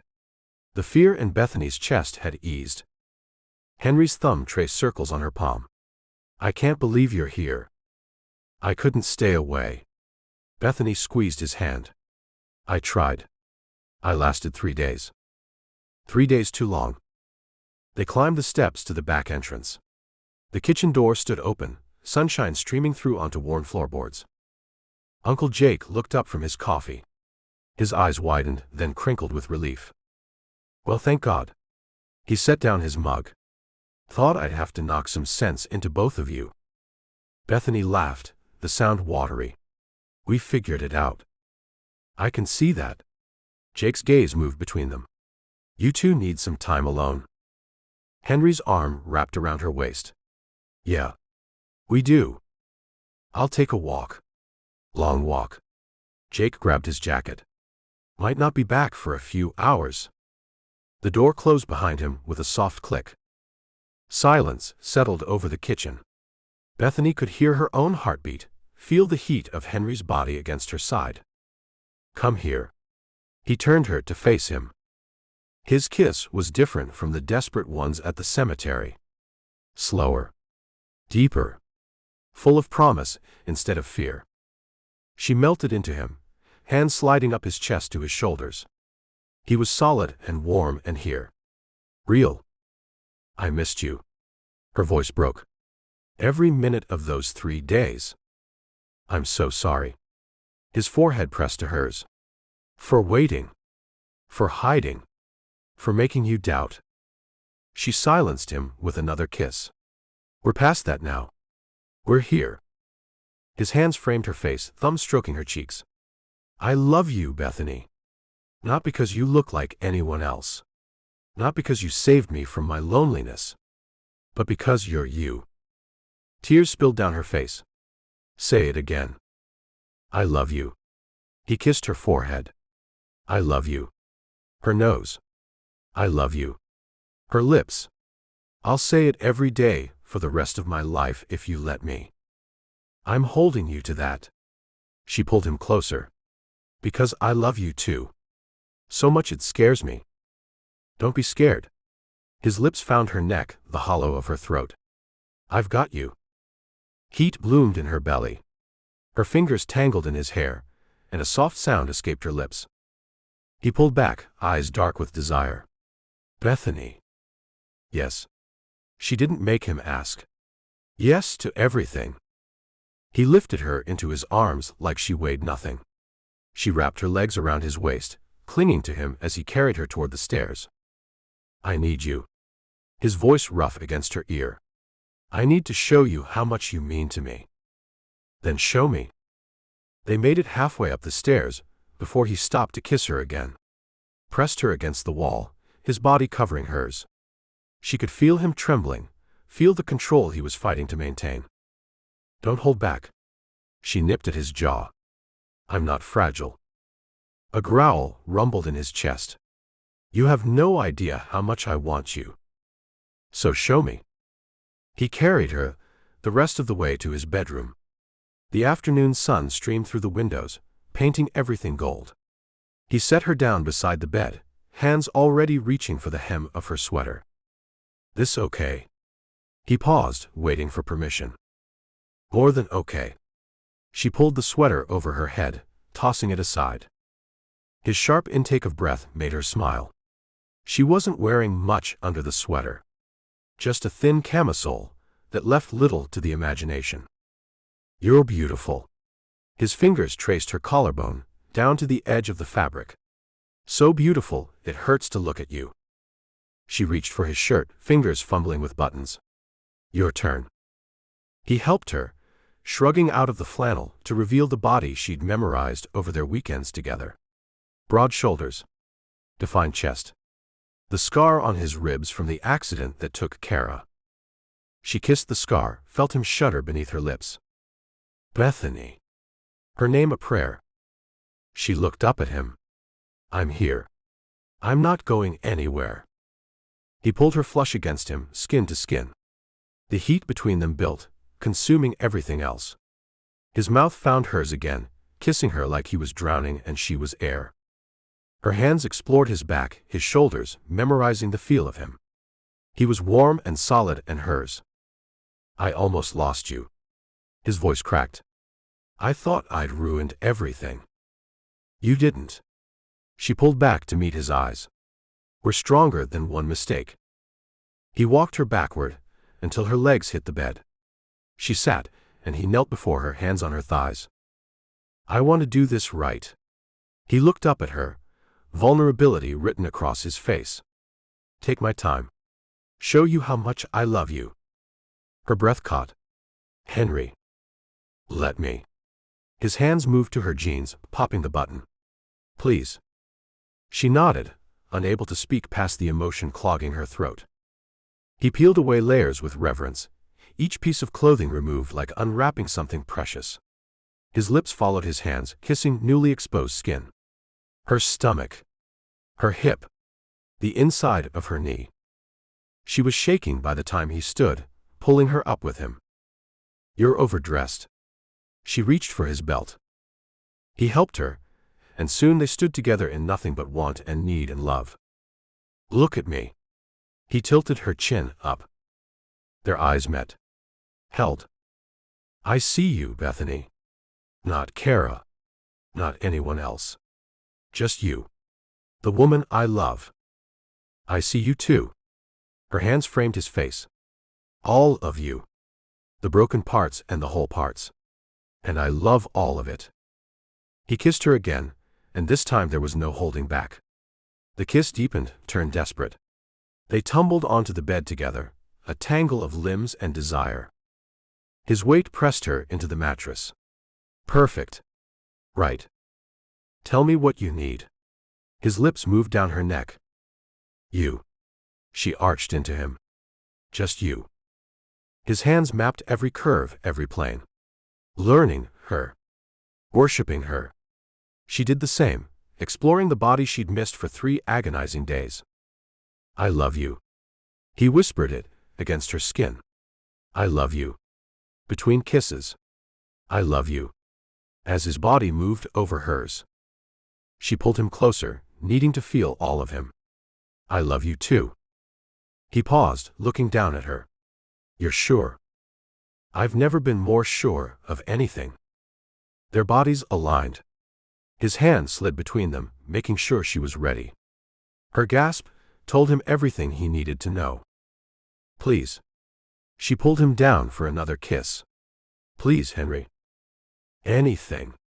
He kissed her eyelids, her cheeks, her mouth. Anything for you. She wrapped her legs around him, drawing him closer. Closer. I almost lost you, he whispered against her lips. I almost lost this. You didn't. She held his gaze. You didn't lose me. I'm right here. Mine. His voice raw with emotion. Yours. She pulled him down to her. Always yours. They came together like a promise, like forgiveness, like coming home after being lost in the dark. He buried his face in her neck as they welcomed each other back and the world outside ceased to exist. Bethany woke to the feel of fingers tracing patterns on her bare shoulder. Late afternoon light slanted across the bed, painting Henry's face in gold. Hi. She smiled up at him. Hi. He leaned down to kiss her. Soft. Sweet. How do you feel? Perfect. She stretched, enjoying the delicious soreness. How long was I asleep? About an hour. He pulled her closer. I didn't want to wake you. She nestled into his chest, listening to the steady beat of his heart. That was? Yeah. He kissed the top of her head. It was. They lay in comfortable silence, bodies entwined. The desperate need had faded, replaced by contentment. Peace. I meant what I said. Henry's voice rumbled beneath her ear. About loving you. Seeing you. I know. She tilted her head to look at him. I believe you now. I believe you. Thank God. He exhaled. I was terrified I'd destroyed your trust. You dented it. She kissed his chest. But we fixed it. Together. His hand slid down her back, holding her close. Move in with me. Officially. Not just weekends. Make this your home.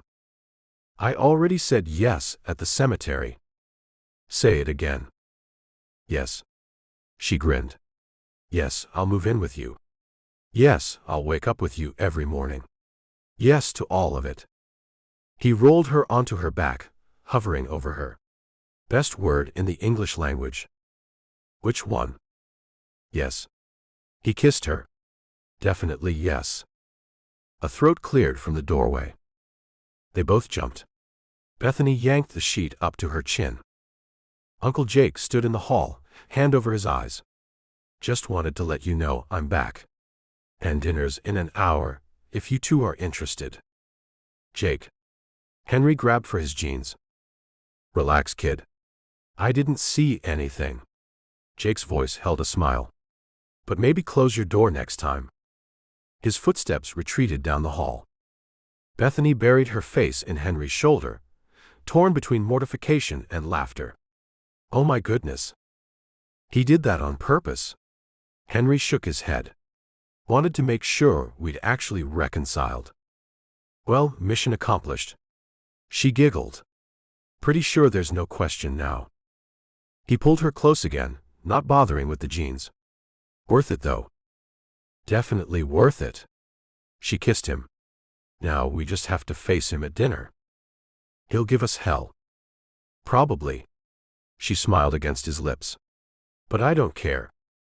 Henry's hand cupped her face, his expression turning serious. We're really doing this? You're really staying? I'm really staying. No hesitation. For as long as you'll have me. Forever then. He kissed her forehead. I'm never letting you go. They stayed tangled together as the sun continued its arc across the sky. Outside, spring bloomed across the castle grounds. Inside, two wounded hearts had found their way home. Henry. Bethany's fingers traced the line of his jaw. Yeah. Thank you. For what? For letting me in. She kissed him. For trusting me with your broken pieces. He rolled onto his side, pulling her with him. Thank you for not giving up on me. Even when I gave you every reason to. Never. She tangled their legs together. "You're stuck with me now. Best news I've heard in 20 years. They dozed off again, wrapped in each other and the afternoon light. When they finally made it down to dinner an hour late, Jake just smiled into his coffee and didn't say a word. But the knowing look in his eyes said everything. Chapter 25. Rebuilding. Bethany. The next 3 weeks passed in a blur of unpacked boxes and new routines. Bethany drove to Boston twice to collect her belongings. Henry came with her the second time, hiring movers to pack up her studio apartment in a single afternoon. Her landlord was understanding about breaking the lease early. "You look happy," Mrs. Chen said, watching them load the last box into Henry's SUV. "Happier than the year you lived here." "I am happy." Bethany glanced at Henry, who was discussing furniture placement with the movers. Finally. They drove back to the castle, with her entire life packed into the vehicle. It wasn't much. Books, clothes, her laptop, a few dishes. Everything that mattered fit into 10 boxes. "Is that all?" Henry asked when they unloaded in his driveway. "I travel light." She grabbed a box labeled kitchen. "Most of my stuff was Michael's anyway. I left it all behind." His jaw tightened at the mention of her ex. Michael was still in jail awaiting trial, but the mere mention of his name made Henry tense. Good riddance. He picked up 2 boxes at once. "You deserve better than his garbage." They spent the afternoon integrating her belongings into the castle. Her books filled empty shelves in the library. Her clothes claimed half his closet. Her coffee mug joined his in the kitchen cabinet. Uncle Jake watched from the doorway as they debated where to put her desk. "Looks good seeing this place lived in," he said. "Been too empty too long." Henry's arm wrapped around Bethany's waist. Not empty anymore. The castle absorbed her presence like it had been waiting for her. Her laptop found a home in the library. Her favorite blanket draped over the couch. Her shampoo appeared in the shower. Within days, it stopped feeling like Henry's house. It became theirs. The genealogy research started in the second week. Bethany spread papers across the dining table, laptop open, ancestry websites loaded. If there was a connection between her and Kara, she was determined to find it. Henry brought her coffee and peered over her shoulder. "Any luck?" "None." She rubbed her eyes. "I've traced my family back 4 generations. Your family back 5. No overlap. No connection. Not even distant cousins. Maybe there isn't one." He kissed the top of her head. "Maybe it's just coincidence." "You don't believe in coincidence." "I didn't." He pulled out a chair beside her. "But I'm starting to think the universe just wanted us to meet." She leaned against his shoulder. "That's romantic, but scientifically impossible." "So is looking identical to someone you're not related to." "Fair point." They spent hours poring over birth certificates, marriage records, immigration documents. Bethany's family came from Ireland, through Ellis Island. Kara's family had English roots, arriving in the colonies before the Revolution. No connection. "This is driving me crazy." Bethany closed the laptop. "We look identical. There has to be an explanation." "Does there?" Henry turned her chair to face him. "Does it matter if we never find one?" She considered. "I guess not. I just hate unsolved mysteries." Journalist to the core. He smiled. "But some things don't have answers. Maybe this is one of them." She sighed. "You're probably right. We could do DNA tests. See if there's any genetic overlap." "I thought about that." She chewed her lip. "But part of me doesn't want to know. What if there's something weird? What if we're related somehow?" "We're not." His voice firm. "But if it would ease your mind." "No." She shook her head. "You're right. It doesn't matter. Whatever the reason, I'm here." You're here. That's what counts. He pulled her into his lap. Exactly. They left the genealogy research unfinished. Some mysteries were better left unsolved. The age gap conversation happened on a rainy Thursday afternoon. They'd been cooking together, Henry teaching her his grandmother's recipe for beef stew. She was chopping vegetables while he browned meat. Can I ask you something? She set down the knife. Anything. Does it bother you? The age difference? His hand stilled on the spoon. Where's this coming from? I was reading comments on my blog. She wiped her hands on a towel. Someone mentioned I was dating an older man. Called you my sugar daddy. Anger flashed across his face. That's ridiculous, I know. She held up a hand. But it made me think. You're 39. I'm 22. That's 17 years. I'm aware. Does it bother you? He turned off the stove and faced her. Sometimes. When you make references I don't understand. When you talk about growing up with technology, I barely comprehend. When I realize you weren't even born when Kara died. She flinched. But no. He cupped her face. It doesn't bother me enough to walk away. You're the most mature 22-year-old I've ever met. You've lived more in your years than most people do in 40. Trauma will do that. Her attempt at humor fell flat. I'm serious, Bethany. Your age doesn't matter to me. Your heart does. Your mind. Your strength. What about when I'm 40 and you're pushing 60? Then I'll be the luckiest almost 60-year-old alive. He kissed her forehead. I'll still want you. Still love you. Still thank whatever force in the universe brought you to me. She wrapped her arms around his waist. I love you. I love you too. He held her close. Age is just a number. What we have is real. People will talk. Let them. He pulled back to meet her eyes. I've spent 20 years caring too much what people think. Not anymore. You're worth weathering gossip. She kissed him, pouring her gratitude into it. When they broke apart, both were breathless. The stew's going to burn, she whispered. Let it. They never did finish cooking that night. The third week brought a comfortable rhythm. Henry worked on castle restoration projects. Bethany split her time between remote work for the Times and her blog. They fell into patterns: coffee on the terrace at sunrise, lunch in the kitchen, evening walks around the property. Jake joined them for dinner most nights, regaling them with stories from his Navy days. Henry relaxed more than Bethany had ever seen him, the tension in his shoulders easing. They made love often. Sometimes urgent and desperate. Sometimes slow and tender. Always reconnecting, reaffirming what they'd almost lost. Michael's trial date was set for 8 weeks out. The prosecutor called to prepare Bethany for testimony. Henry held her hand through the entire conversation, his presence a steady anchor. I'll be there with you, he promised after she hung up. Every moment. You won't face him alone. I know.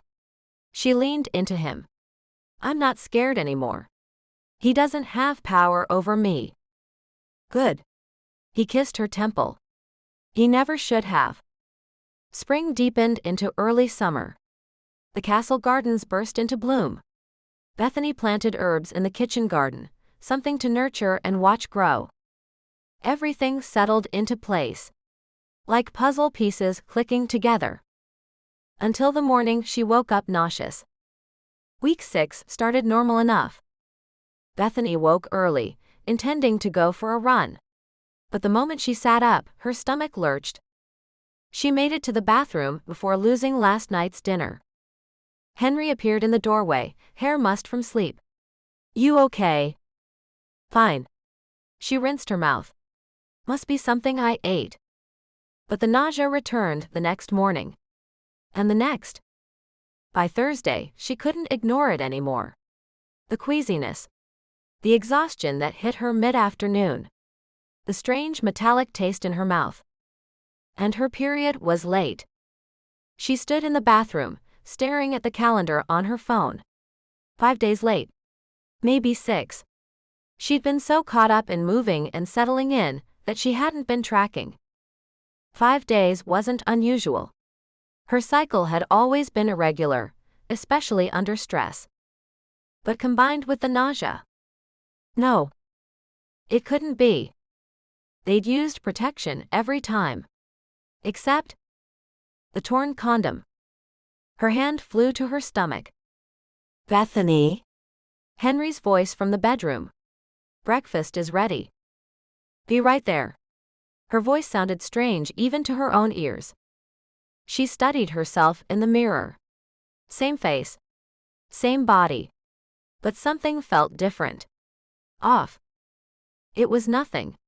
Stress. The move. Adjusting to new routines. Probably nothing.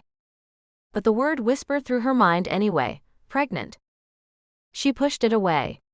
Too soon to panic. Too soon to worry. She'd wait a few more days. See if her period showed up. Probably nothing. She hoped. Henry noticed something was off by Friday evening. They were watching a movie, Bethany curled against his side. She'd barely touched her dinner. Hadn't laughed at any of the jokes. Her mind was elsewhere. Talk to me. He muted the television. What's going on? Nothing. Too quick. Just tired. Bethany. He turned her to face him. I know you. Something's wrong. She opened her mouth, then closed it. Her eyes filled with tears. Hey. He wiped her cheek. Whatever it is, we'll handle it. I think, she swallowed hard. I might be pregnant. The words hung in the air between them. His heart stopped. Then started again, pounding double time. From the condom?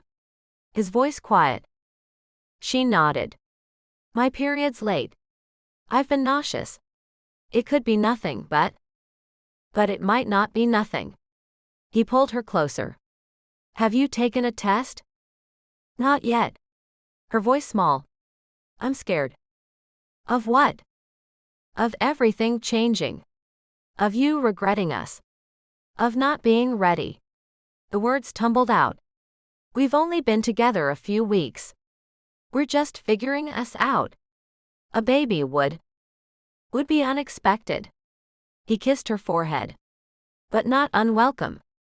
She pulled back to look at him. Really? Really? He searched her face. If you're pregnant, we'll figure it out together. If you're not, we'll keep being us. Either way, I'm not going anywhere. Fresh tears spilled down her cheeks. What do you want?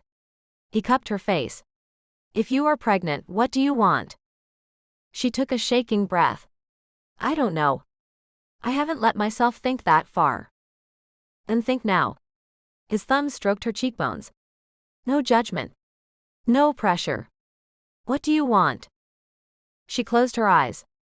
Breathe. Open them again. I want you, she whispered. I want us. And if there's a baby, her hand moved to her stomach. Then I want that too. His chest tightened with emotion. Yeah. Yeah. A watery smile. Terrified, but yeah. He kissed her. Soft. Sweet. Full of promise.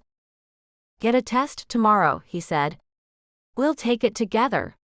Whatever it says, we face it together. She nodded against his chest. They stayed curled together on the couch, the movie forgotten. Outside, fireflies began their evening dance. Inside, two people held each other and wondered if their family was about to grow. Chapter 26. Pregnancy Test. Bethany. Bethany stared at the pregnancy test boxes on the pharmacy shelf.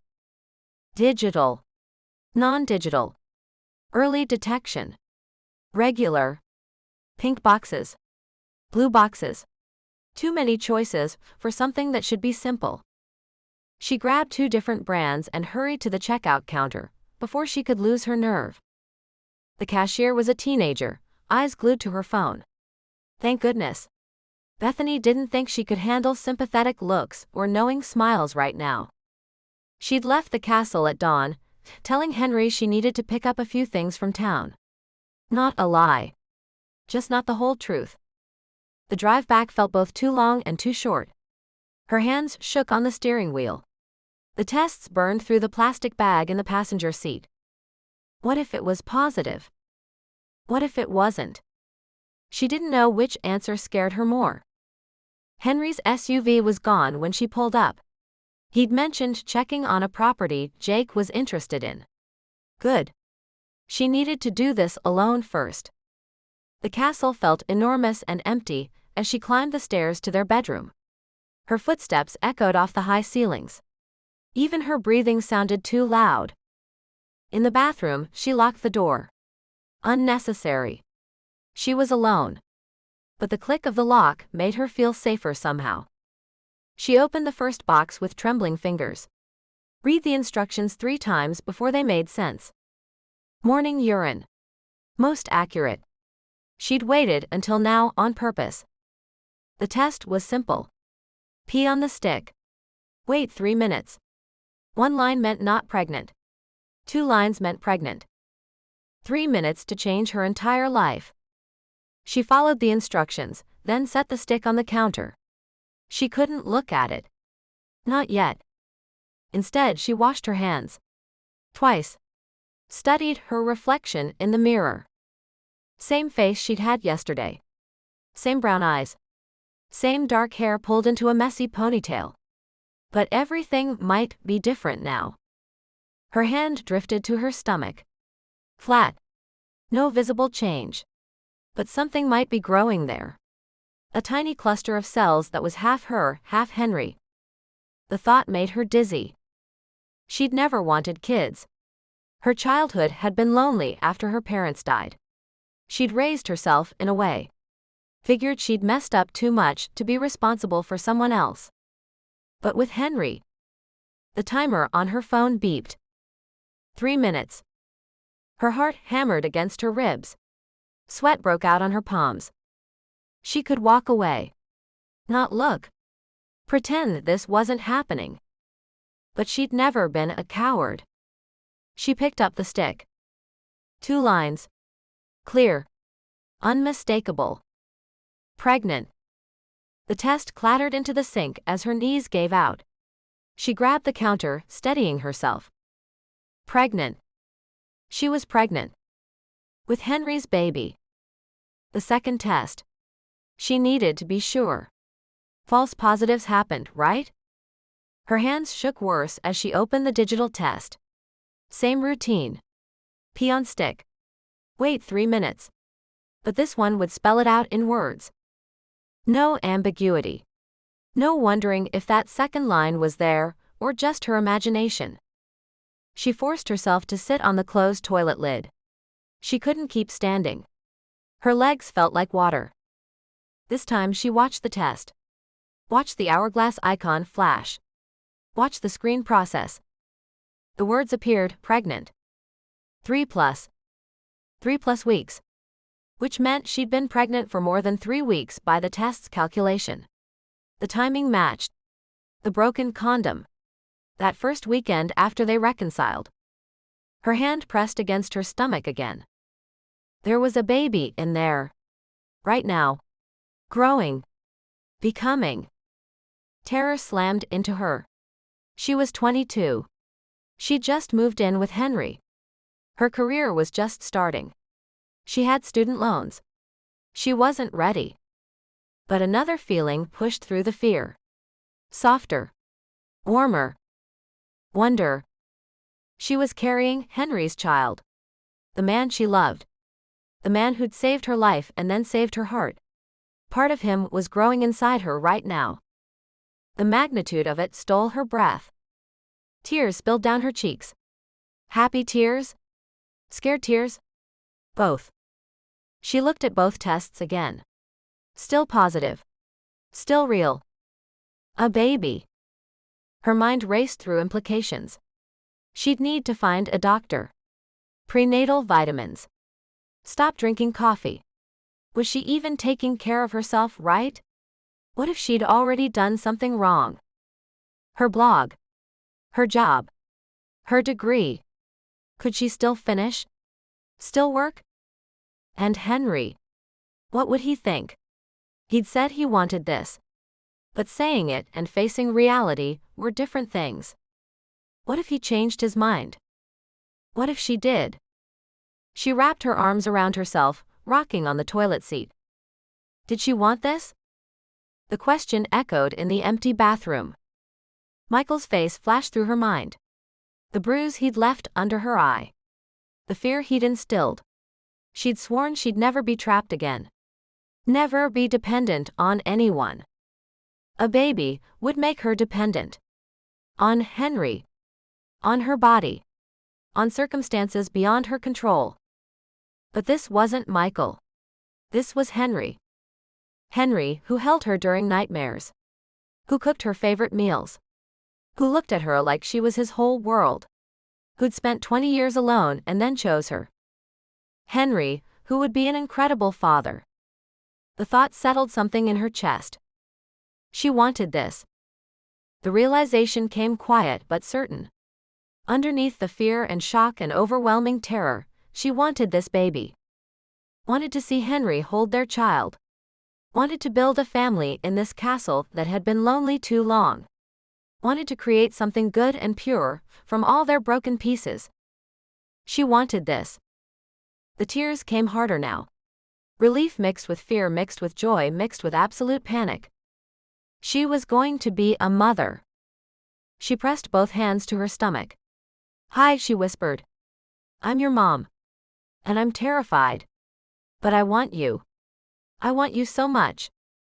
A sob escaped her throat. "Your dad is the best man I know. He's going to love you. Protect you. Give you everything he never had." She wiped her eyes with shaking hands. "And I'm going to try my best. I'm going to mess up. I'm going to have no idea what I'm doing. But I'm going to love you with everything I have." The words made it real. More real than the tests. There was a baby. Her baby. Their baby. She stood on wobbly legs and looked at herself in the mirror again. She was different now. Everything was different. She wasn't just Bethany anymore. She was someone's mother. Someone who needed her. Depended on her. The weight of it should have crushed her. Instead, it felt like purpose. She gathered the tests, the boxes, the instructions. Evidence. Proof. Something to show Henry when she told him. When she told him. Her stomach flipped. Not morning sickness this time. Pure nerves. How did you tell someone they were going to be a father? She'd figure it out. They'd figured out everything else together. She washed her face, fixed her hair, tried to compose herself. She failed. Her eyes were red. Her hands still shook. But there was a light in her expression that hadn't been there an hour ago. Hope. She walked downstairs, tests clutched in one hand. Found Jake in the kitchen making coffee.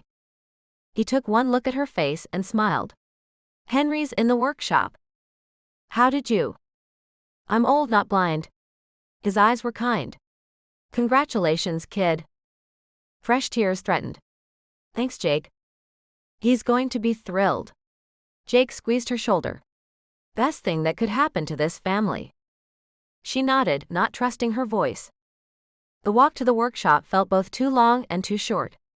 Through the garden. Past the fountain. Down the stone path. She could see him through the window. Bent over a piece of furniture, focused. Content. About to become a father. She took a deep breath. Opened the door. He looked up and smiled. Then saw her face. The tools clattered to the workbench as he crossed to her. "What's wrong?" She held up the tests. His eyes dropped to them. To the word pregnant still displayed on the digital screen. The world held its breath. Chapter 27. telling Henry. Henry. Henry's world stopped. The word on the digital test blazed into his brain, pregnant. His eyes moved from the test to Bethany's face. Tear-stained. Terrified. Hopeful. I'm pregnant. Her voice broke. The condom. From that first weekend. I'm pregnant. He couldn't breathe. Couldn't think. 20 years of emptiness, of half living, and now this. A baby. His baby. Their baby. Henry. Her voice small. Say something. He crossed to her in 2 strides and pulled her into his arms. Held her so tight she gasped. Sorry. He loosened his grip but didn't let go. I'm sorry. You're upset. No. He pulled back to look at her. No, his voice cracked. I'm overwhelmed. Tears spilled down her cheeks. Me too. He cupped her face, thumbs wiping away the tears. How long have you known? An hour. She leaned into his touch. I took 2 tests. Both positive. I'm about 6 weeks along. From the broken condom. 6 weeks. A month and a half. His child was growing inside her right now. The magnitude of it knocked the air from his lungs. Are you? He swallowed hard. Are you okay? Physically. I've been nauseous. Tired. But otherwise fine. We need to get you to a doctor. His mind raced. Schedule an appointment. Make sure everything's healthy. Prenatal vitamins. You need those, right? A watery laugh escaped her. Henry. What? Breathe. He realized he was shaking. His hands trembled against her face. Sorry. He dropped his hands. I'm just scared. She caught his hands, held them. Me too. They stood together in the workshop, sawdust motes floating in the sunlight streaming through the windows. The world outside continued. Inside, everything had changed. What do you want? His voice rough. Be honest. What do you want, Bethany? She met his gaze. I want this baby. I want us. I want to build a family with you. The tightness in his chest eased. Yeah. Yeah. She squeezed his hands. I'm terrified. I have no idea what I'm doing. But I want this. Thank God. He pulled her close again.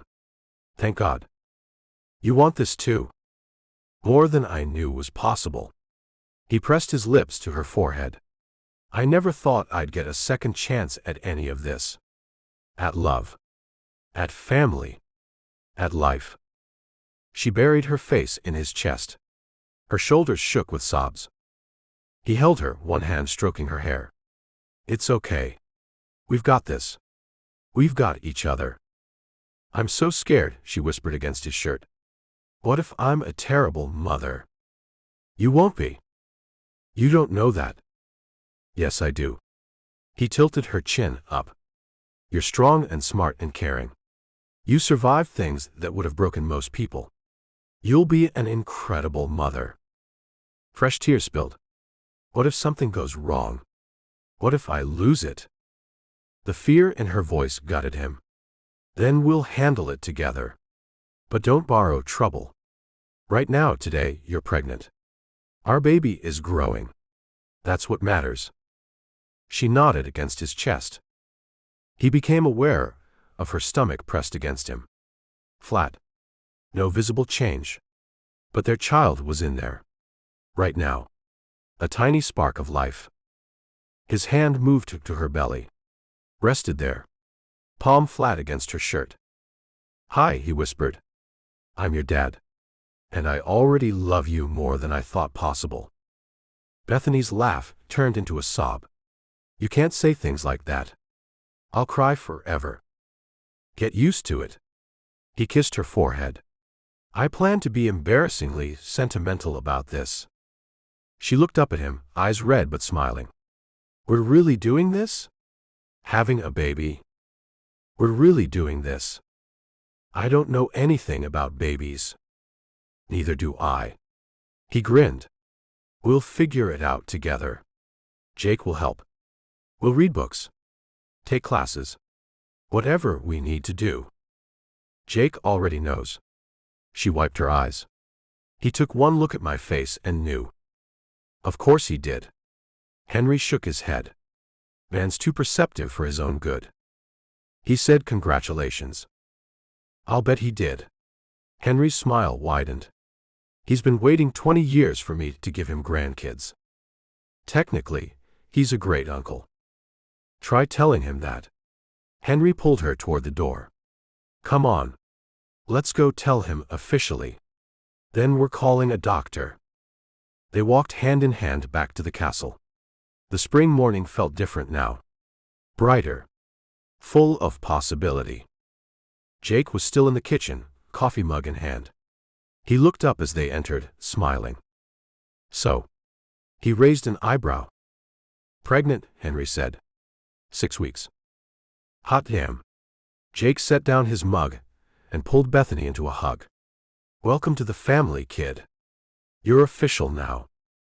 She hugged him back, tears starting again. Thanks, Jake. You're going to be a great mom. He released her and turned to Henry. And you're going to be a great dad. About time this place had kids running around again. Henry's throat tightened. The castle had been empty for so long. Silent. Now it would have laughter. Crying. Life. We'll need to convert one of the bedrooms into a nursery, he said. Paint. Furniture. Baby-proof, everything. Slow down. Bethany laughed. I'm only 6 weeks along. We have time. Not that much time. He pulled her back against his chest. 9 months goes fast. 7 months, she corrected. I'm already 6 weeks along. 7 months. His child would be here in 7 months. The thought made him dizzy with joy and terror. Jake poured fresh coffee. You two need to call a doctor. Get Bethany checked out. Already planned. Henry's arm tightened around Bethany's waist. First thing. And you need to eat. Jake pointed to the table. Both of you. Can't build a baby on an empty stomach. Bethany's face turned green. Food sounds terrible right now. Morning sickness? Jake asked. All-day sickness, more like. She pressed a hand to her stomach. Everything makes me nauseous. Crackers, Jake said. Plain crackers and ginger ale. That's what my sister swore by. Henry steered Bethany to a chair. Sit. I'll get crackers. I'm fine. Sit. He kissed the top of her head. You're growing a human. Let me take care of you. She sat, and he busied himself gathering crackers, ginger ale, water. Things that might help. Things he could do. His hands shook as he set everything on the table. A father. He was going to be a father. The responsibility crashed over him. A tiny person would depend on him. Trust him. Need him. What if he messed up? What if he was like his own parents, who'd abandoned him without a second thought? Henry. Bethany's hand caught his. Where'd you go? He looked at her. At the woman carrying his child. The woman who trusted him with her broken pieces. The woman who made him want to be better. Nowhere. He squeezed her hand. Just thinking. About how lucky I am. He knelt beside her chair. How impossibly, undeservedly lucky. She stroked his hair. We're both lucky. I'm going to mess up, he said. As a father. I'm going to make mistakes.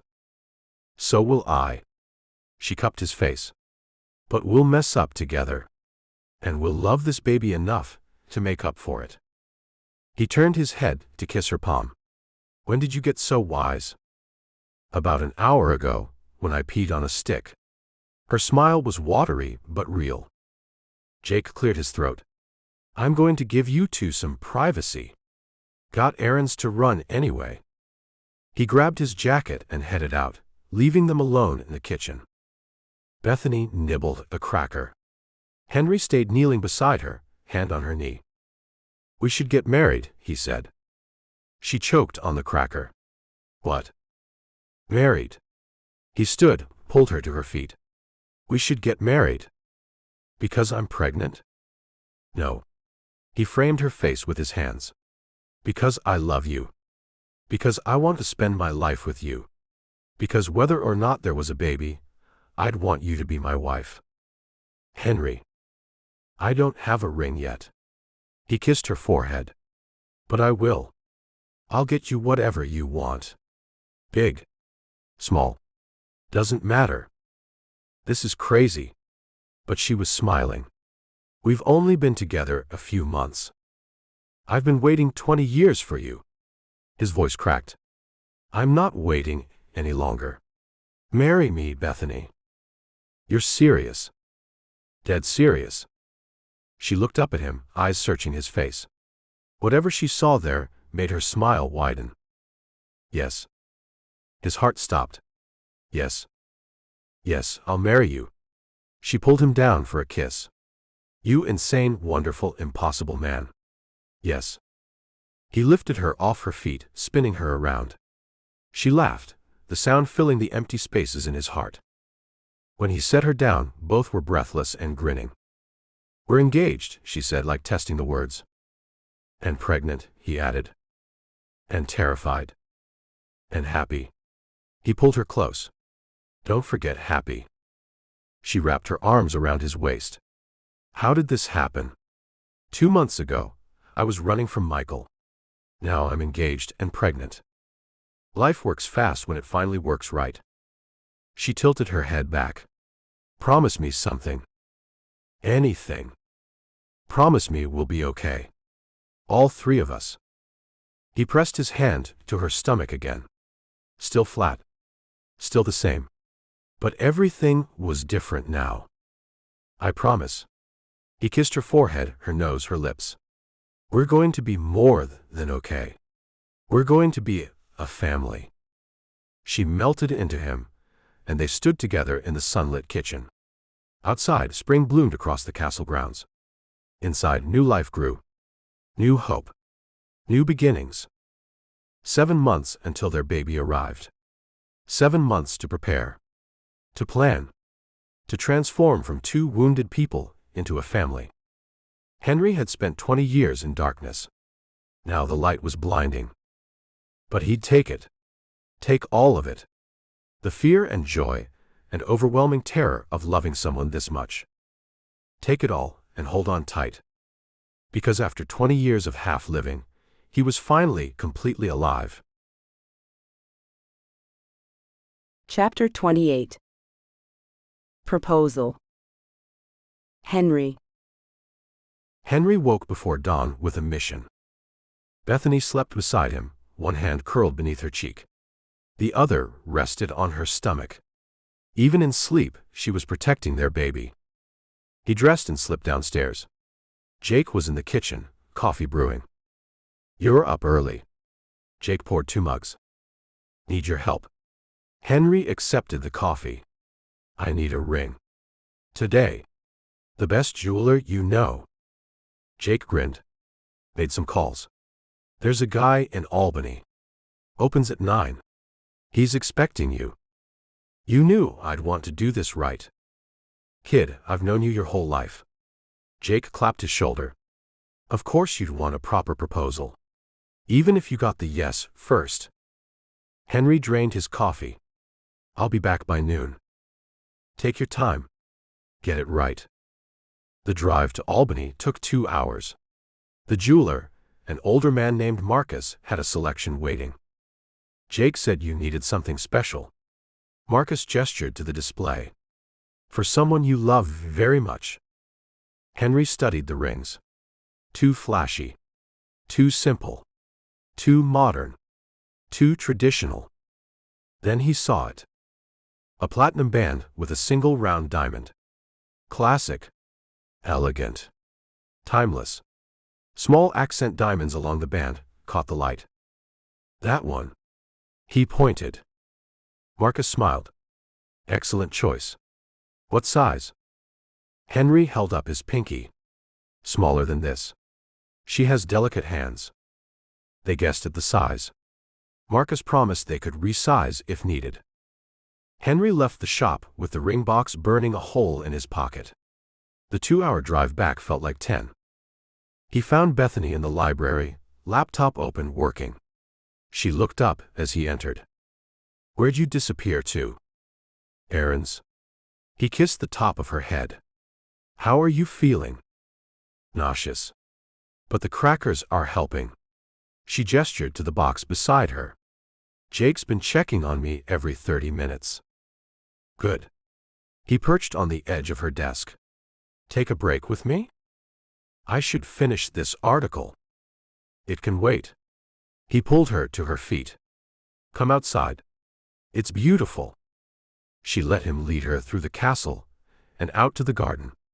Spring flowers bloomed in riots of color. The fountain bubbled in the center, water sparkling in the afternoon sun. Henry, what's going on? Wanted to spend time with you.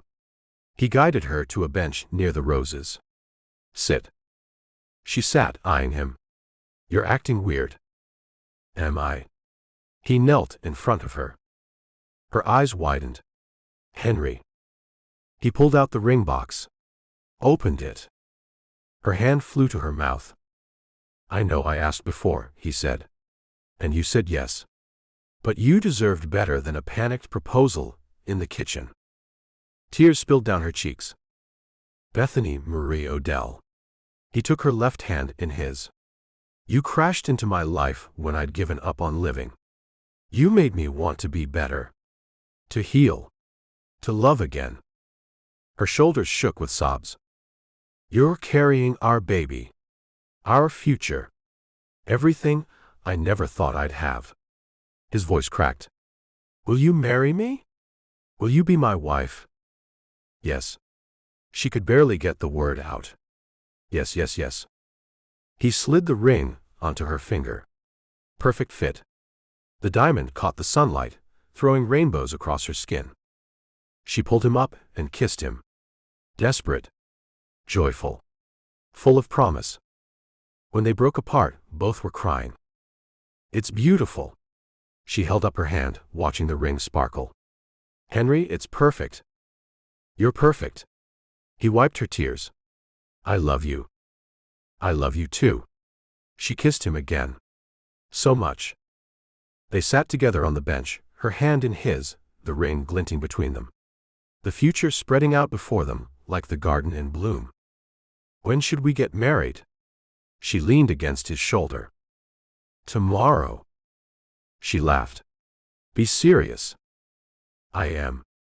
He tilted her chin up. But I'll wait as long as you need. Just not too long. I want you to be my wife. What about the baby? She touched her stomach. I'll be showing soon. Good. He covered her hand with his. I want everyone to see. Want them to know you're mine and I'm yours. Fresh tears spilled. You can't say things like that. I'll say them every day. He kissed her forehead. Get used to it. They walked back to the castle, hand in hand. Jake was waiting on the terrace, trying to look casual. Bethany held up her left hand. Hot damn. Jake pulled her into a hug. Let me see. She showed him the ring. He whistled low. Nice work, kid. He clapped Henry on the back. Proud of you. Thanks, Jake. This calls for celebration. Jake headed inside. I'll make dinner. Something special. Bethany wrapped her arms around Henry's waist. I'm engaged. You are. He pulled her close. To me. Best decision I ever made. Second best. He pressed his palm to her stomach. First was coming back to me after I messed up. She rose on her toes to kiss him. We're going to be okay, aren't we? Better than okay. He deepened the kiss. We're going to be extraordinary. Dinner was a feast. Jake pulled out all the stops. Roasted chicken. Fresh vegetables from the garden. Homemade rolls. Apple pie for dessert. Bethany managed half a plate before the nausea returned. Henry rubbed her back while Jake cleared dishes. You should rest. Henry kissed her temple. Long day. Will you come with me? She looked up at him, eyes dark with meaning. His breath caught. Yeah. I'll come with you. Jake made himself scarce. They climbed the stairs together, fingers intertwined. In their bedroom, Henry closed the door. Turned to find Bethany watching him. Hi. She smiled.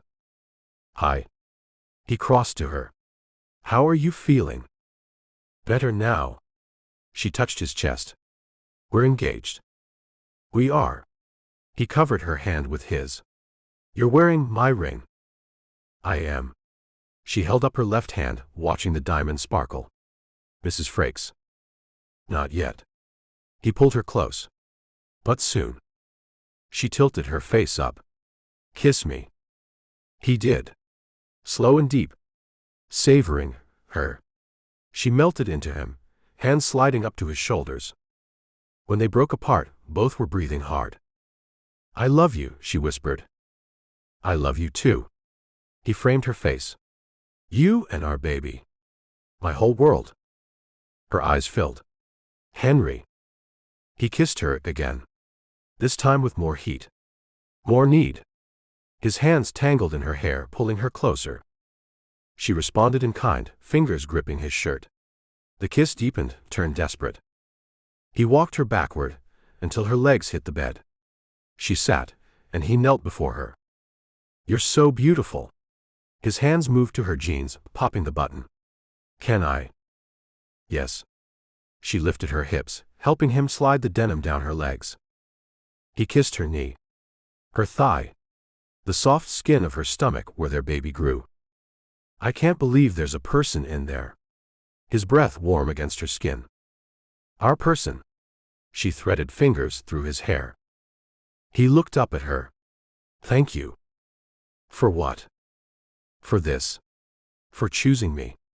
For carrying our baby. His voice cracked. For everything. She pulled him up to kiss him. You're going to make me cry again. Sorry. He smiled against her lips. Don't be.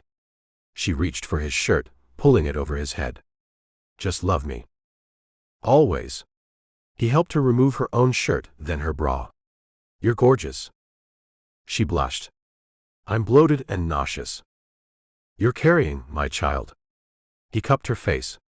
You've never been more beautiful. She kissed him to stop the tears. He responded, gentle but passionate. His hands explored her body with reverence, like she was precious. Fragile. I'm not going to break, she whispered. I know. He kissed down her neck. But I want to take my time. Worship you. Her breath caught as his lips found her collarbone. Her shoulder. Henry. His name a prayer. He stood, removing the rest of his clothes. She watched, eyes dark with desire. When he joined her on the bed, skin to skin, they both sighed.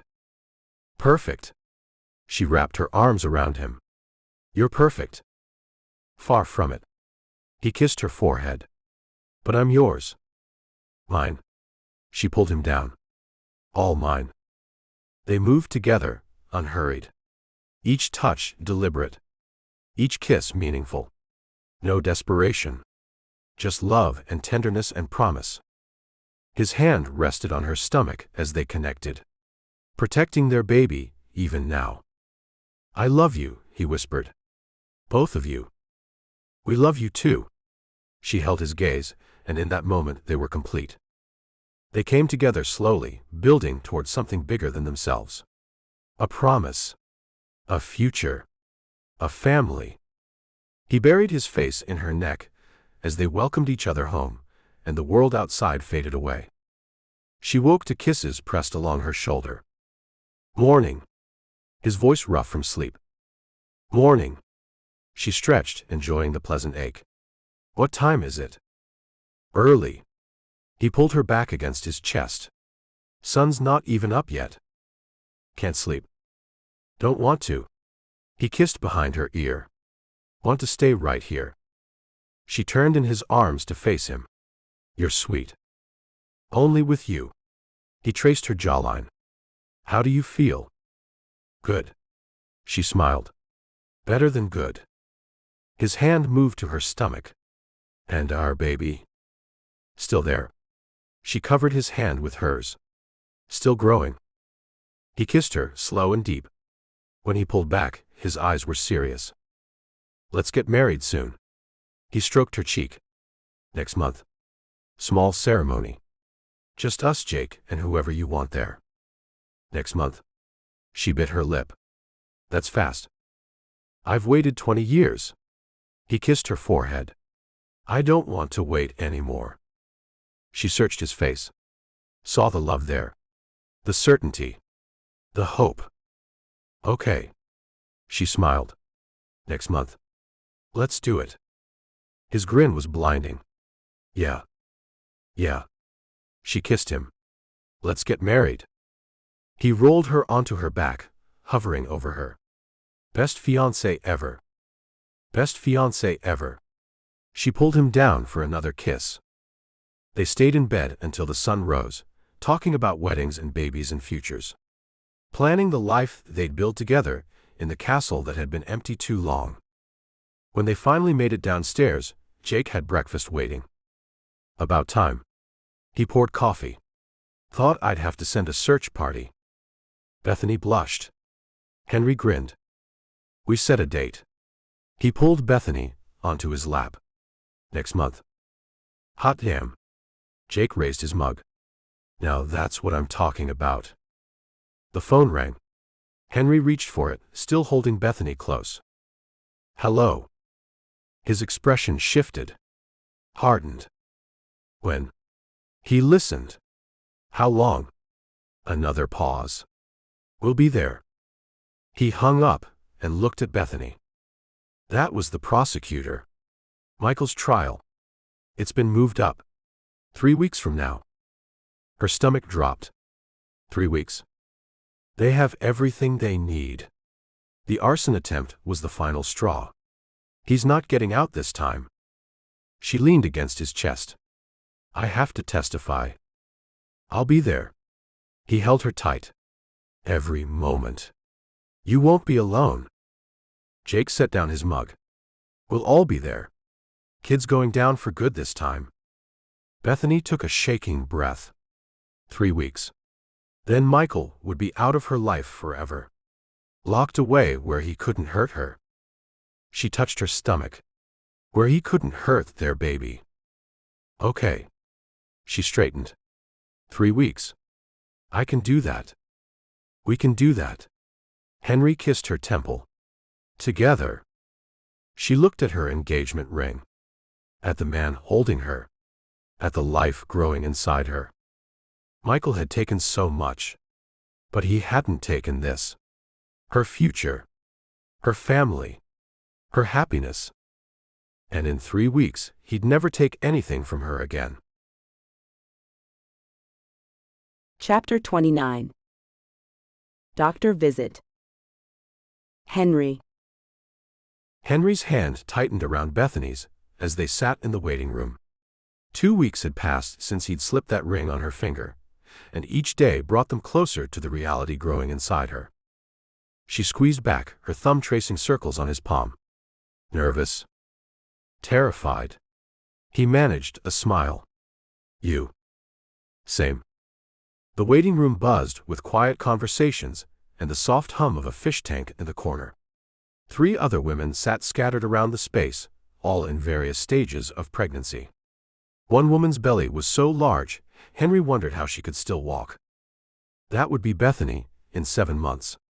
His child. Their child. His chest tightened at the thought. Bethany Odell. A nurse stood in the doorway, clipboard in hand. They rose together, fingers entwined. The nurse led them down a hallway lined with framed photos of babies. Hundreds of them. Newborns wrapped in blankets, toddlers with missing teeth, graduation photos. A timeline of lives this office had helped begin. Step on the scale for me, honey. Bethany released his hand and climbed onto the digital scale. The numbers flickered and settled. Good. Blood pressure next. The nurse wrapped the cuff around Bethany's arm. The machine beeped and whirred. Numbers appeared on the screen. Perfect. The nurse made a note on her clipboard. Room 3, right this way. Henry glanced around the exam room. A paper-covered table dominated the space. Posters on the walls showed fetal development week by week. He studied them while Bethany changed into a gown behind a curtain. Week 8. Their baby was the size of a raspberry. Had fingers and toes forming. A heart that beat.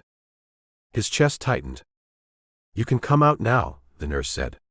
"Dr. Chen will be right in." Bethany emerged, the gown dwarfing her frame. She climbed onto the table, and Henry moved to her side. Their hands found each other again. "I can't believe this is real," she whispered. "I know." A knock at the door, then Dr. Chen entered. Mid-30s, kind eyes, warm smile. "Bethany, Henry? Congratulations." She shook their hands before settling onto a rolling stool. "Let's see what we have here." The next few minutes passed in a blur of questions. When was her last period? Any morning sickness? Cramping? Bleeding? Family history of complications? Bethany answered each one while Henry listened, committing every word to memory. "Based on your dates, you're 8 weeks along today." Dr. Chen tapped on her tablet. "That puts your due date at December 7th. December. Winter. Their baby would arrive just before Christmas. Everything looks good with your vitals." Dr. Chen rolled closer to the exam table. "I'd like to use the Doppler to find the heartbeat. Would that be okay?"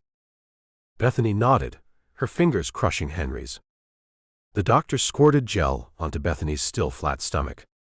The device in her hand looked like a small microphone. She pressed it against Bethany's skin and moved it in small circles. Static filled the room. Whooshing sounds. More static. Henry held his breath. Then there. A rapid flutter. Fast like a hummingbird's wings. Strong and steady and unmistakable. "There's your baby." Dr. Chen smiled. "Heart rate is 160 beats per minute. Perfect." Bethany's eyes filled with tears. One spilled down her cheek, then another. Henry couldn't speak. His throat had closed. That sound, that impossible, beautiful sound, was their child. Real. Alive. Growing inside the woman he loved. His own eyes burned. "That's our baby," Bethany whispered. He nodded. Dr. Chen gave them a moment, keeping the Doppler steady so they could listen.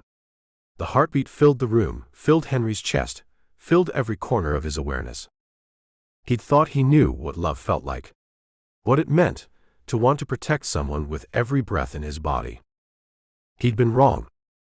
This feeling, this fierce, overwhelming surge of emotion, was something beyond anything he'd known. "Everything sounds healthy." Dr. Chen finally moved the Doppler away. "Your baby is developing right on schedule." She handed Bethany tissues. Henry took one too, not bothering to hide the moisture on his face. "What happens next?" Bethany's voice shook. "You'll come back in 4 weeks for your 12-week appointment. We'll do a full ultrasound then, get some pictures for you." Dr. Chen made notes on her tablet. "In the meantime, keep taking your prenatal vitamins. Eat when you're hungry, rest when you're tired. Your body knows what it's doing." "Can she?" Henry cleared his throat. "Is she allowed to exercise?" "Absolutely. Walking, swimming, yoga, all fine. Just listen to your body. If something hurts, stop." And he felt his face heat. "Other activities?" Dr. Chen's smile was knowing. "As long as there's no bleeding or cramping, intimacy is perfectly safe throughout pregnancy. Again, if anything feels wrong, stop and call us." Relief flooded through him. He'd been afraid to touch her since the test. Terrified he might hurt the baby. "Any other questions?" They asked a dozen more. About morning sickness remedies, foods to avoid, warning signs to watch for. Dr. Chen answered each one with patience. "You're going to do great." She stood, offering her hand again. See you in 4 weeks. The exam room felt emptier after she left. Bethany changed back into her clothes while Henry stood by the window, staring at the parking lot without seeing it. That heartbeat. Fast and strong. Living proof of what they'd created together. Ready. Bethany appeared at his side. He pulled her close, buried his face in her hair. I love you. I love you too. They made their way back through the hallway of baby photos. The nurse at the front desk scheduled their next appointment. Henry took the card, tucked it into his wallet. Outside, the afternoon sun warmed his face. Spring had arrived while they'd been inside. Trees budded green. Flowers pushed through the earth. The world was waking up, coming back to life. Just like him. Bethany stopped on the sidewalk, tilted her face to the sky. We're having a baby. We're having a baby. The words felt more real now. More solid. Should we tell people? She looked at him. Dr. Kaplan? Uncle Jake already knows, but my friends. Whatever you want. He took her hand. I'm following your lead. She considered this. After 12 weeks. Once we're past the first trimester? That works. They walked to the truck in comfortable silence. Henry opened her door, helped her climb in. Drove them back toward the mountains with one hand on the wheel, the other on her thigh. December 7th, Bethany said. Our baby's due date. I know. He glanced at her. What are you thinking? That I've never been this happy and this scared at the same time. Her hand covered his. That everything is changing. Is that okay? It's perfect. She smiled. It's exactly what I need. The castle appeared around the bend, stone and timber rising from the mountainside. Home. Not just his anymore, but theirs. Soon to be filled with sounds he'd never imagined hearing again. Laughter. Crying. Tiny footsteps. A family. He parked in the circular drive. Uncle Jake appeared on the porch, as if he'd been waiting. Well, the old man called. Bethany climbed out of the truck, her smile radiant. Healthy. 8 weeks. Due December 7th. Jake whooped, pulled them both into a crushing embrace. About damn time this house had a baby in it. Henry laughed. The sound surprised him with its ease, its joy. Inside, they shared coffee and conversation. Made plans for converting one of the spare rooms into a nursery. Discussed names they liked, traditions they wanted to start. But through it all, Henry kept hearing that sound. That rapid, beautiful flutter. His child's heartbeat. Living proof that healing was possible. That second chances existed. That love, real consuming life-creating love, could grow even in the darkest soil. Chapter 30. Trial. Bethany. The courthouse steps stretched up before them like a mountain. Bethany pressed a hand to her stomach. 12 weeks pregnant now, the bump barely visible under her navy dress. But she felt it. The slight swell. The weight of the life growing inside her. We can turn around. Henry's hand found the small of her back. You don't have to do this. Yes, I do. She squared her shoulders. He needs to face consequences. They climbed the steps together. Her heels clicked on marble. The sound echoed in the vast lobby. Security checkpoints. Metal detectors. The machinery of justice grinding forward. The courtroom was smaller than she expected. Wood paneling. High ceilings. Rows of benches like church pews. A handful of people scattered throughout, reporters mostly. Michael's mother sat in the back, her face pinched and bitter. The prosecutor met them at the door. Sarah Chen, mid-40s, sharp suit, sharper eyes. Ready. Bethany nodded. Remember what we discussed. Answer the questions. Don't engage if he tries to speak to you. The judge won't allow it, but defendants sometimes try. Sarah's gaze moved to Henry. You'll need to sit in the gallery. No witnesses in the courtroom before testimony. I'm not testifying. Henry's voice was steel. I'm here for her. Still. Protocol. Sarah gestured to the benches. Right behind the rail. She'll be able to see you. Henry hesitated. His hand tightened on Bethany's. It's okay. She rose on her toes, kissed his cheek. I've got this. He moved to the front bench. Sat where she could see him. His eyes never left her face. The side door opened. Guards led Michael in. Her breath caught. 4 months since she'd seen him. 4 months of healing. Of learning what real love felt like. Of building a future with a man who cherished rather than controlled. Michael looked smaller somehow. Thinner. Prison had carved lines into his face. His orange jumpsuit hung loose on his frame. But his eyes, those held the same rage. The same entitlement. He saw her. His gaze traveled down to her stomach, lingered there. A smile curved his lips. Bethany's hand moved protectively over her bump. Henry started to rise. The prosecutor caught his arm, whispered something. He settled back, but every muscle in his body was tense. Ready. All rise. The judge entered. A woman in her 60s, gray hair pulled back, reading glasses perched on her nose. She took her seat with the weight of someone who'd seen too much. Be seated. Case number 472983, Commonwealth versus Michael James Dorsey. The charges were read. Assault. Violation of protection order. Multiple counts. Arson. Attempted destruction of property. Michael pleaded not guilty to everything. Bethany's hands curled into fists. The morning crawled by. Evidence presented. Police reports. Hospital records documenting her injuries. Photos of the bruises on her face. Security footage from her apartment building, showing Michael trying to break down her door. She watched it all from the witness bench. Saw her own fear reflected back at her. The person in those videos seemed like someone else. Someone smaller. Someone still learning to fight back. That wasn't her anymore. The Commonwealth calls Bethany Odell. Her legs shook as she stood. Crossed to the witness stand. Placed her hand on the Bible. Do you swear to tell the truth, the whole truth, and nothing but the truth? I do. She sat. The chair was hard. The courtroom too warm. Sarah approached with a kind smile. Can you state your name for the record? Bethany Marie Odell. And how do you know the defendant? We dated for a year. I ended the relationship 4 months ago. Can you tell the court why you ended it? Bethany took a breath. He cheated on me. When I broke up with him, he became violent.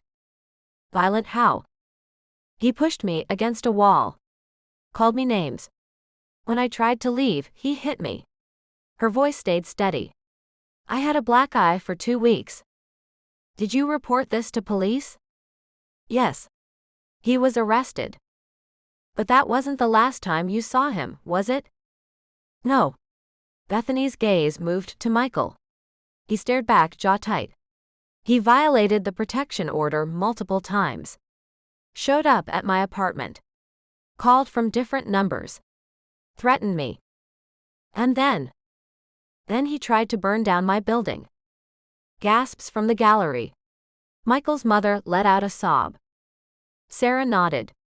Walk us through that day. Bethany described it all. The text from her friend.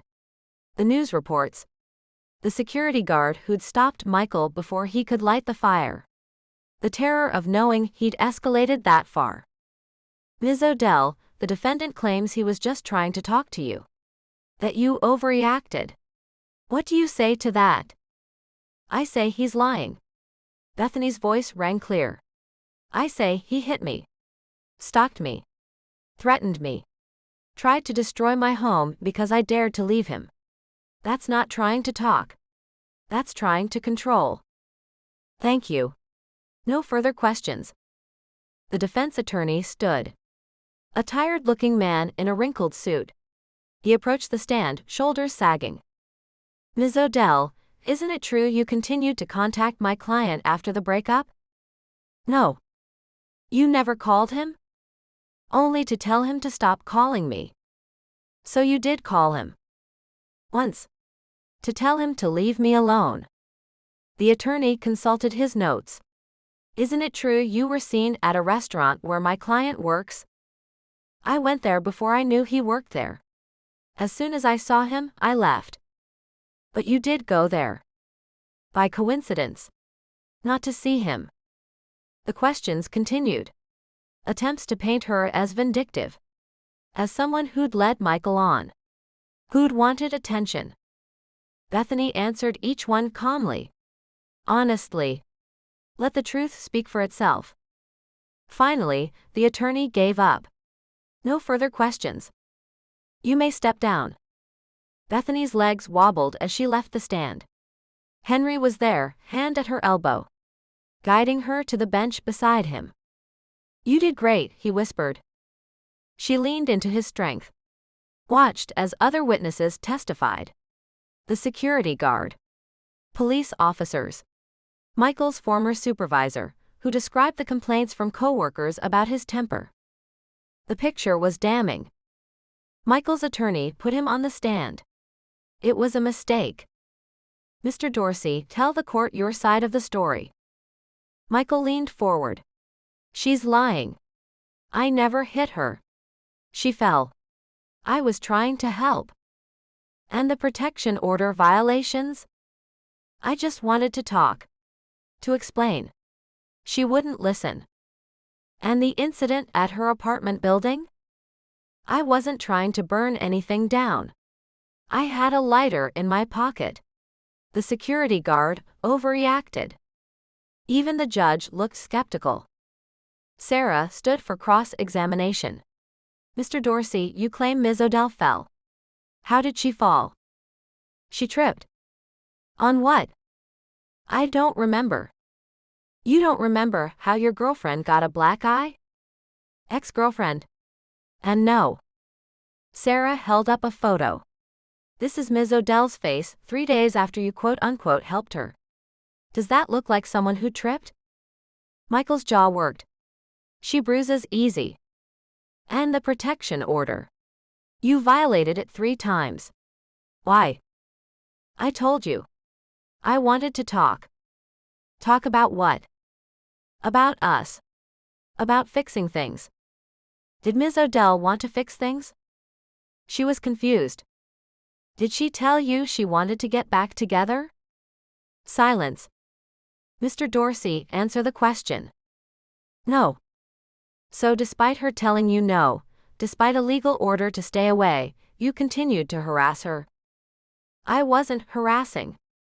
You showed up at her home multiple times. You called from different numbers. You tried to break down her door. What would you call that? Michael's control snapped. He lunged to his feet.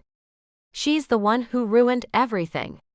She threw away what we had. All I wanted was another chance. Mr. Dorsey, sit down. The judge's voice cracked like a whip. She's pregnant. Michael pointed at Bethany. She's already with someone else. She didn't waste any time.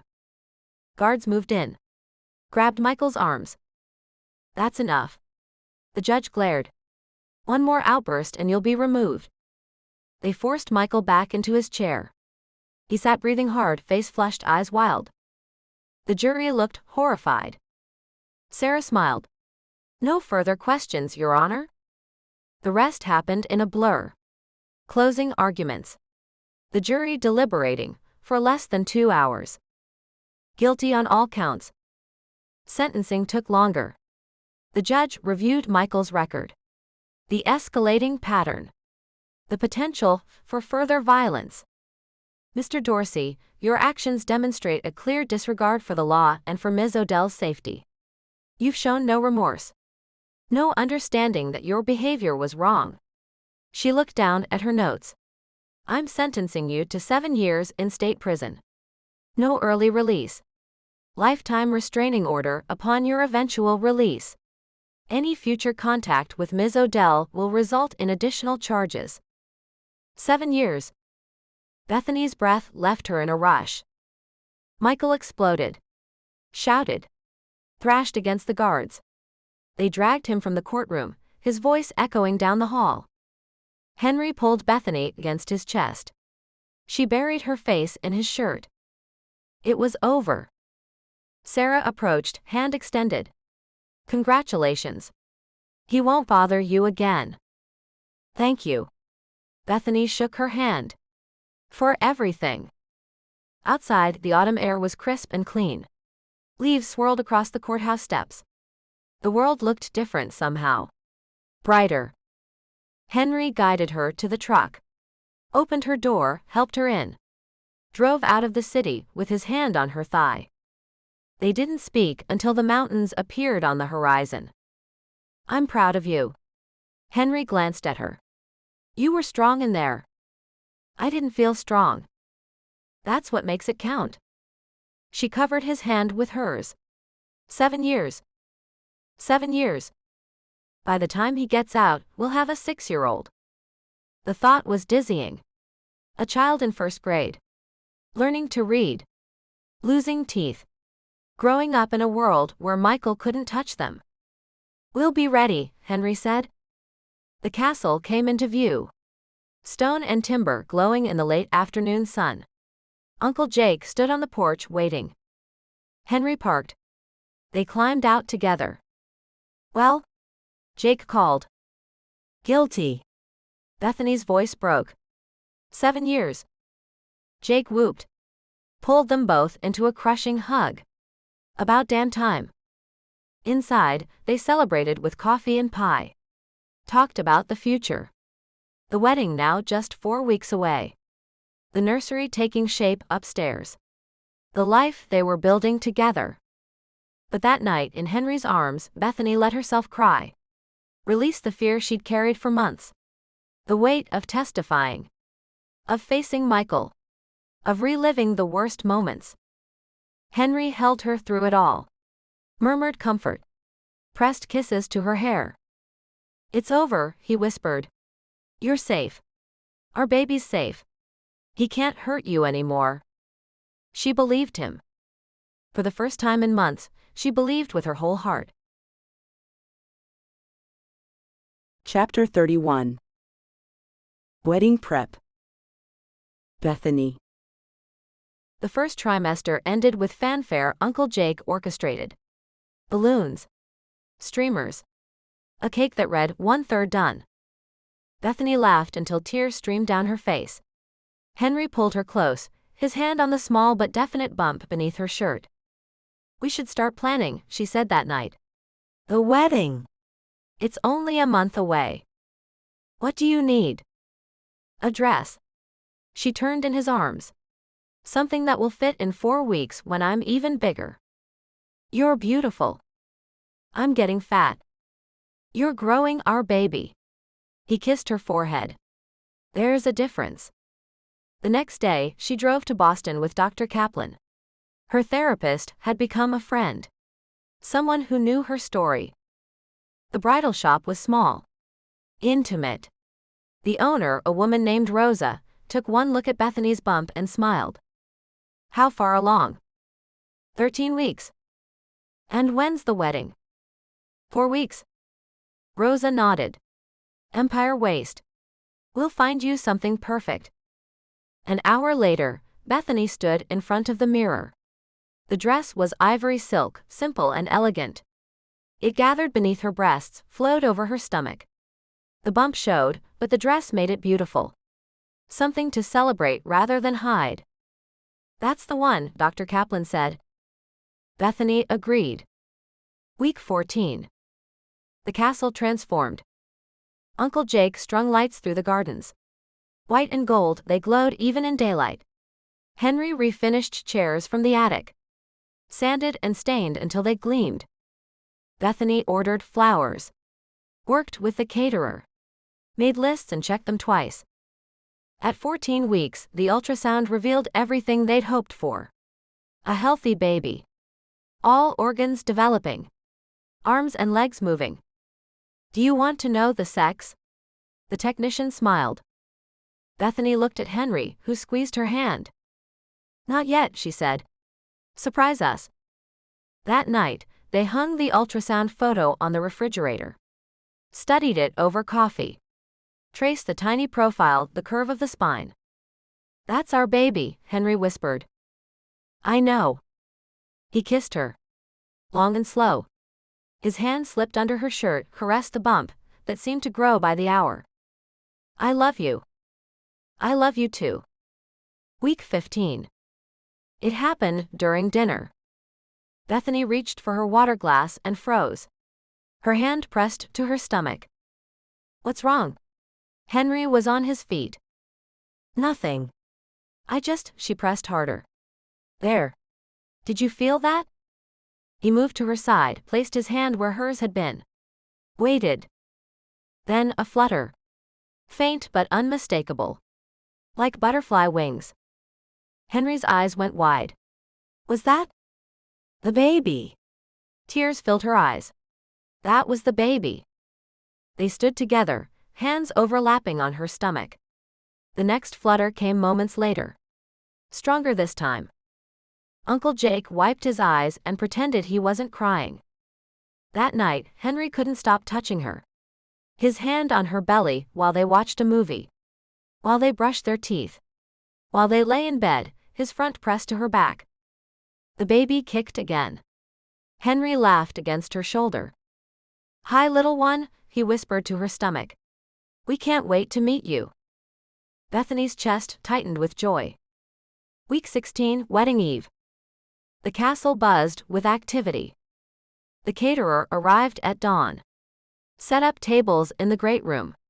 White tablecloths. Gold chargers. Centerpieces of roses and peonies. The florist transformed the stone archway where they'd exchange vows. Cascades of flowers. Ribbons streaming in the breeze. Bethany stood at the window, watching the transformation. 16 weeks pregnant now. 4 months. The bump pronounced enough that strangers smiled at her in stores. You should rest. Henry appeared behind her, hands on her shoulders. I can't. There's too much to do. Everything's handled. He turned her to face him. Uncle Jake's managing the chaos. You need to take care of yourself. I'm fine. You're exhausted. He kissed her nose. Humor me. She let him guide her to the couch. Curled into his side while the castle hummed around them. Tomorrow, she said. Tomorrow. Are you nervous? Terrified. He stroked her hair. But in the best way. Me too.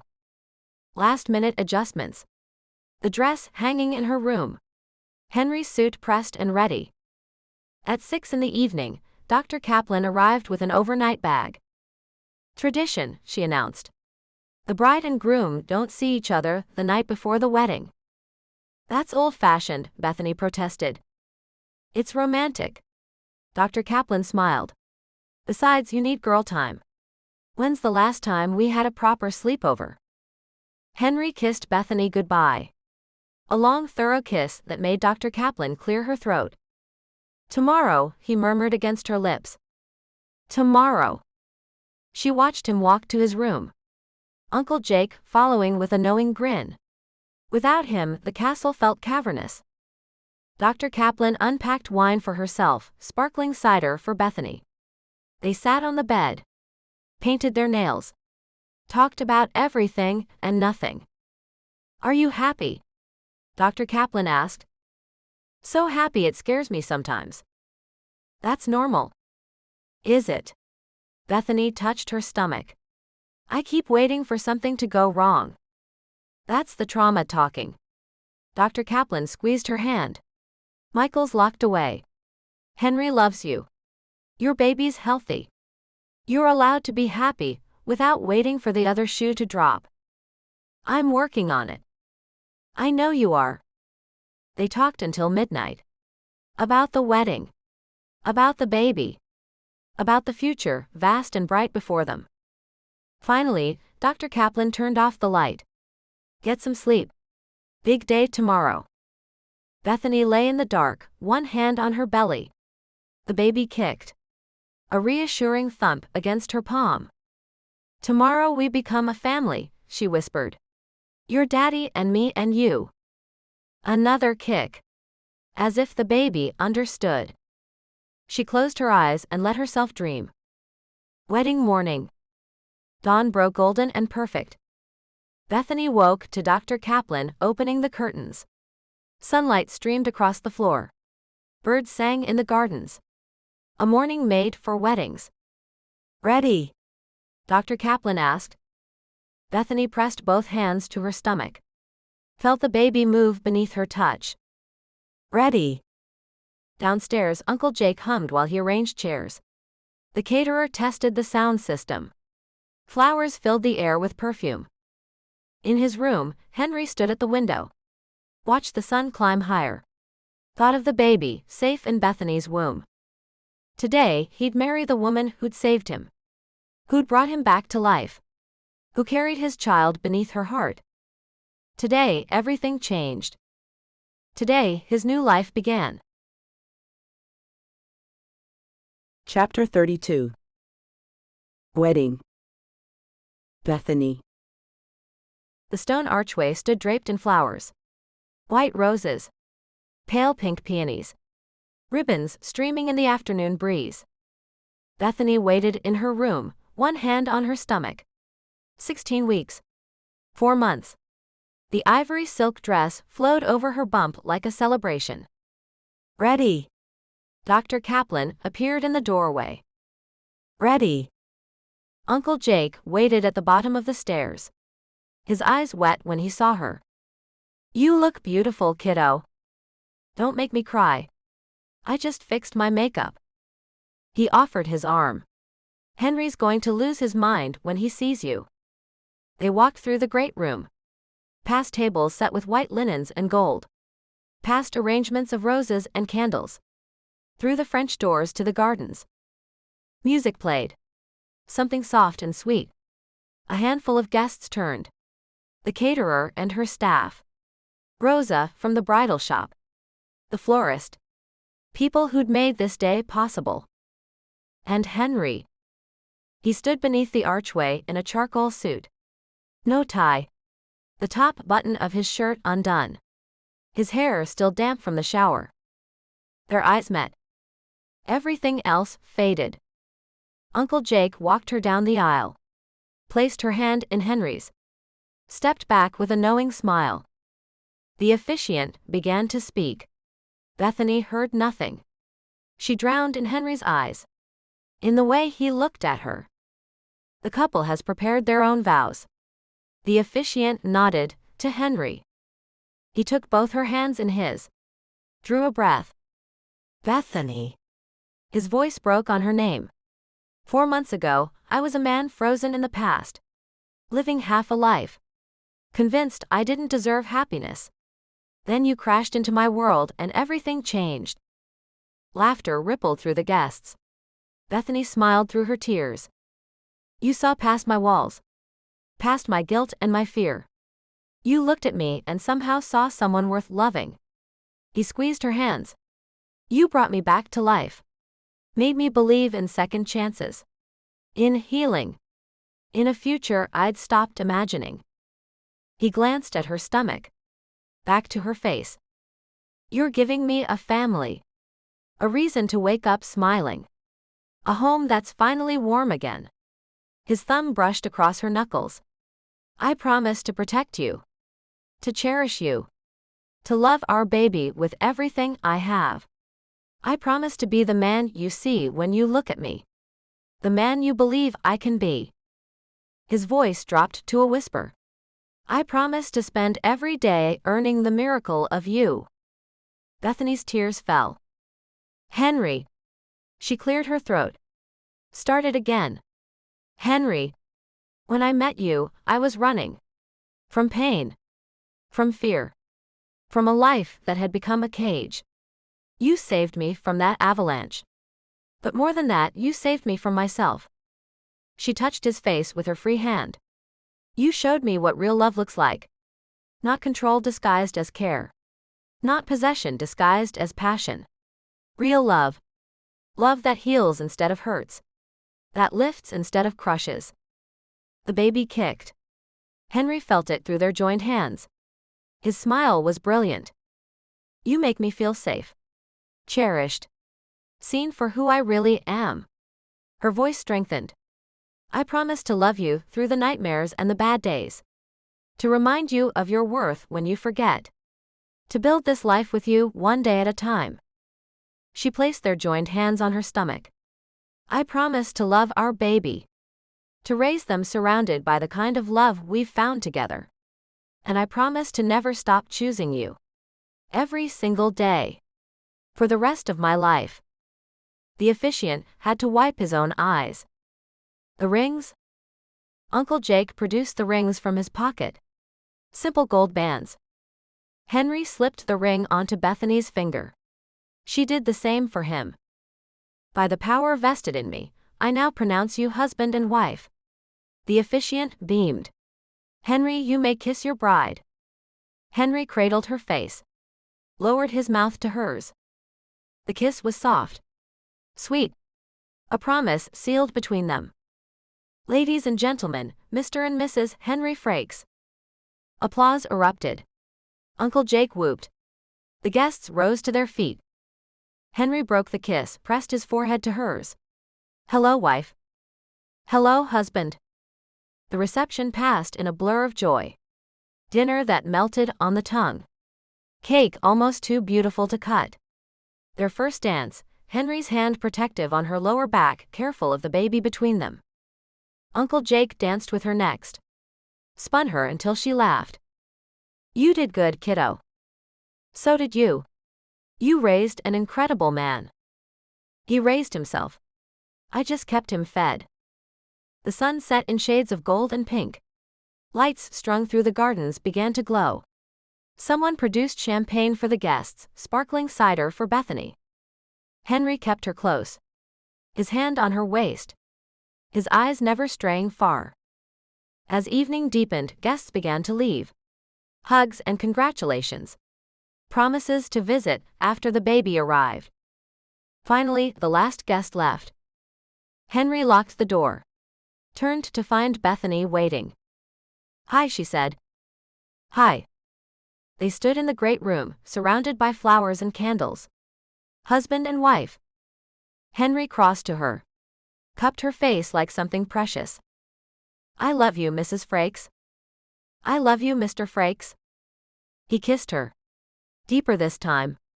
His hands slid into her hair. Her body melted against his.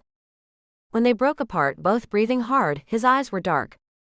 Come with me. He led her upstairs. Their bedroom glowed softly with candlelight. Someone had scattered rose petals across the bed, and champagne chilled in a bucket beside a tray of strawberries on silver. Bethany turned in his arms, eyes shining. Perfect. You're perfect, Henry murmured. He brushed a strand of hair from her face, his touch reverent. I've been thinking about this all day. Just today. Every day since I met you. He kissed her forehead, his hand sliding down to take hers. Every moment. She reached for his shirt, unbuttoning it slowly, more to feel close to him than anything else. Her fingers trembled as she pushed it from his shoulders, tracing the familiar lines of his chest with quiet wonder. I'm your wife now, she whispered. Yes. And you're my husband. Yes. He lifted her into his arms with ease, carrying her to the bed and laying her gently among the rose petals. My beautiful wife. He stretched out beside her, his hand settling on her stomach. The baby kicked against his palm, and Bethany's eyes filled with tears. They know it's a special night, she whispered. Henry leaned down and kissed the gentle curve of her bump. Hi, little one. Your mommy and I just got married. Another kick. Bethany laughed softly. I think they approve. Henry's mouth found hers again, the kiss slow and deep but filled with tenderness rather than urgency. His hands roamed over her shoulders and arms, memorizing the woman he loved. She leaned into his touch, her fingers brushing his jaw, tracing the face she'd chosen to spend her life with. I love you, she breathed against his lips. I've got you, he murmured back, tucking her closer, holding her as if nothing outside the room existed. They lay together like that, wrapped in each other's arms, whispering promises and dreams. He kissed the freckle on her shoulder, the curve of her hip where their child grew, every gesture filled with reverence. You're so beautiful, he said softly. Carrying our child. Wearing my ring. My wife. Yours, she whispered back, her voice catching. Always yours. He held her gaze, the candlelight dancing over their faces, wedding bands glinting like tiny stars. Husband. Wife. Two lives woven together. I love you, Bethany. I love you, Henry. Forever, he whispered. Forever. They curled into one another, the night unfolding not in urgency but in quiet closeness, two hearts beginning their forever side by side. Dawn crept through the windows. Soft and golden. Bethany woke, wrapped in Henry's arms. Her back to his chest. His hand splayed across her stomach, even in sleep. Mrs. Frakes. She was Mrs. Frakes now. The thought made her smile. Henry stirred. Pressed a kiss to her shoulder. Good morning, wife. Good morning, husband. He tightened his arm around her. Drew her closer. The baby kicked between them. How do you feel? Happy. She turned in his arms. So happy it scares me. No more being scared. He kissed her forehead. Her nose. Her lips. Just being happy. Rose petals clung to the sheets. The scent of them mixed with lingering candle wax. Evidence of a night she'd remember forever. Thank you, she whispered. For what? For saving me. For loving me. For this. She gestured to the room, the ring on her finger, the life growing inside her. All of it. Henry pulled back to look at her. Really look at her. His wife. The mother of his child. The woman who dragged him back from the edge and shown him how to live again. I'm the one who should be thanking you. Then we're even. He laughed. Kissed her again. Let his hand drift down to the bump that seemed to grow each day. Good morning, little one. He spoke to her stomach. Your parents got married yesterday. Made it official. You're stuck with us now. The baby kicked in response. Bethany's chest filled with warmth. With joy that felt like drowning in sunlight. This moment. This man. This life they were building together. This was what she'd been running toward all along. Not away from pain. Toward love. Toward home. Chapter 33. Epilogue, The First Christmas. Henry. Snow fell in thick curtains outside the nursery windows. Henry stood at the glass, one hand pressed to the cold pane. The other cradled his daughter against his chest. His daughter. The words still felt impossible. 3 days since Charlotte Marie Frakes had entered the world at 6 pounds, 8 ounces. 3 days since everything changed. She stirred against him. Made a small sound. Her tiny fist curled against his shirt. Shush, he whispered. I've got you. The nursery glowed with soft light. A Christmas tree stood in the corner, white lights twinkling. Presents wrapped in silver paper waited beneath. The room smelled of pine and baby powder. Of home. Behind him, the rocking chair creaked. Bethany shifted, seeking comfort. 3 days postpartum, and every movement hurt. You should sleep, he said without turning. I am sleeping. You're watching me. Can't help it. Her voice was warm. Tired but happy. You're too good at this. He looked down at Charlotte. Dark hair like his. Brown eyes like Bethany's. 10 perfect fingers. 10 perfect toes.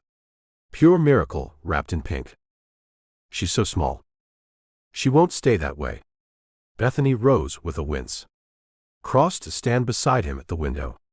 In 6 months she'll be crawling. In a year, walking. In 18 years. Don't. He pressed a kiss to Charlotte's forehead. Not yet. Bethany leaned against his shoulder. Together they watched the snow fall. Christmas morning. Their first as a family of 3. A knock at the door. Uncle Jake peeked in, eyes bright. "She awake?" "Always," Henry said. Jake crossed the room with his arms out. Henry placed Charlotte in them. The old man's face transformed. Hard edges smoothed. Replaced by wonder. "Hello, beautiful girl. Merry Christmas." Jake settled into the rocking chair. "Did you know your daddy used to fit in my arms like this? Now look at him. Making his own family." Henry's chest tightened. "I brought coffee." Jake nodded to the hallway. "And cinnamon rolls. Thought you two might want breakfast before the chaos." "What chaos?" Bethany asked. "Dr. Kaplan's on her way. And your editor called. Wants to talk about the next book." Bethany's memoir, their memoir, had released 2 months ago. The story of Henry and Kara, told with honesty and heart.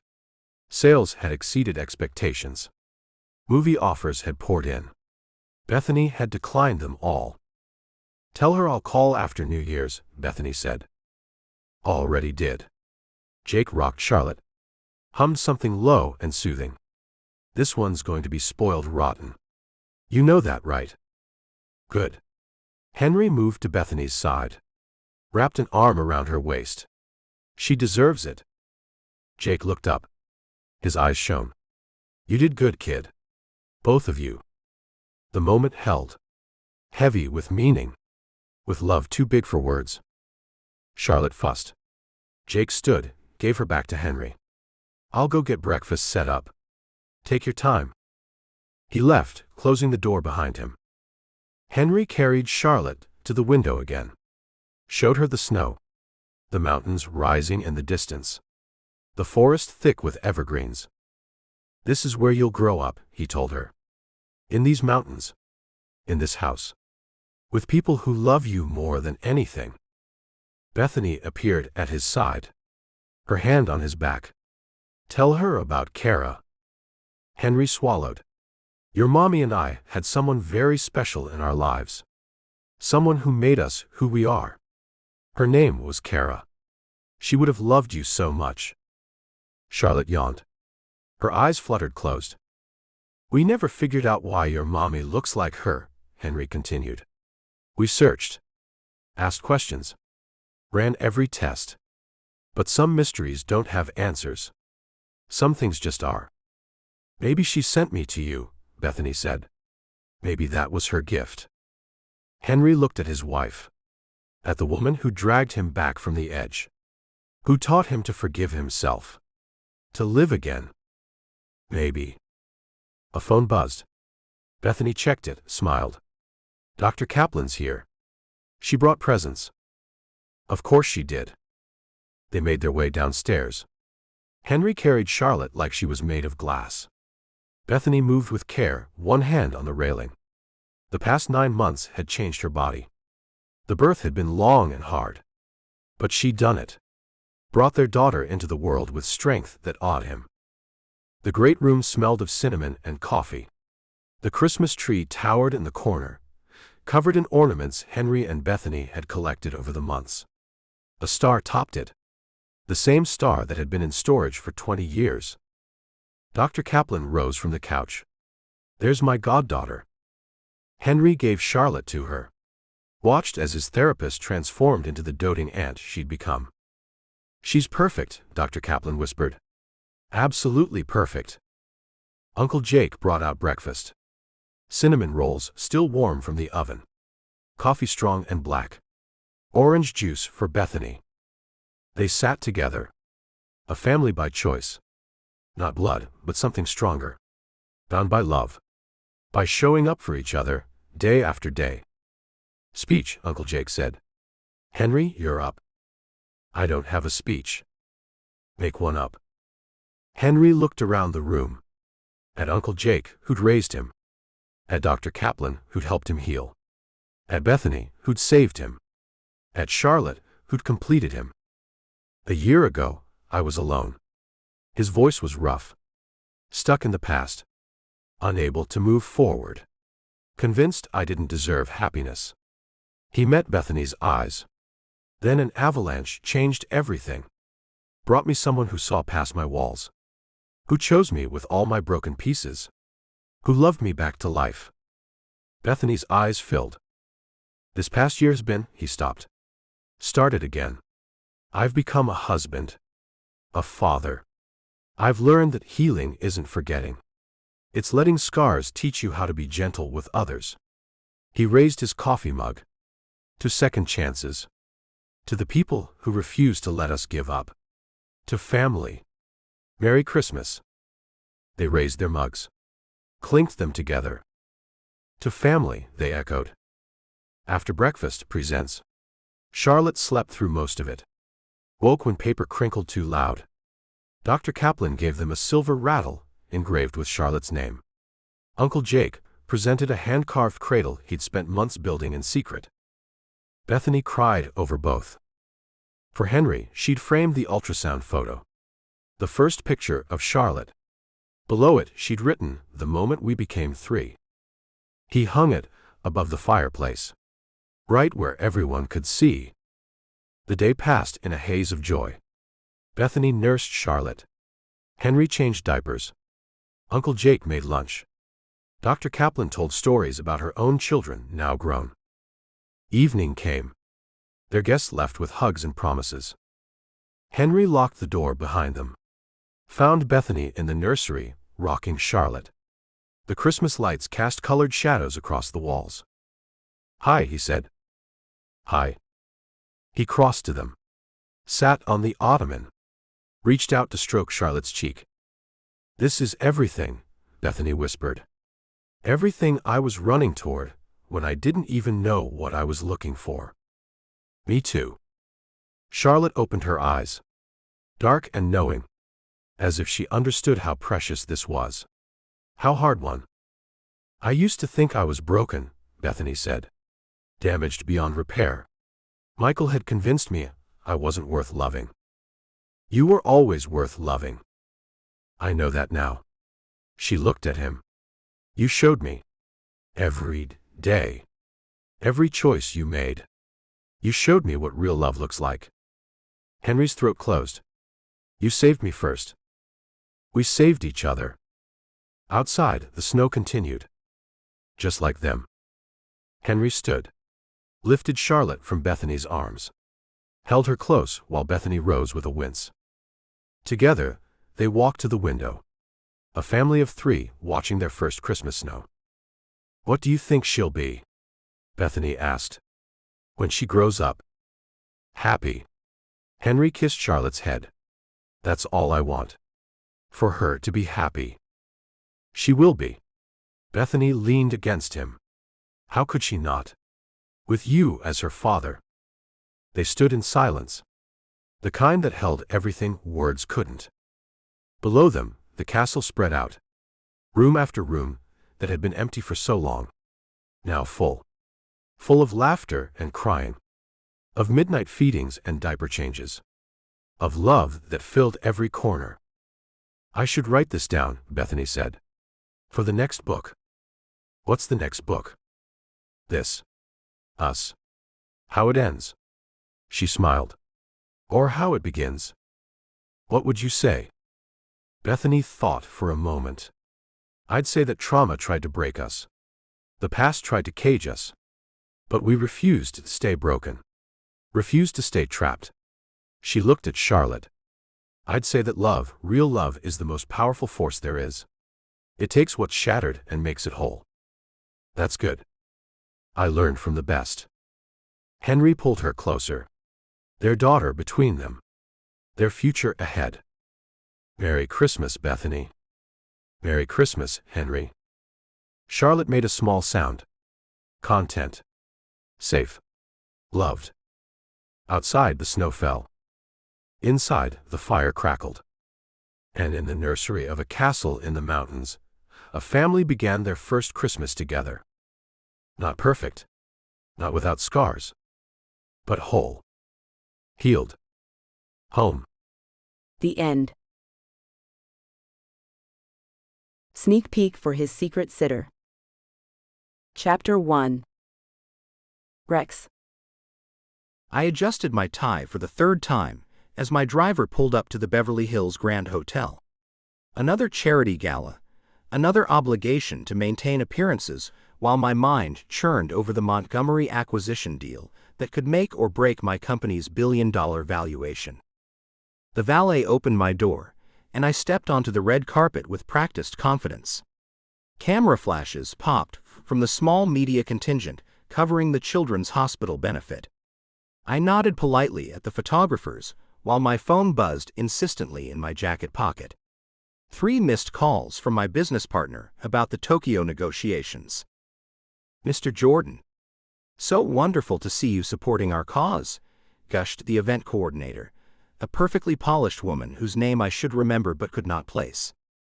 "Happy to be here," I replied automatically, though happiness was far from what I felt. The elegant ballroom buzzed with the kind of controlled chaos that defined high society fundraisers.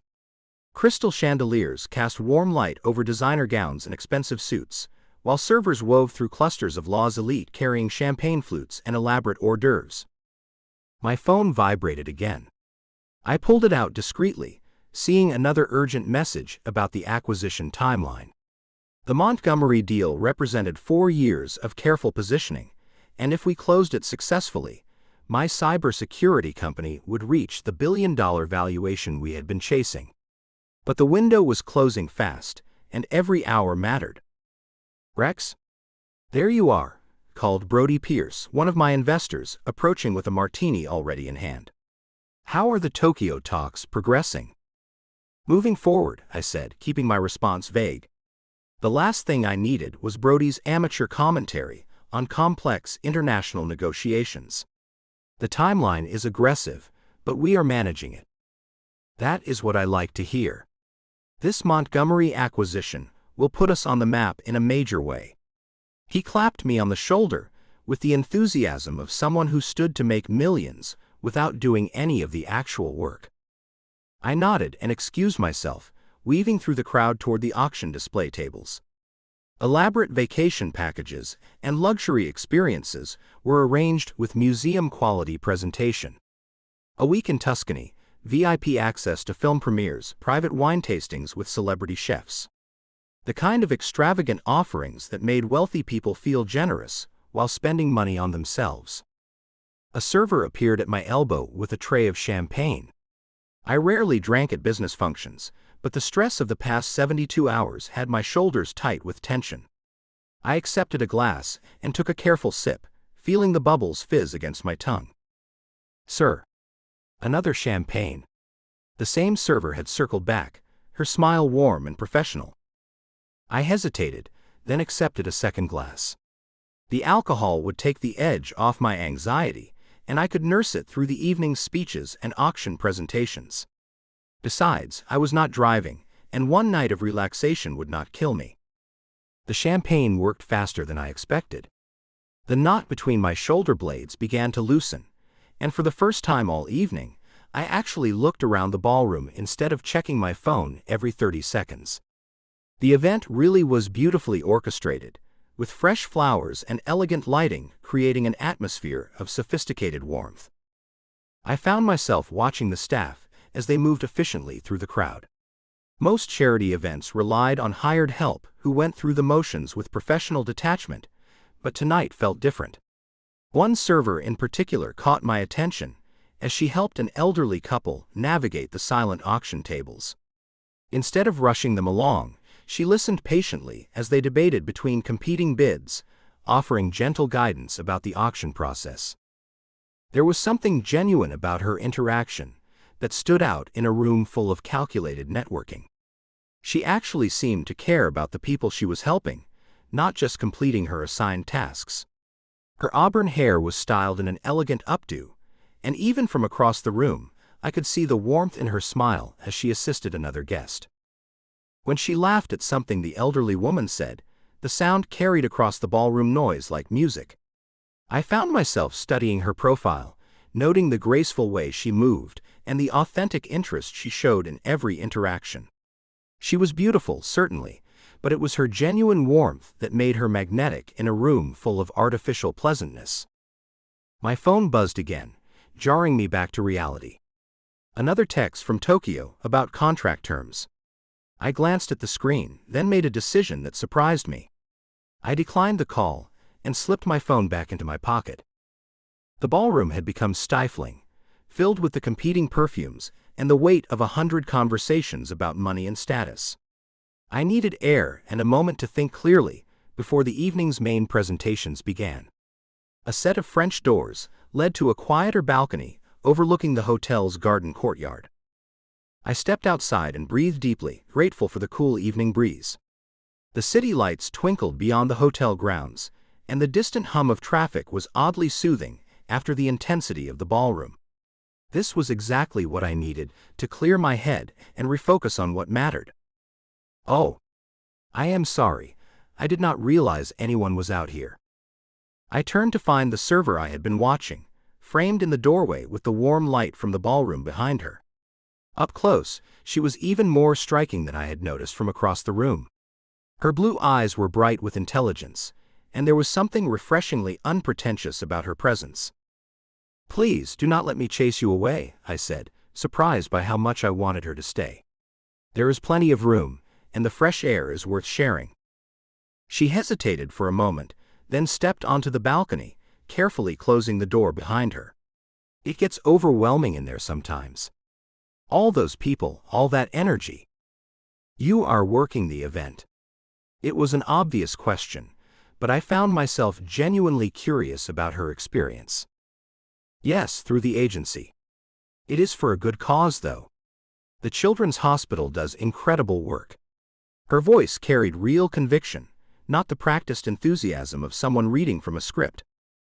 I studied her face in the soft lighting from the garden below. "You sound like you have personal experience with their work." "My neighbor's daughter was treated there last year. Leukemia." She looked out over the garden, her expression growing thoughtful. "They saved her life. That is why I wanted to work this event specifically." The simple honesty of her answer hit me unexpectedly. When was the last time someone at one of these functions had given me a genuine reason for being there, beyond social obligation or business networking? "That is beautiful," I said, meaning it completely. "Most people here tonight could not tell you what charity they are supporting." She laughed softly, and the sound was even more appealing up close. "I noticed. A lot of conversations about stock portfolios and vacation homes, not much about sick children." Cynical observation from someone working the event. "Honest observation from someone who needs this job," she corrected, her tone warm despite the slight defensive edge. "I am not judging anyone for having money. I just think it is nice when people remember why they are supposed to be here." I found myself leaning against the balcony railing, genuinely interested in continuing this conversation. "What do you do when you are not working charity galas?" "I just graduated with a biology degree. I am applying to pediatric nursing programs for next year." Her face lit up as she talked about her plans. "I want to work with children who are fighting serious illnesses. Help them feel brave when everything is scary." The passion in her voice was unmistakable. This was not small talk or networking chatter. This was someone who had found her calling and was willing to work multiple jobs to pursue it. "Pediatric nursing," I repeated, impressed despite myself. "That takes a special kind of strength." "My father died when I was 10. Cancer." She spoke matter-of-factly, but I could hear the old pain underneath. I remember how much the nurses meant during those last months. How they made something unbearable feel manageable, at least for a little while. The champagne had definitely loosened my usual reserve, because I found myself opening up in return. "I lost my wife 4 years ago. My son was only 3, so he does not remember much, but I remember everything, including how the medical staff became like family during those final weeks." She turned to look at me directly, and I felt something shift in the space between us. "I am sorry for your loss." "Thank you." It is strange how grief connects you to people, even years later. We stood in comfortable silence for a moment, both lost in our own memories. The ballroom noise seemed far away, and the garden below us was peaceful in the evening light. "You have a son?" she asked softly. "Braden. He is 7 now, and he is everything." I smiled, thinking about my boy who was currently being watched by our latest nanny candidate. He is the reason I work as hard as I do, but also the reason I question whether I work too hard. It must be difficult, balancing everything on your own. Some days are better than others. Tonight is definitely not one of the better ones, work-wise, but this conversation is helping. She smiled at that, and I realized I was flirting. When was the last time I had flirted with someone? When was the last time I had wanted to? "What kind of work keeps you up at night?" she asked. "Technology. Cybersecurity software, specifically. We are in the middle of a major acquisition that could change everything for my company." I paused, surprised by how easy it was to talk to her. I should probably be taking urgent calls from Tokyo right now, instead of hiding on a balcony. "But you are not." "No, I am not." I looked at her seriously. Sometimes the most important moments happen when you are not looking for them. The words hung in the air between us, weighted with meaning neither of us had expected when this conversation began. She was beautiful, intelligent, and genuine in a way that felt rare in my world. The age difference was obvious. She was probably in her mid-20s while I was pushing 40, but somehow that did not seem to matter in this moment. "I should probably get back inside," she said, though she made no move toward the door. "Probably," I agreed, also staying exactly where I was. The garden lights cast shadows across her face, and I found myself memorizing the details. The way she tucked a strand of hair behind her ear when she was thinking. The slight tilt of her head when she listened. The genuine warmth in her eyes when she smiled. "This has been the best part of my evening," I admitted. "Mine too." We were standing closer now, though I was not sure when that had happened. The space between us felt charged with possibility, and I could smell her perfume, something light and floral that suited her perfectly. "Shoshana. They need you inside for the auction finale." The voice from the ballroom doorway shattered our private moment like glass. She startled, taking a step back, and I saw reality crash back into her expression. "I have to go," she whispered, glancing toward whoever had called her name. "Wait," I started, but she was already moving toward the door. She paused at the threshold and turned back one last time. Our eyes met across the balcony, and I felt something I had not experienced since Michelle died, the desperate wish that a moment could last forever. "Thank you for the conversation," she said softly. Then she was gone, disappeared back into the crowd and the obligations of her evening. I stood alone on the balcony, my champagne glass forgotten in my hand, staring at the empty doorway and wondering if I had just imagined the most genuine connection I had felt in years. My phone buzzed insistently, dragging me back to the reality of Tokyo calls and acquisition deadlines.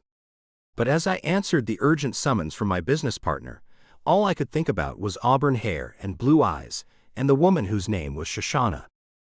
I never did get her last name. Chapter 2. Shoshana. I smoothed down the borrowed designer dress one more time, praying the safety pin holding the too loose bodice would not give way.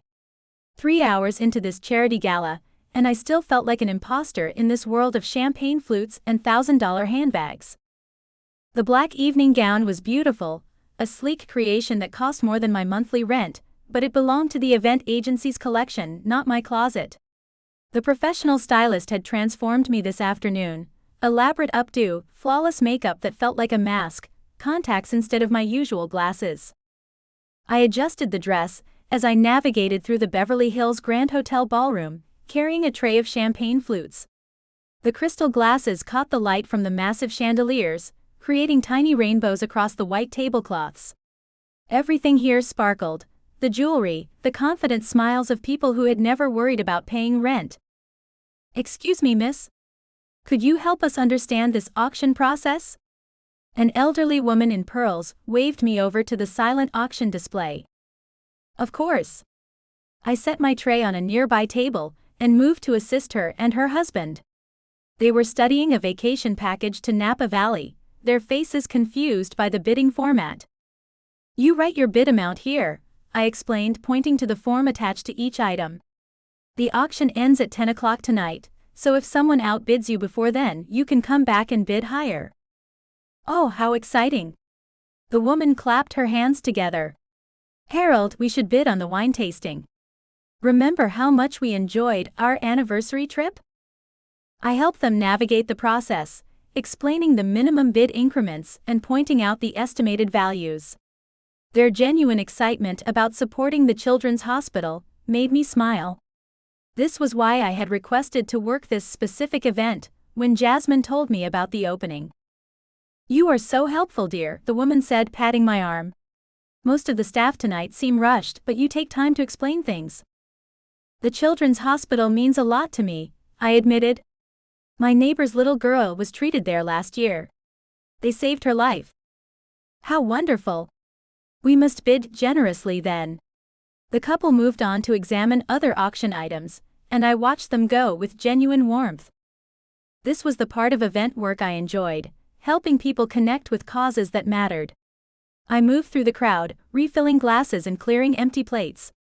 The work was familiar, flexible income while applying to nursing programs. Every dollar raised would help children, fighting battles they should never have to face.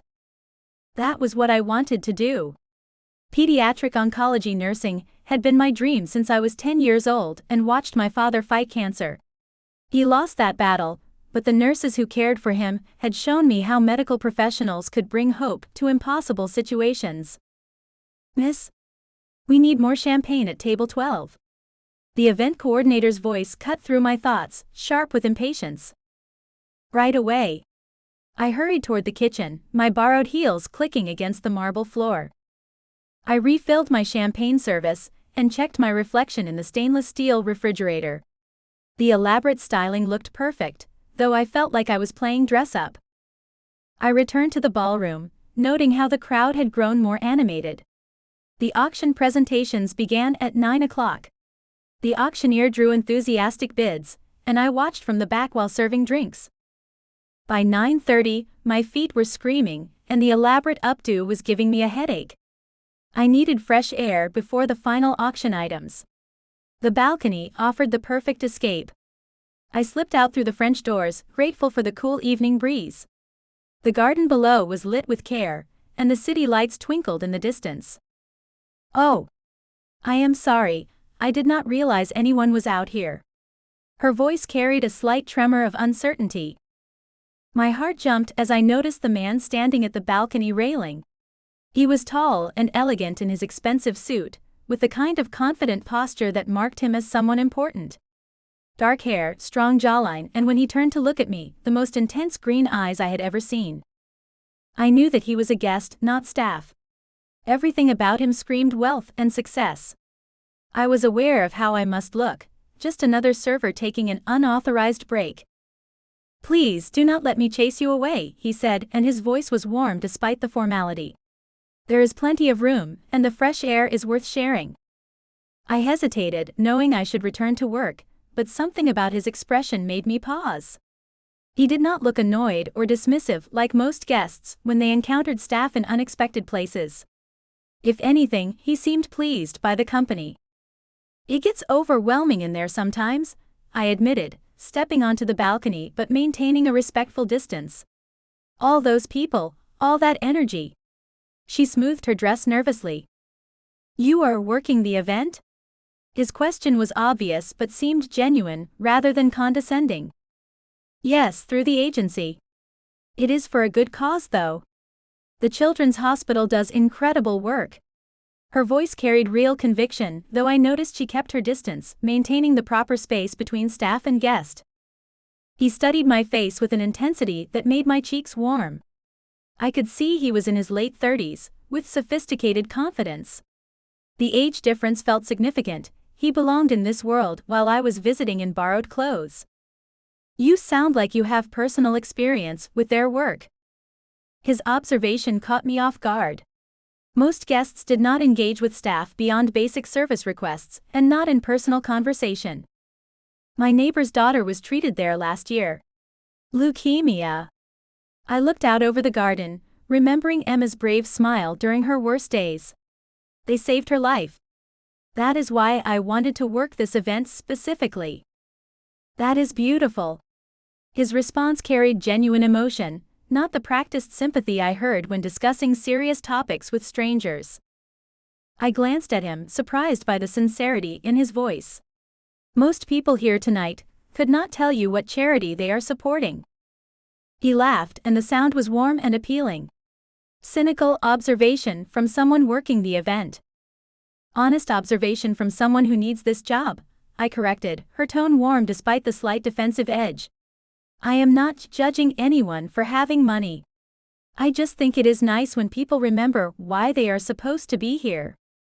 Instead of taking offense or dismissing me, he seemed intrigued.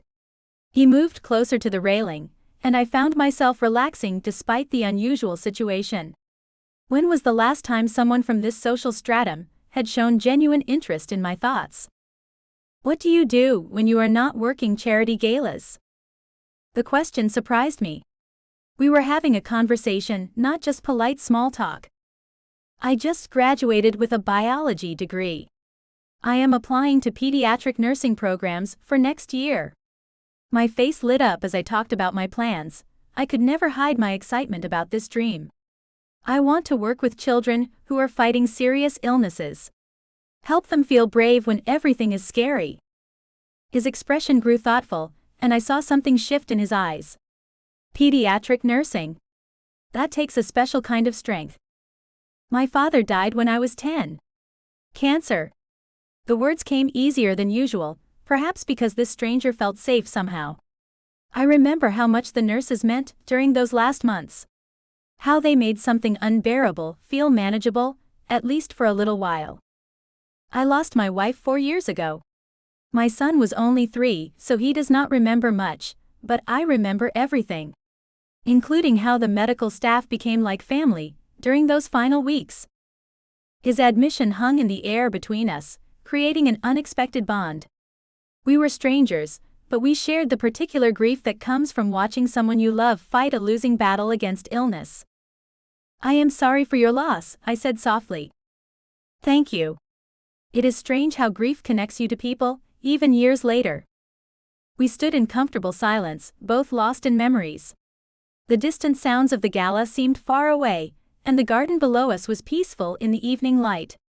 I felt something I had not experienced in a long time, the sense of being seen and heard by another person. You have a son? I asked, curiosity overcoming my awareness of our different social positions. Brayden? He is 7 now, and he is everything. His voice warmed as he talked about his child. He is the reason I work as hard as I do, but also the reason I question whether I work too hard. It must be difficult, balancing everything on your own. Some days are better than others.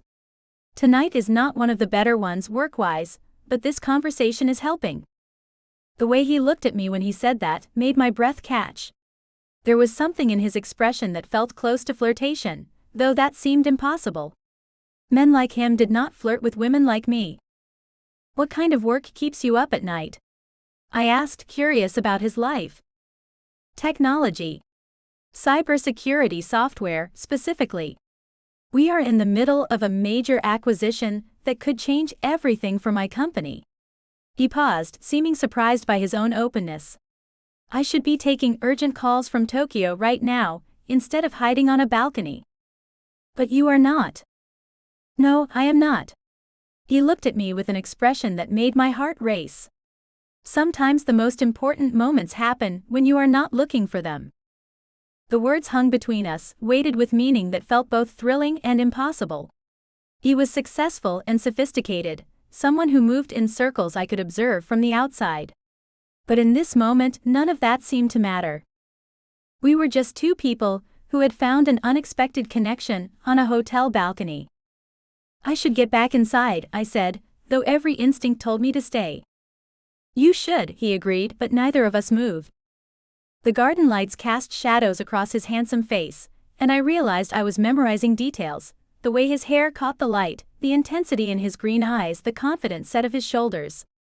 This felt like one of those moments that would live in my memory forever, regardless of what happened next. We had moved closer without my realizing it, and I could smell his cologne, something expensive and masculine that made me want to step even nearer. The space between us hummed with possibility, and I felt dizzy with the unreality of it all. "This has been the best part of my evening," he said. "Mine too." The admission slipped out before I could stop it. We were standing so close now that I could see the flecks of gold in his green eyes. My heart pounded as I realized he was going to kiss me. This successful, sophisticated man was going to kiss the girl serving champagne, and I wanted him to more than I had ever wanted anything. "Shoshana, they need you inside for the auction finale." Jasmine's voice cut through the magical moment like a blade. Reality crashed back with brutal force. I was working, he was a guest, and I had just been about to cross a line that could cost me my job. "I have to go," I whispered, stepping back and breaking the spell between us. I saw confusion flash across his face as Jasmine called my name, and I realized he was processing that someone knew me. That I was not anonymous staff, but a real person. "Wait," he started, but I was moving toward the door. I paused at the threshold, unable to resist one last look. Our eyes met across the balcony, and I felt something pass between us that was deeper than attraction, a recognition of possibility, of what might have been if our circumstances were different. "Thank you for the conversation," I managed to say. Then I forced myself to walk away, back into the bright lights and obligations of the ballroom. Jasmine was waiting just inside the door, her expression worried. "There you are. The final auction items are starting, and they need all hands for the checkout process." She lowered her voice. "Who was that man you were talking to?" "I do not know," I said. "Just a guest who needed some air." But as I picked up my champagne tray and returned to work, I could not stop thinking about green eyes and important moments happening when you were not looking for them. When the event ended at midnight, I helped with cleanup while scanning the crowd for one last glimpse of him.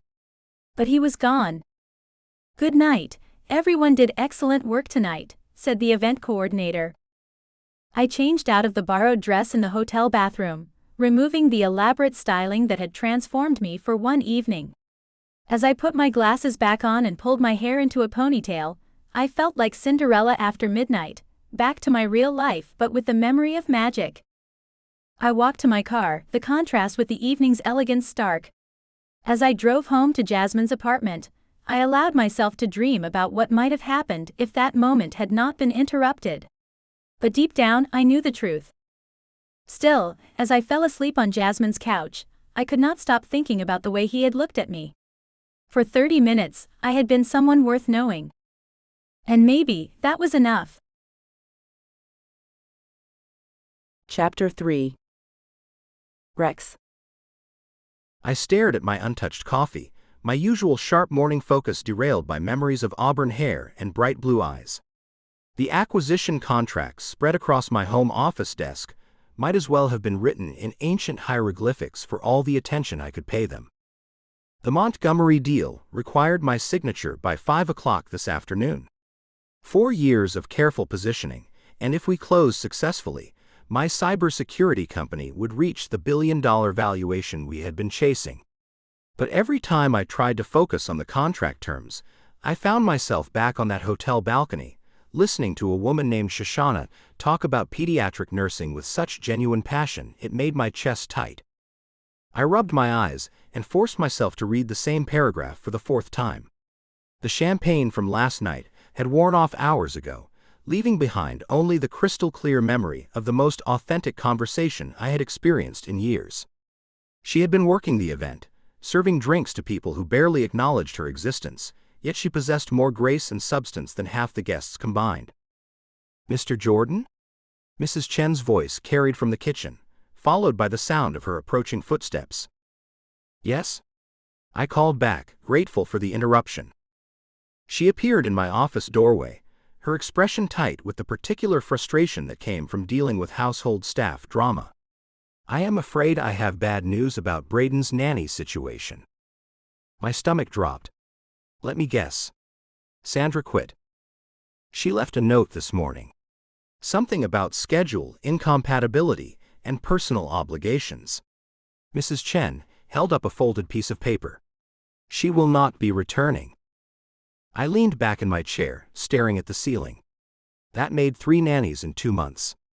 Sandra had lasted exactly 6 days, which was actually an improvement over her predecessor, who had made it 4 days before deciding that my work schedule was too unpredictable for her liking. Where is Braden now? I asked. In his room, playing with his building blocks. He asked why Sandra left without saying goodbye. Mrs. Chen's tone carried gentle reproach. He is starting to think there is something wrong with him. The guilt hit like a physical blow. My 7-year-old son was beginning to believe that people left because of him, not because of my impossible demands and erratic schedule. How was I supposed to explain that talented, dedicated caregivers did not want to work for someone who might disappear into conference calls at any moment or need to fly to Tokyo with 12 hours' notice? I will talk to him, I said, pushing back from my desk. I found Braden in his room, sitting cross-legged on the carpet with his elaborate building block city spread around him. He looked small in his dinosaur pajamas, dark hair still messy from sleep, green eyes focused intently on constructing what appeared to be a hospital complete with helicopter landing pad. Good morning, buddy. I settled onto the floor beside him. That is quite an impressive building project. It is a children's hospital, he said without looking up. Like the one where Mommy was. My throat tightened. Braden rarely mentioned Michelle directly, and when he did, it always caught me off guard. That is a very special thing to build. Sandra said she had to go help her sister, but Mrs. Chen said she quit because of your work. He finally looked at me, and the confusion in his expression made my heart ache. Did I do something wrong again? No, Braden. You did absolutely nothing wrong. I reached over and smoothed his unruly hair. Sometimes grown-ups make decisions that do not make sense to children. Sandra leaving has nothing to do with you, and everything to do with adult complications. But why do they all leave? His voice was small, uncertain. I try to be good. I clean up my toys, and I eat my vegetables, and I do not argue about bedtime very much. The list of his efforts to be the perfect child destroyed me. You are the best little boy in the world. The problem is not with you, it is with finding the right person who understands that taking care of you is the most important job in the universe. He considered this seriously, then went back to adding windows to his block hospital. Maybe we could find someone who really likes kids. Someone who would not get scared of your phone calls. Out of the mouths of babes. That is a very smart idea. What kind of person do you think would be perfect for the job? Someone nice. Someone who tells good bedtime stories and knows how to make pancakes in fun shapes. He paused in his building. And someone who would not leave even when you have to work late. I watched him carefully place another block, his small hands steady and precise. Those are excellent qualifications. Anything else? Maybe someone who likes hospitals and helping people get better. Like the nice nurses when Mommy was sick. The connection he made between caregiving and medical professionals was remarkably insightful for a 7-year-old.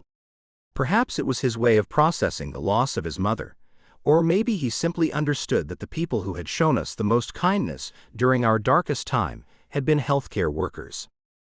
I think we can find someone like that, I said, making a mental note to emphasize pediatric experience when I called the nanny agency.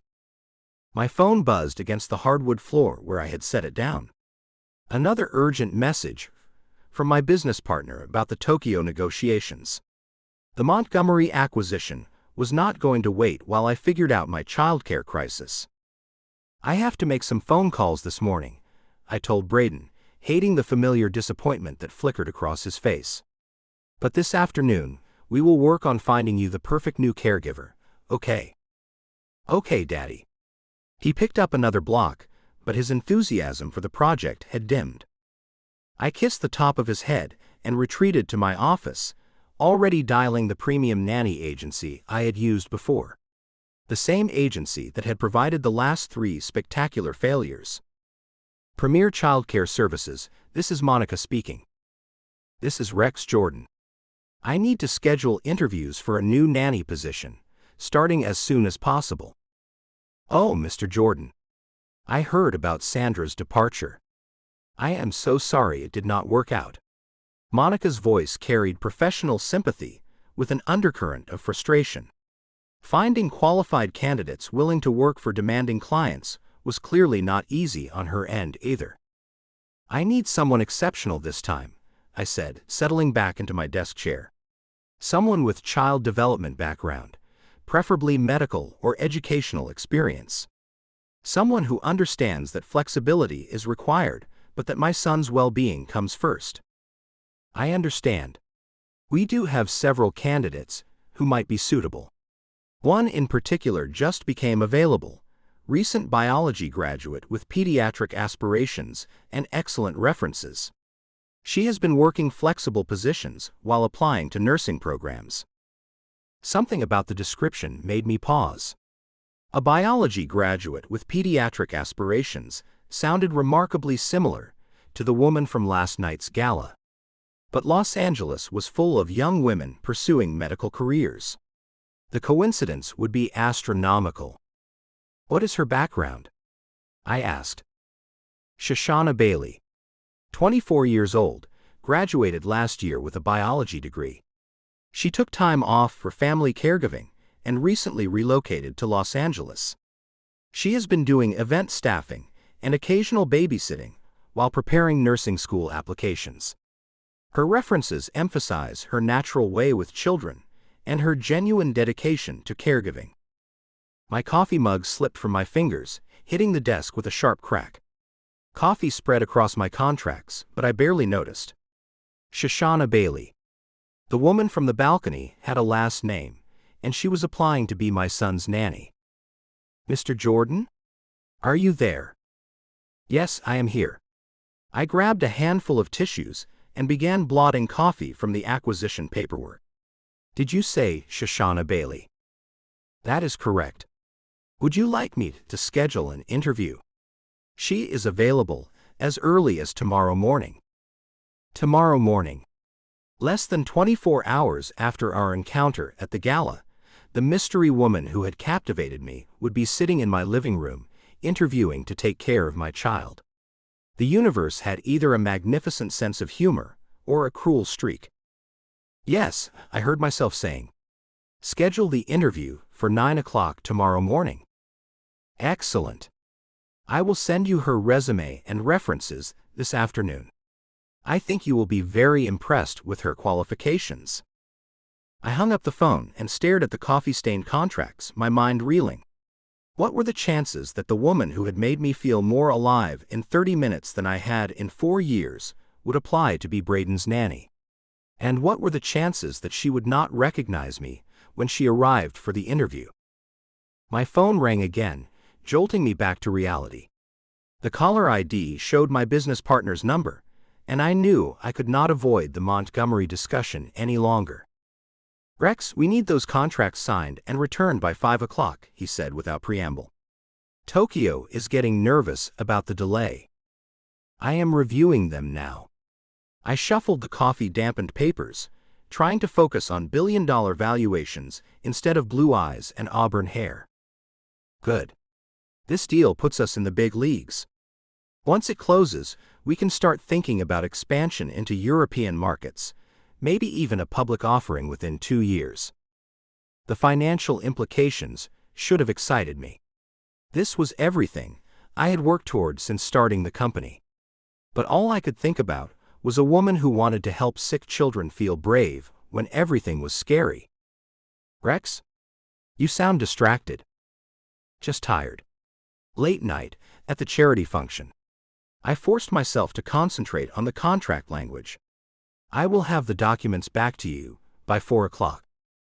After I hung up, I sat in the quiet of my office, surrounded by the evidence of my success: awards, framed articles about the company, photos of me shaking hands with industry leaders. But the only image in my mind was of Shoshana's face in the garden light, the way her voice had sounded when she talked about her father's death, the genuine emotion when she described wanting to help children. Tomorrow morning, she would walk through my front door, and I would have to pretend I had never met her before. I would have to conduct a professional interview while remembering the way she had looked at me just before Jasmine interrupted our almost kiss. The question was, would she recognize me? Or would the context be different enough, the circumstances formal enough, that she would see me as just another potential employer? I picked up my coffee mug, realized it was empty, and decided I needed something stronger than caffeine to get through the next 24 hours. Tomorrow would either be the beginning of something extraordinary or the most awkward interview of my life. Possibly both. End of sneak peek. If you enjoyed listening to this preview of His Secret Sitter, you can read the full novel by searching for His Secret Sitter, a single dad boss employee romance by Jessica L. Fox. Thank you for listening to this audiobook. We hope you enjoyed it. Please leave a review to support the author. It helps more than you can imagine. This has been Rescued by Him, a grumpy billionaire age gap romance. Written by Jessica L. Fox. Narrated by Google Play, auto-narrated audiobook. Copyright 2025 by Jessica L. Fox.